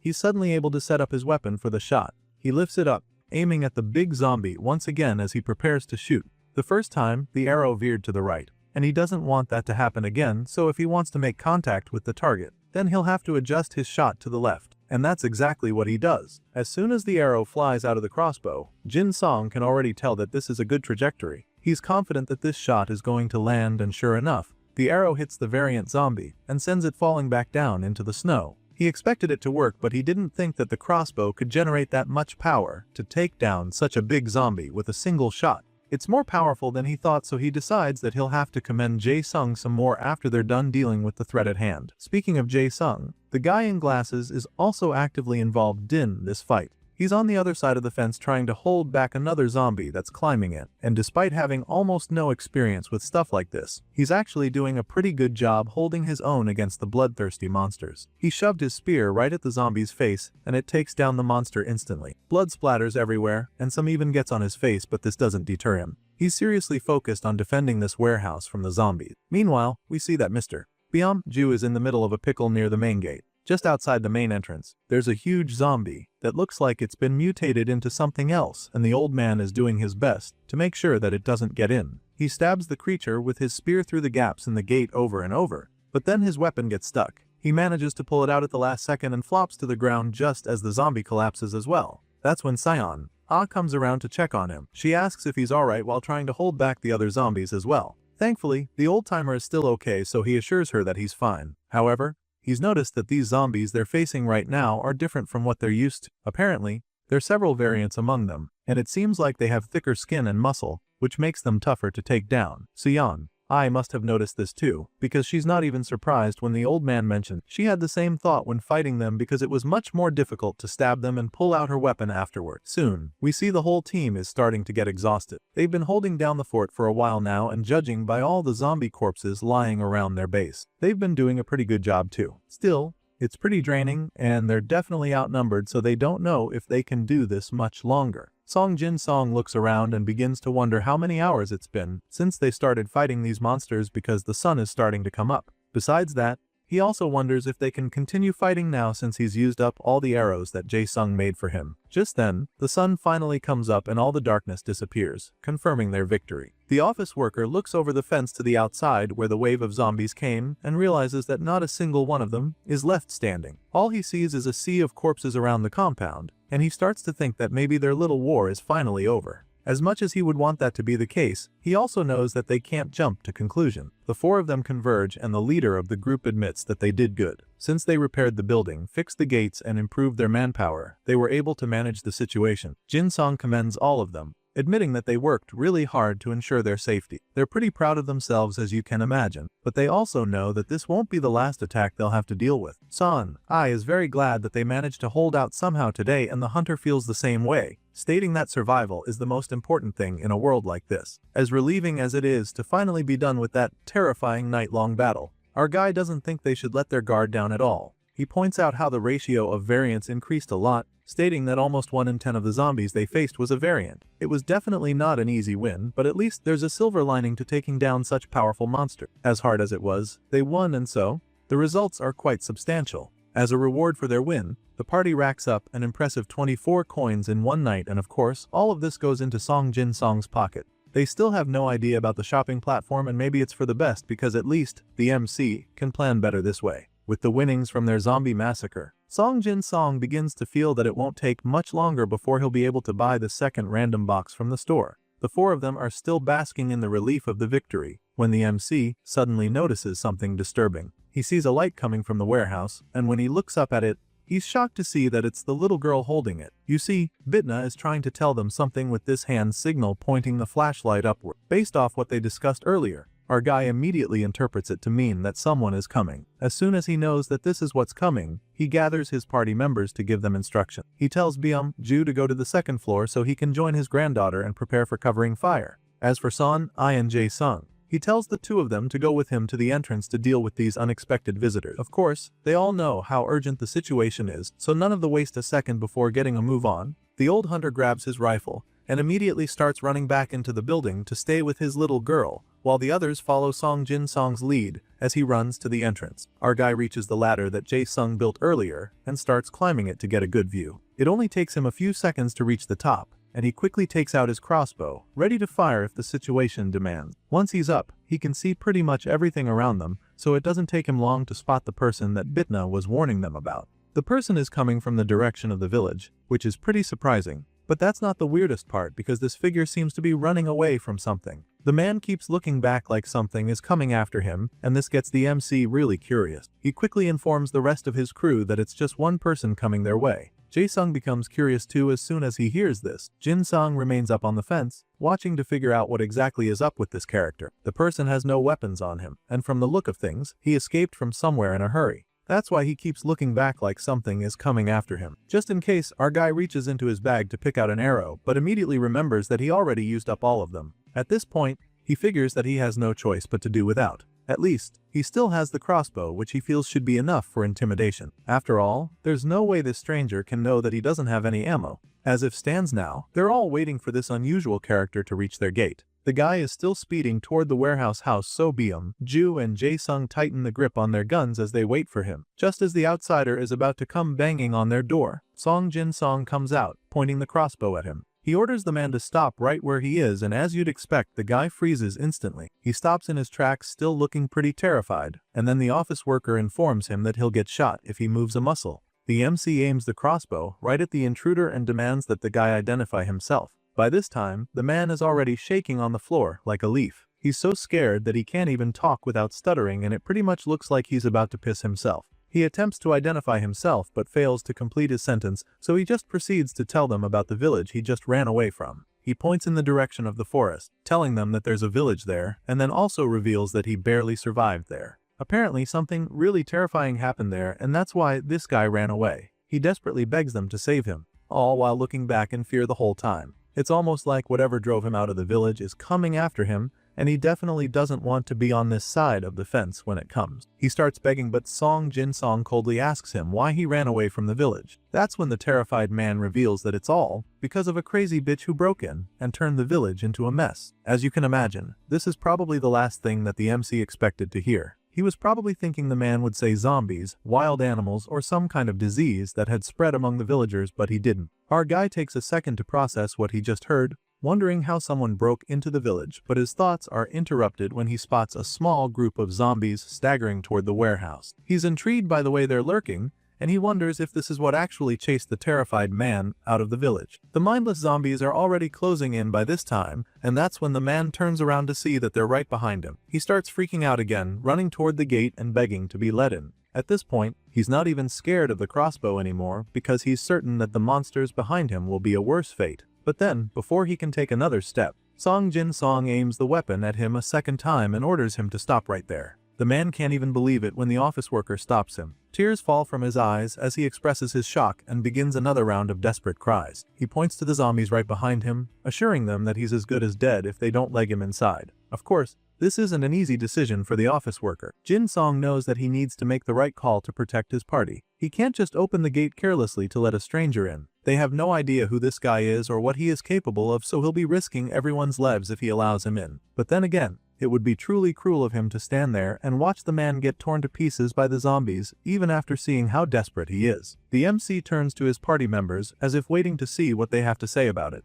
But nobody says a word. They're all as uncertain as he is, and none of them would want to be the one who makes the wrong call. At this point, Song Jin Song realizes that it falls to him to decide, and once again, he starts racking his brain to make the right choice. If they leave the man like this, he'll definitely die. Judging by how far the village is, he knows that the guy must be exhausted already, since he pretty much ran the whole way. The distance from the forest to the warehouse isn't exactly short, so he knows that the man is probably barely holding on with sheer willpower right now. He looks at the man, whose legs shaking like he can barely stand. There's no way someone this tired and scared would be able to fight off the zombies, so leaving him out there is basically a death sentence. However, the office worker also reminds himself that he can't let just anyone in. He doesn't know what the guy might be hiding either, so opening that gate right now would be a huge gamble. Even in the freezing cold, The outsider is sweating nervously. He's still standing still because he wouldn't want to take an arrow to the head either, but he keeps looking Jin Song dead in the eyes as he continues to plead. He reminds the office worker that the zombies are almost upon him and asks them to open up once again. This time around, he's getting the sense that Jin Song is about to give in, so he starts walking to the gate,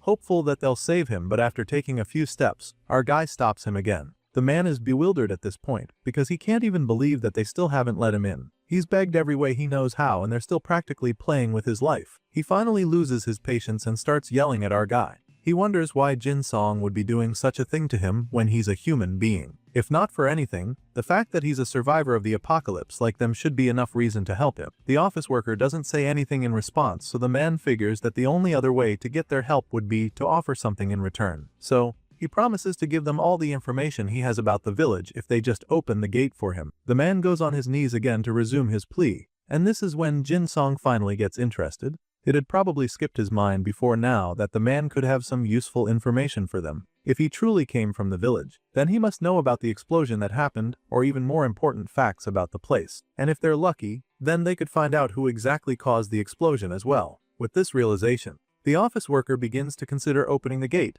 but just as he's thinking about it, the zombies start closing in faster. The man outside looks back to see them a few meters away from him and is absolutely mortified. At this point, he's more desperate than ever, so he starts screaming. He promises to tell Jin Song every single thing he knows, all the secrets, and claims that he'll even spill all he knows about the yellow-haired bitch who suddenly attacked the village. This last sentence catches the MC's attention. That part about someone having yellow hair rings a bell. He feels that this might just be the same woman he encountered not too long ago, so he asks the man if he remembers the hairstyle she had on. This question leaves the man pretty taken aback, because he probably doesn't see how that's important. But of course, with the crossbow still aimed at his head and the zombies coming up behind him, he has no choice but to hug his memory. He confirms that the lady he's talking about had short hair, blonde to be precise, and just like that, Jin Song realizes that he's talking about Kelly. As soon as he confirms this, he asks Choi to open the gate for the outsider. Of course, the guy in glasses is hesitant to do this, so he asks Jin Song if he's sure that this is what he wants to do. Son, I equally looks unsure about this, but the party leader tells them that he's sure. He asks them to open the gate, but urges them to keep their guard up regardless. Jae-sung claims that he understands this, so he reaches for the gate and opens it slowly. Once it's open, Jin Song calls out to the outsider and tells the guy to run toward the entrance. Of course, the man doesn't even think twice before dashing toward the gate. Those shaky legs move like they belong to an Olympic runner, but not for long, because just when he's about to reach the entrance, he trips and crashes into the snow headfirst. Sadly, the zombies coming after him aren't slow either, so they close the gap pretty quickly. The man still has his face buried in the snow even after a few seconds, so San, and Jae-sung begin to panic. They're exposed, and the person they're trying to save seems like he might not make it. The lady fears that the guy might not be able to reach them in time on his own, because that was a hard fall, so she asks if they should go out and help him, but the MC bluntly orders her to hold her position. He forbids them from going out and insists that no matter what, all they should do is get ready to lock the door. As you can imagine, right now, only two things will lead to the gate being locked. Either the man gets back up and makes it in time, or the zombies beat him to it and get too close to the gate. Just then, the guy finally gets his head out of her snow. He looks up at the warehouse. He's so close to safety, so he can't afford to give up now. He refuses to die like that after everything he did to survive, so he starts running again, using all the energy left in his body to carry his legs, but it's not looking good. The zombies have already closed a lot of the distance, and since they're pretty fast as well, it's looking like this guy will get caught. Jin Song can see how close the monsters are, so he climbs down from the fence to join the others and help them in case a zombie gets too close. The man eventually makes it into the warehouse, diving like a dolphin to cross the line, but just as Sion is about to shut the door, a zombie appears right in front of her. It was right behind the guy and now it's right on top of her. She freezes in fear as it appears before her, but just when it's about to strike her, Jin Song jumps in to save her. He shouts for her to duck and get out of the way, which she does at the very last second, allowing the MC to take out the zombie. After that swift save, the next thing we see is the man expressing his gratitude. He thanks them over and over, knowing that it was pretty much over for him a few moments ago. He can't stop saying thank you to them, but of course, this isn't what concerns San right now. She helps him back to his feet and asks him if he's alright, to which he admits that he's fine. While they're talking, the hungry zombies left outside the gate keep growling in frustration. They were so close, so they're pretty pissed that the guy escaped them. Jin Song and Jae Sung go over to the gate where the monsters are, and the guy in glasses asks if they should just leave them alone. As much as the MC would love to not have to deal with them, he admits that they just can't ignore the remaining zombies. They'll make noise and attract more, so hey, have to finish them off right away. The two proceed to take out the trash, and this little exercise increases the total number of coins in Jin Song's purse to 28. Later, all the party members get reunited. And that's when Bitna gets introduced to the newcomer for the first time. He doesn't make a good first impression though, since he smells really bad, something that she points out instantly. The little girl has a really good sense of smell, so you can't really blame her for picking it up more than everyone else, but her grandpa doesn't think it should be an excuse to be rude. He scolds her for speaking like that, reminding her that she shouldn't say things like that, and makes her apologize. Apparently, the smell is so bad that she doesn't even think she should apologize, but her grandpa insists, so she finally tells the man that she's sorry. Of course, the guy is still too happy to be alive to even be offended by it, so he assures the little girl that it's okay. He explains that he smells so bad because he got covered in blood on the way here, but that's when Bitna reveals that she wasn't even talking about his smell of blood. She's about to elaborate on his stench when her grandpa stops her by calmly covering her mouth. He knows that she's about to say something even worse, so he stops her and takes the little girl out, but not before telling the visitor to make himself comfortable with a cup of tea. Once the talkative girl and her grandpa are out of the scene, the man apologizes to Jin Song for being covered in blood. Surely, this isn't even a big deal in the Ice Age apocalypse where zombies are everywhere. What really concerns him is whose blood it is, so the guy explains that it's from the zombies. You see, this guy came up with a plan that backfired before coming here. Since the zombies are very sensitive to smell, he thought that they wouldn't know he was human if he smeared zombie blood on himself. Unfortunately, that wasn't the case because they still managed to pick up his human scent. Thankfully, it didn't end with him getting killed by them and turning into a zombie himself. He's safe now, so for the first time in a while, he can actually enjoy a cup of tea. The office worker gives him one, and the guy is just amazed that they have tea bags in their base. He expresses his shock, and Jin Song casually confirms that they have a lot more, like it's nothing. The stranger is still trying to process this, so Choi Jae-sung admits that they picked them up a while ago. With the steaming cup of tea in hand, the stranger can't wait to take a sip.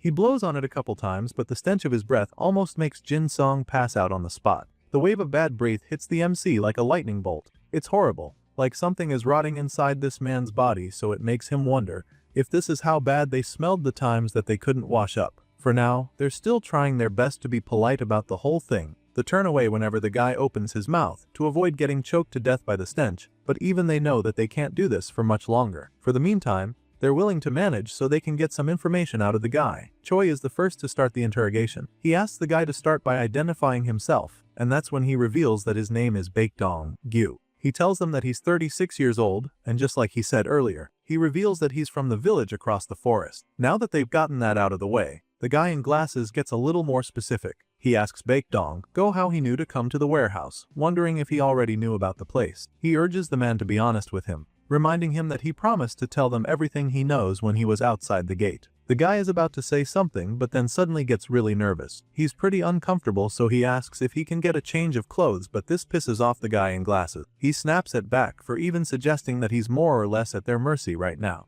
You'd think Baek would be more careful with the way he talks, but he just can't help it. He admits that he's self-conscious about the smell earlier and feels that it might be because of the blood, so he wants to wash up and change his clothes at least. He claims that anything they have to spare is fine with him, and after hearing him out, Jae-sung finally agrees to help him. The guy in glasses asks him to follow him, and Baekdong Gyu immediately starts thanking him. But of course, it wouldn't be wise of them to let the stranger be alone with their friend, so Son stands up right after to follow them. Before she leaves, Jin Song stops her and gives her something to go with just in case the need arises. At first we don't see what it is, but then she shoves it into her pants, confirming that it's a pistol. And judging by the look on her face as she marches out of the room, she's definitely ready to use it if necessary. The scene shifts and we see the three of them walking away, with Son at the back in case Baekdong Gyu tries anything funny. Bitna watches them the whole time, and once they're out of the scene, she runs back in to give the office worker an update. Jin Song asks him where her grandpa is, so she tells him that the old man went to the restroom. Just then,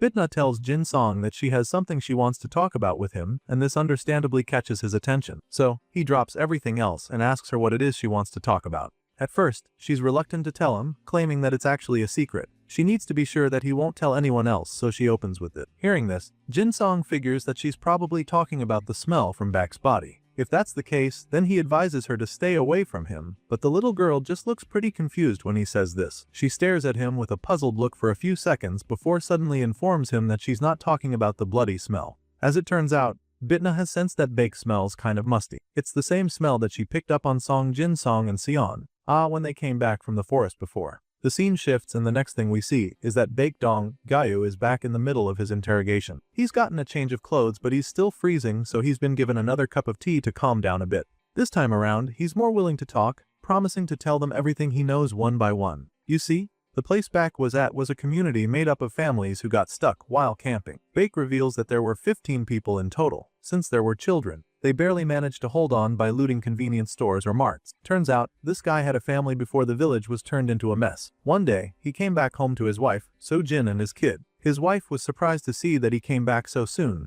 but he casually asked them if they've been good. He thought he'd come later, but he found food early that day. In this flashback, we see how much Baek's wife and kid praise him for being able to provide for them even in the apocalypse. He really was doing his best to keep his family together and healthy. But of course, it all came to an end. It was an ordinary afternoon like any other. Baekdong-gu is inside taking a shower, and surprisingly they even have heaters. Afterward, he comes out to put on some clothes, and the whole time all he can talk about is how glad he is that they came to this village. There's plenty of LPG so they can even take hot showers, and this is something that he's really grateful for. He's still talking about how great the place with tragedy strikes. In the blink of an eye, the entire village is swept up in an explosion, the same one that our guy and the rest of his party heard not too long ago. Everything happens in an instant, so fast that people even died without knowing what killed them. The whole place goes up in flames and the blast causes Baek to pass out for some time. By the time he regains consciousness, it's already too late. The surroundings of his home in the village have already collapsed, and some of the debris is even on him. A few large pieces pin him to the ground, but he manages to get out from under the rubble. Once he's back on his feet,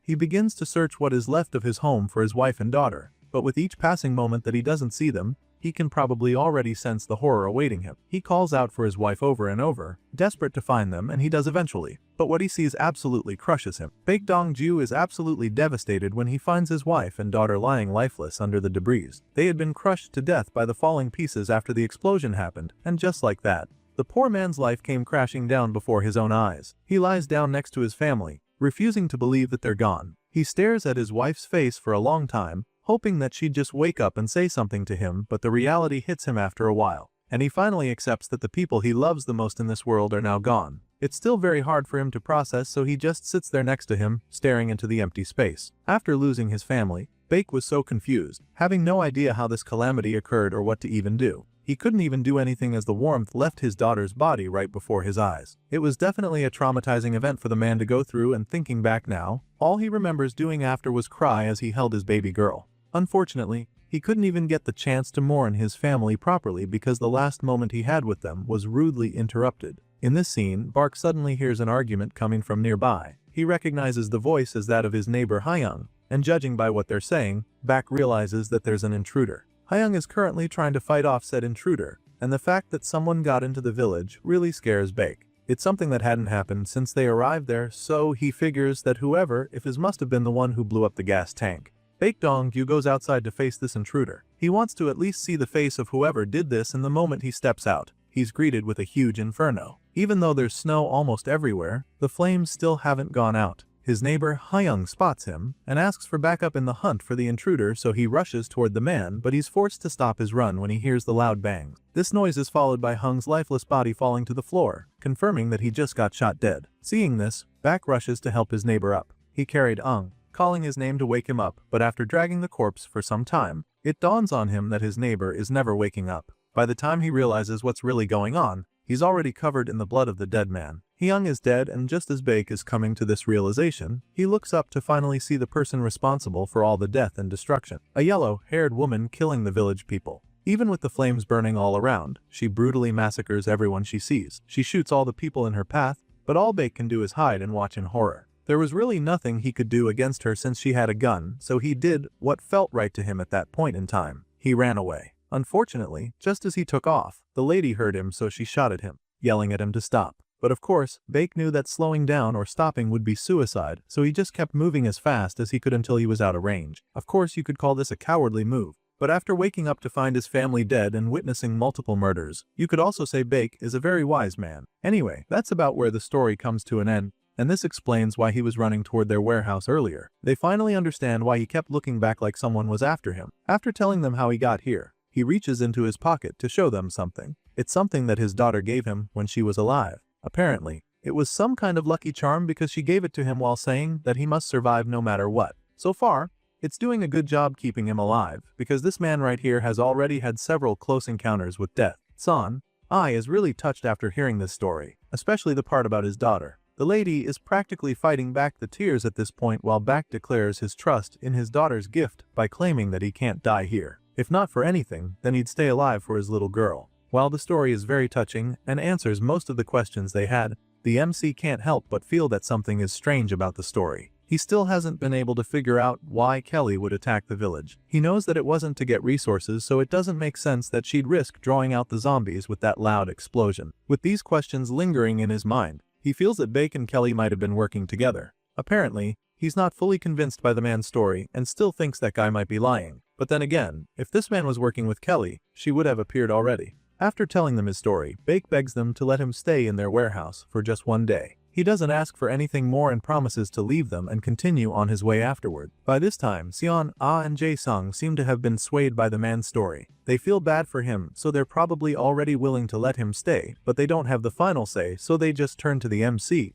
waiting on him to give her verdict. Judging by the looks on their faces, he can see that they want to help Baek, but he still doesn't trust E-Man, so he doesn't give a definitive answer. He simply tells the guy to rest for a moment, claiming that he'll think about it. Hearing this, Baek is already very grateful for the consideration, so he starts thanking Jin-sung even before he decides. Our guy leaves the room, still looking very suspicious, but then his thoughts are interrupted when he runs into Mr. Beam, Ju on the way. But he's not surprised to see the old hunter waiting there for him. In fact, these two look like they know something the others don't. Sure enough, this is confirmed when our guy opens the storage room nearby. They both go in to have a private chat, and the old man immediately asks Jin-sung how the interrogation went. The MC admits that he doesn't know yet, telling Ju how Baek only says that he wants to stay with them for a day. Merely looking at the MC, the old man can tell that Jin-sung isn't pleased about the arrangement, and that's when the office worker admits that it's because he feels like Baek is hiding something. At this point, Ju asks him what he intends to do, so our guy claims that there's really only one way for him to verify if this outsider told them the truth.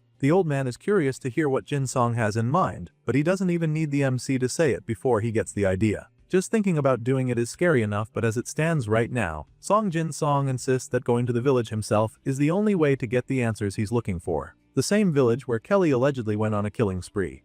The scene shifts and the story continues with Seon helping the new guy get ready for bed. She helps him move his mattress in place, feeling that he must be pretty exhausted. I mean, the guy ran a long way to get here, so it makes sense that he'd be tired. He apologizes for any inconvenience, admitting that it's been such a grueling day for him. He's been through a lot in the last 24 hours, losing his family and almost getting killed, so you gotta feel sorry for the guy. But feeling bad for him isn't the only reason Seon has been helping him out so much. You see, before Jin-sung left for the village, he asked the others to keep an eye of Baek Dong-yu while he's away. So far, they've done a pretty good job not letting the man out of their sight, but they're getting very tired from staying up all night as well. Seon is particularly tired of following the man like a bodyguard, so after helping him set up the bed, she tells him that he can go ahead and rest there. She wanted to take him to the bedroom where the others are, but the space is a bit cramped, so he'll have to spend the night in this room alone. She feels bad letting him stay in this uncomfortable place, but he assures her that it's fine and thanks her for the help. Before Jin-sung left, he also instructed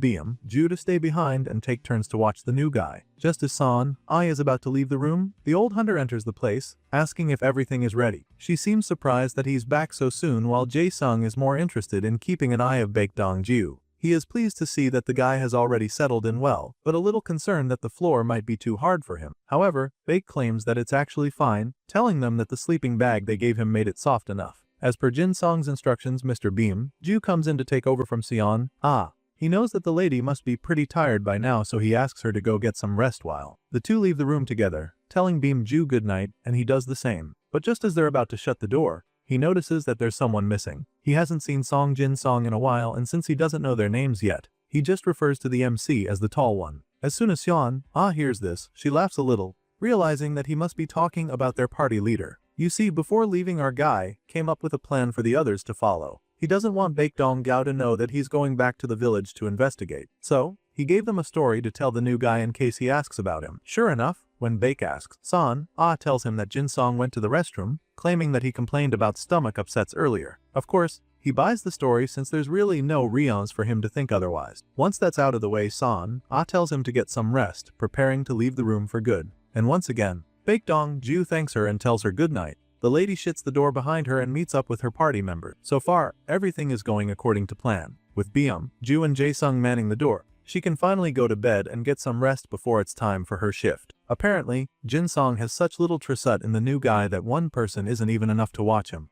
The scene shifts once again and we catch up with the MC, who is all alone in the forest at this point. It's pretty dark, but he has a flashlight with him, so it's bearable at least. His field of vision feels narrowed at the moment, so he figures that it's probably because he stayed up all night. After walking for a while, he finally comes across some zombie corpses scattered around, but he's not even surprised. In fact, he's been expecting to see the bodies since he knows that the zombies can make it this far. The fact that there are dead zombies around just means that there would be living ones nearby, so he decides that it's time to get prepared for what's next. It's no news that these monsters have an incredible sense of smell, so in order to avoid them picking up his scent, he opens the shop window to purchase a deodorizer. This purchase costs him 2 coins, and he's left with 26 just as the spray can appears in his hand. He immediately shoves the thing into his bag, but then noticed something else he might need. He feels that it might come in handy later since he can barely see anything, so he purchases a tracker. Unlike the deodorizer, this tracker is a lot more expensive, costing him 8 coins and leaving him with 18. As soon as he buys the tracker, he's asked to visualize the target he would like to track, and without even thinking twice, he brings up a picture of Kelly's face in his mind. And just like that, the tracker begins to mark the location of the specified target, and he's informed that the location will be displayed on his vision and map. Just then, he sees a green appear in the path ahead of him, so he figures that this must be the marking between his location and that of the target. From the look of things, it doesn't show the exact path, but even so, he's confident that this would be enough to find Kelly. So, with the green cursor above his head now showing the way, he runs through the forest following the line. Soon, it's morning, and by this time, the office worker is pretty tired. He takes a little break next to a big tree on the edge of the cliff. There, he catches his breath and also takes the chance to look at what is left of the village. He's horrified to see that the place is a total wasteland and realizes that part of what Baek Dong Zhao said was true. He takes a moment to scan the entire place and notices the part that looks like where the LPG tank used to be. Based on the explosion marks left behind, he can tell where the blast originated from, and just as he's looking around, he also sees the green arrow above his head pointing to where Kelly is. You see, our guy came all this way to catch the blonde lady, but now that he's here, he almost seems reluctant to approach her. The cursor points him to a cabin nearby that still looks like it's in good condition. He knows how dangerous Kelly is, so he's hesitant to go over there. Right now, he has no idea what condition she's in. He doesn't know if she's alive or dead because the tracker doesn't specify the condition of the target. Given the skills he saw when they were together, he feels that she should have been more than able to escape. Whether she's hiding in that building or dead, she must have had a reason to stay behind. With this in mind, he concludes that he just has to go inside the cabin. But then again, in his current state, he doesn't think he can make it. He feels that he'd be done for the moment he sets foot in the campsite. He begins to wonder what he should do because at this rate, he won't be able to tell if Baek was lying about everything or not. He looks above his head to see the duration of the tracker showing 165 hours. The valid time has about a week left, so he feels like he should postpone going into the campsite. Since he still has a week to keep tabs on the blonde woman, he considers leaving and coming back another time. There are still many zombies lurking down there, and the fact that the explosion only just happened means that it's still pretty hot down there. Kelly might still be on a killing spree, and going down there to confront her may just be a suicide mission. While he's still considering his options, he notices something strange. The pointer moves all of a sudden, and he realizes that Kelly just moved too. This confirms that she's still alive, but then something else really gets his attention. Apparently, he's not the only one who hears the noise from a motorcycle running nearby. Because the zombies are also alarmed by the noise, they turn to the direction and suddenly start running toward it. He begins to wonder if Kelly has an ally or something, but of course there's no way of confirming that. Whatever it is, he knows that this is probably his best chance to investigate what's really going on in that building. The zombies are no longer paying attention to anything happening in the camp because they're all drawn by the motorcycle noise, so he makes a run for it without thinking twice. Soon the sun starts to come up, which means that he's been awake all night on this solo mission. For some reason, he still hasn't been able to make it to that cabin where Kelly supposedly is. Even though most of the zombies were lured away by the noise from earlier, he's still trying to be very careful. The worst thing that can happen to him right now is to get caught by the zombies, so he's doing his best to avoid that. At the moment, he's hiding next to a car, and weirdly, there's a grenade in his hand. Apparently, he got it from Mr. Byum Ju earlier before he left on the mission. The old man told him that it was for actual combat, explaining that all he had to do was pull the safety clip and throw it so that it would explode. As far as the hunter was concerned, the grenade he gave Song Jin Song should be exactly like the ones used in the military. Turns out, he had a lot of them earlier, but kept them hidden at first because he wasn't sure he could trust the office worker. But after finding out that Jin-song was a good person, he didn't really know how to bring it up sooner. This is a pretty funny twist because our guy had no idea about this the whole time and was probably thinking the hunter didn't have any weapons. Good thing they're on the same side now though. Anyway, Mr.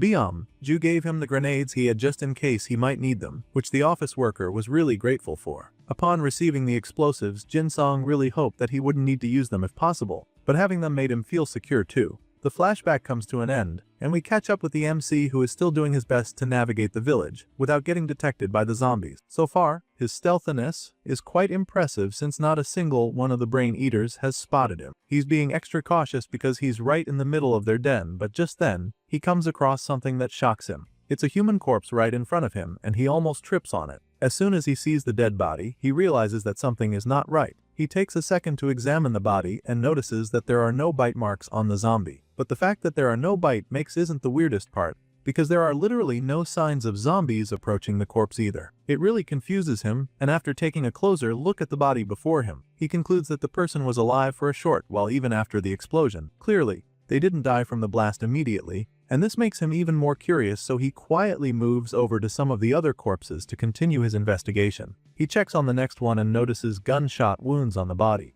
It doesn't take him more than a moment to conclude that this must have been Kelly's doing. At this point, his earlier guess is confirmed. The fact that these people have other possible causes of death makes him believe that they must have survived the explosion, besides the fact that he now knows that Kelly was the one who killed them. He also fixates on the bodies being out in the open like this without any zombies approaching them. There's not a single zombie bite on any of the corpses he's come across, and it leads him to conclude that he was right about backstory being off. The guy didn't mention anything about all this when recounting what happened at the village, so the office worker is convinced, now more than ever, that the guy is hiding something. Unfortunately, he has no idea what it is, but he's determined to get to the bottom of it all. I mean, this investigation, along with finding Kelly, was the whole point of going on this mission, but now that he's surrounded by zombies. Speaking of Kelly, the blondie is currently in a sticky situation. She can't help but feel frustrated because who knows how long she will have to hold out like this. You see, she's been hiding in that cabin for hours now and it's no longer even bearable. She heard some zombies leaving earlier to follow the engine noise, but she still doesn't know how many of them are left loitering about in the village. The blondie has also used up all her bullets, which makes fighting zombies a very difficult task. To make matters worse, she doesn't even have an alternative weapon since she failed to retrieve the pole arm after using it to take out a couple zombies that were after her. It's not looking good for her at all, since all that's left with her is the kitchen knife she picked up earlier. It's not the worst thing in the world, but the odds of making it out alive with just a knife aren't exactly in her favor. But then again, she's running out of time too. The lady figures that making a run for it might just be better than holding out here until her legs go numb. I mean, that would be way worse, since she won't even be able to run away from the monsters if they ambush her. With all this in mind, Kelly considers just heading out to face whatever is out there. But just as the thought crosses her mind, she hears someone entering the cabin. She looks out from her hiding spot to check who it is, realizing that her escape might take a little longer than she expected. Kelly decides to wait for the person to get close enough to her so she can strike them from behind. At the moment, she has no idea that it's Jin-song who she teamed up with a while back, and the office worker equally doesn't have the slightest clue that she's getting ready to attack him with a knife. The blonde woman moves stealthily behind the wooden board, desperate to ensure that he doesn't hear her coming. While Jin-song walks around to examine most of the things in the room, Kelly quietly creeps closer and closer to him like a predator, patiently waiting for the perfect time to strike. The closer he gets, the more nervous she is because she is surprised that he hasn't sensed her presence. But just as she thinks this, the MC casually tells her to show herself. She's shocked, wondering how he knew exactly where she is, but she refuses to believe that he's actually seen her. To her, there's no way he knows she's there for sure because he can't even see her from the other side of the wall. So, she tries to buy some more time, staying completely silent and hoping that he'd start doubting himself. But then, he shocks her again by revealing that he knows exactly where she's hiding. He tells her to come out of the attic above the stairs, which just happens to be exactly where she's been hiding. He demands that she just show herself, but the fact that he has located her leaves her very nervous. She starts to shake so much that the knife in her hand starts to vibrate. Kelly is smart enough to know that it would be foolish to go ahead with her initial plan to ambush him. He knows exactly where she is, and so she quietly keeps the knife behind her and surrenders. She reveals herself, coming out of hiding with both arms in the air. At this point, she gets to see that it's Jin-song, so she feels a bit relaxed since she's already outsmarted him once before. She tries to act all tough, asking him how he knew where she was since he shouldn't have been able to see her through the wall. But as you can imagine, the MC has no intention of letting her play him again, so he doesn't even let her talk any further. He points his gun at her and tells her to keep her mouth shut while making sure her hands remain where he can see them. He informs her that he's the one asking questions here, so she immediately gets the message. The cunning woman puts her hands back up and tells him to relax, claiming that she is not carrying anything. Of course, our guy knows that he shouldn't trust a single word that comes out of her mouth, so he bounty tells her to turn around so he can search her. Apparently, she's shocked at what he just told her, so she tries to protest, but he just snaps at her in response, warning her not to waste his time. At this point, the blondie begrudgingly obeys the order, not wanting to get shot in the head, and just like Jin Song suspected, she was lying about not having any weapon. The kitchen knife is on full display tucked at the back of her pants, and as soon as he sees it, he tells her to take it out and drop it on the floor. I mean, he could easily go there and take it out himself, but he knows how dangerous and cunning the yellow-haired woman is, so he doesn't want to take any risks. With her back still turned to him, Kelly slowly reaches for the knife, grabbing it in a suspicious way for a second, but the office worker snaps at her a second time, ordering her to drop it immediately. She does so without hesitation, and at this point, she probably knows that she's at his mercy, so she starts trying to talk her way out of the situation. Kelly apologizes to him for what happened between them back then, claiming that she didn't do it on purpose, but of course, nobody is buying that crap story. She claims that she was only doing what she had to do to survive, and then the office worker appears to be pondering over something. Seeing this, she figures that this might be her chance to get into his head again, so she suddenly asks him if there's something that he wants. She claims that she might be able to help him with it, but then he just yells at her again, reminding her that he should be the only one asking questions. Hearing this, she realizes that she won't have the opportunity to say a lot, so she calmly asks him what it is that he would like to know. At this point, he simply asks her why she attacked the village, and also asks her if there's anywhere else besides the village. As far as he's concerned, she's done something very bad. To him, the people she killed were supposed to be innocent residents who were barely scraping by day after day. And so, he asks Kelly if there was really a reason to go as far as killing the people in the village. And that's when the psycho lady starts laughing like a maniac. She finds it absolutely hilarious that he thinks the people of that campsite were innocent, so she bursts out laughing uncontrollably and tells him to spare her the bullshit. With a twisted look in her eye, she reveals that all the people in that village gave up on being human long before she killed them, and as you can imagine, this revelation leaves the office worker stunned. He's pretty taken aback right about now, but he remembers that the yellow-haired lady can't be trusted, so he stands his ground and refuses to be moved by her words. He keeps the gun firmly pointed at her face and then waits for her to keep talking. All of a sudden, Kelly asks him if he has any idea what the villagers were eating before she arrived. You see, after she got separated from him in the city, she actually came to this area and lived in hiding. She figured that since there was a village, there would be something to eat and was hoping to score some food. However, what she saw when she came was truly horrifying and just way too scary to ignore. Because in this place where they were supposed to be trying to survive the apocalypse, more and more people kept turning into zombies. But the craziest part was the fact that the villagers weren't alarmed by it. It's been over a month since Kelly arrived there, and even though she doesn't know if this was the result, what she does know is that every single resident there was turning into a zombie. At this point, our guy becomes really concerned. He asks her what she means by this, so the yellow-haired lady explains that even though these people weren't infected like the usual zombies they're used to, they just gradually became more and more like the monster. It's like they can't feel human emotions anymore. A few of the ones who joined late seemed to have fluctuating emotions, but the original residents were even worse, as they didn't laugh, cry, feel sad, or even speak. They just hunted, ate, and sometimes, some of them just stared blankly into space. On top of that, their bodies started feeling of rot, just like the zombies, and Kelly suggests that thus much have been the reason why the real zombies didn't attack them while they were in their state. And as far as the lady is concerned, this just made them easier prey. After telling Song Jin Song the story, she asks him once again if he really thinks that the people living in the village were human. To her, they were practically zombies, and she has a strong feeling that they might be up to something even more horrific than the zombies. On this note, she claims that this was why she had to attack. In her defense, she couldn't just sit back and watch the entire village turn into zombies and attack her, so she had to take them out first. The story makes sense, and it almost sounds like she just gave a valid reason for wiping out all of them. But Song Jin Song refuses to put the gun away. This isn't the first time she's telling him a moving story that just ended up being a lie, so he's being very cautious. Seeing that he doesn't believe her, Kelly decides to show him proof that she's telling the truth, so she tells him to go to the village entrance, claiming that there's a pit there. Of course, he He doesn't get why this pit is important, so Kelly explains that the villagers blocked it off with a fence to keep people away because of what they were hiding there. The yellow-haired lady tells him that he will see human bones lying in that pit if he looks inside it, and this catches the office worker off guard. Kelly notices the shocked look on his face and teases him for being so surprised. She finds it amusing that he's taken aback and suggests that he has been imagining nothing but pretty pictures in this shitty world. At this point, he just tells her to shut up again, but she keeps talking, informing him that there are plenty of bastards out there that are worse than the ones here. And so, now that the law has collapsed, the world is crawling with all sorts of psychos acting like they own the place. Kelly expresses her frustration while saying all of this and concludes that it's only right that those kinds of people die. She's still trying so hard to justify her actions, claiming that someone has to step up and deal with the fanatics since the law can't punish them anymore. With a crazed look in her eyes, Kelly tells the office worker that he should even be thanking her because she took it upon herself to do the dirty work that no one else was ready to do. In fact, just thinking about the situation makes her feel that there's one more thing our guy should be grateful for right now. Hearing this, he has no idea what she's talking about, but he's pretty curious, so he waits for her to spill it out.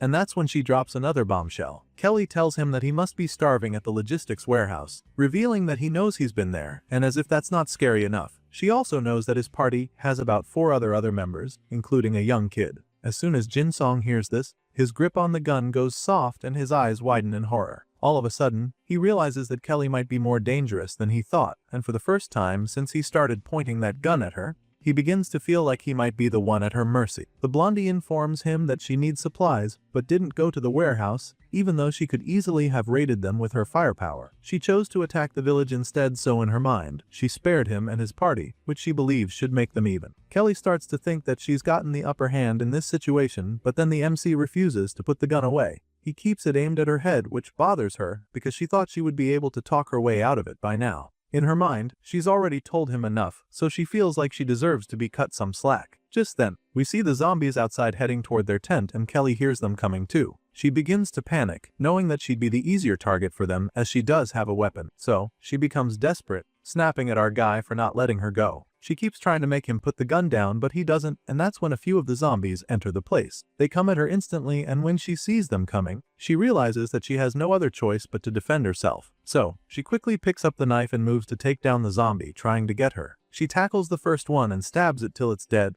but the noise from this exchange just attacks the other monsters to her. They ambush her in a flash, and the moment she sees them coming, she gets a move on. This yellow-haired lady is determined to survive this apocalypse, and you can see it in the way she moves. She dodges the first few attacks and runs up the stairs as fast as her legs can carry her. She uses some of the broken wood to fight back the zombies while stabbing the ones that get too close as well. After some time, we see that she's been cornered by them. They're blocking her from going back down while coming up to attack her, and for some reason, this whole thing leaves her feeling strangely excited. There's a crazy look in her eyes when the monsters surround her like that, and she can't help but admit that it's driving her crazy. It's like Kelly is suddenly possessed with a bloodthirsty spirit that makes her very excited to slaughter all the zombies coming toward her. All of a sudden, all that fear she was feeling just now disappears from her body and she goes on an absolute killing spree. She massacres the zombies coming at her, grabbing and stabbing them ruthlessly as soon as they come close to her. But she can only do this for so long because there seems to be no shortage of them. So,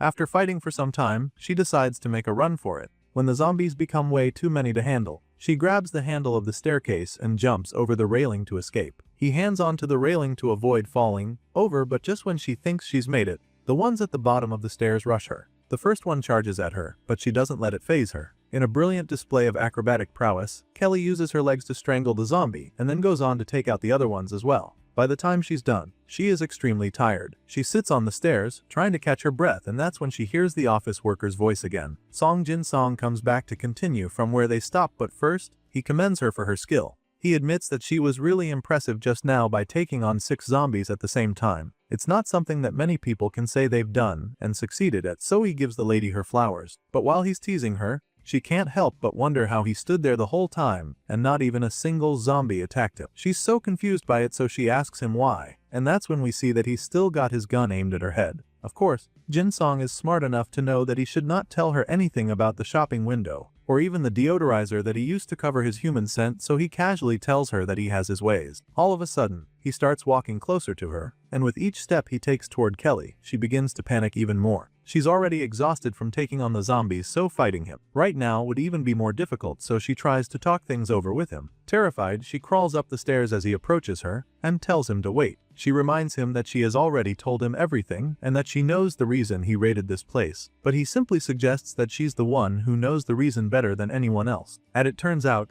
our guy received a hint from the system earlier that their hideout was no longer safe. He discovered that an enemy who might attack them soon was scouting their base and their combat strength. And of course, this person was none other than Kelly. This explains why she knew that he was staying at the logistics warehouse nearby and how she knew that there were 5 of them, including a kid. With everything she confessed, Song Jin Song feels that he can't afford the luxury of leaving someone like that alive. She knows way too much about them and he's already confronted her about it, so if he doesn't get rid of her right here and now, she'll definitely have her revenge, and she won't be as merciful as he is. We don't get to see exactly how the office worker deals with Kelly, but the scene changes shortly after, suggesting that he's taken care of the threat. On the way out, he deactivates the tracker, confirming that he doesn't need it anymore, and then walks out of her building with a cold look on his face. He opens the shopping window to see that he still had 6.8 hours remaining in the tracking period, and for this, 3 coins are refunded to his balance, leaving him with a total of 21 coins. The MC had to make a difficult choice right now, and even though he should probably be relieved that he's taken care of the threat,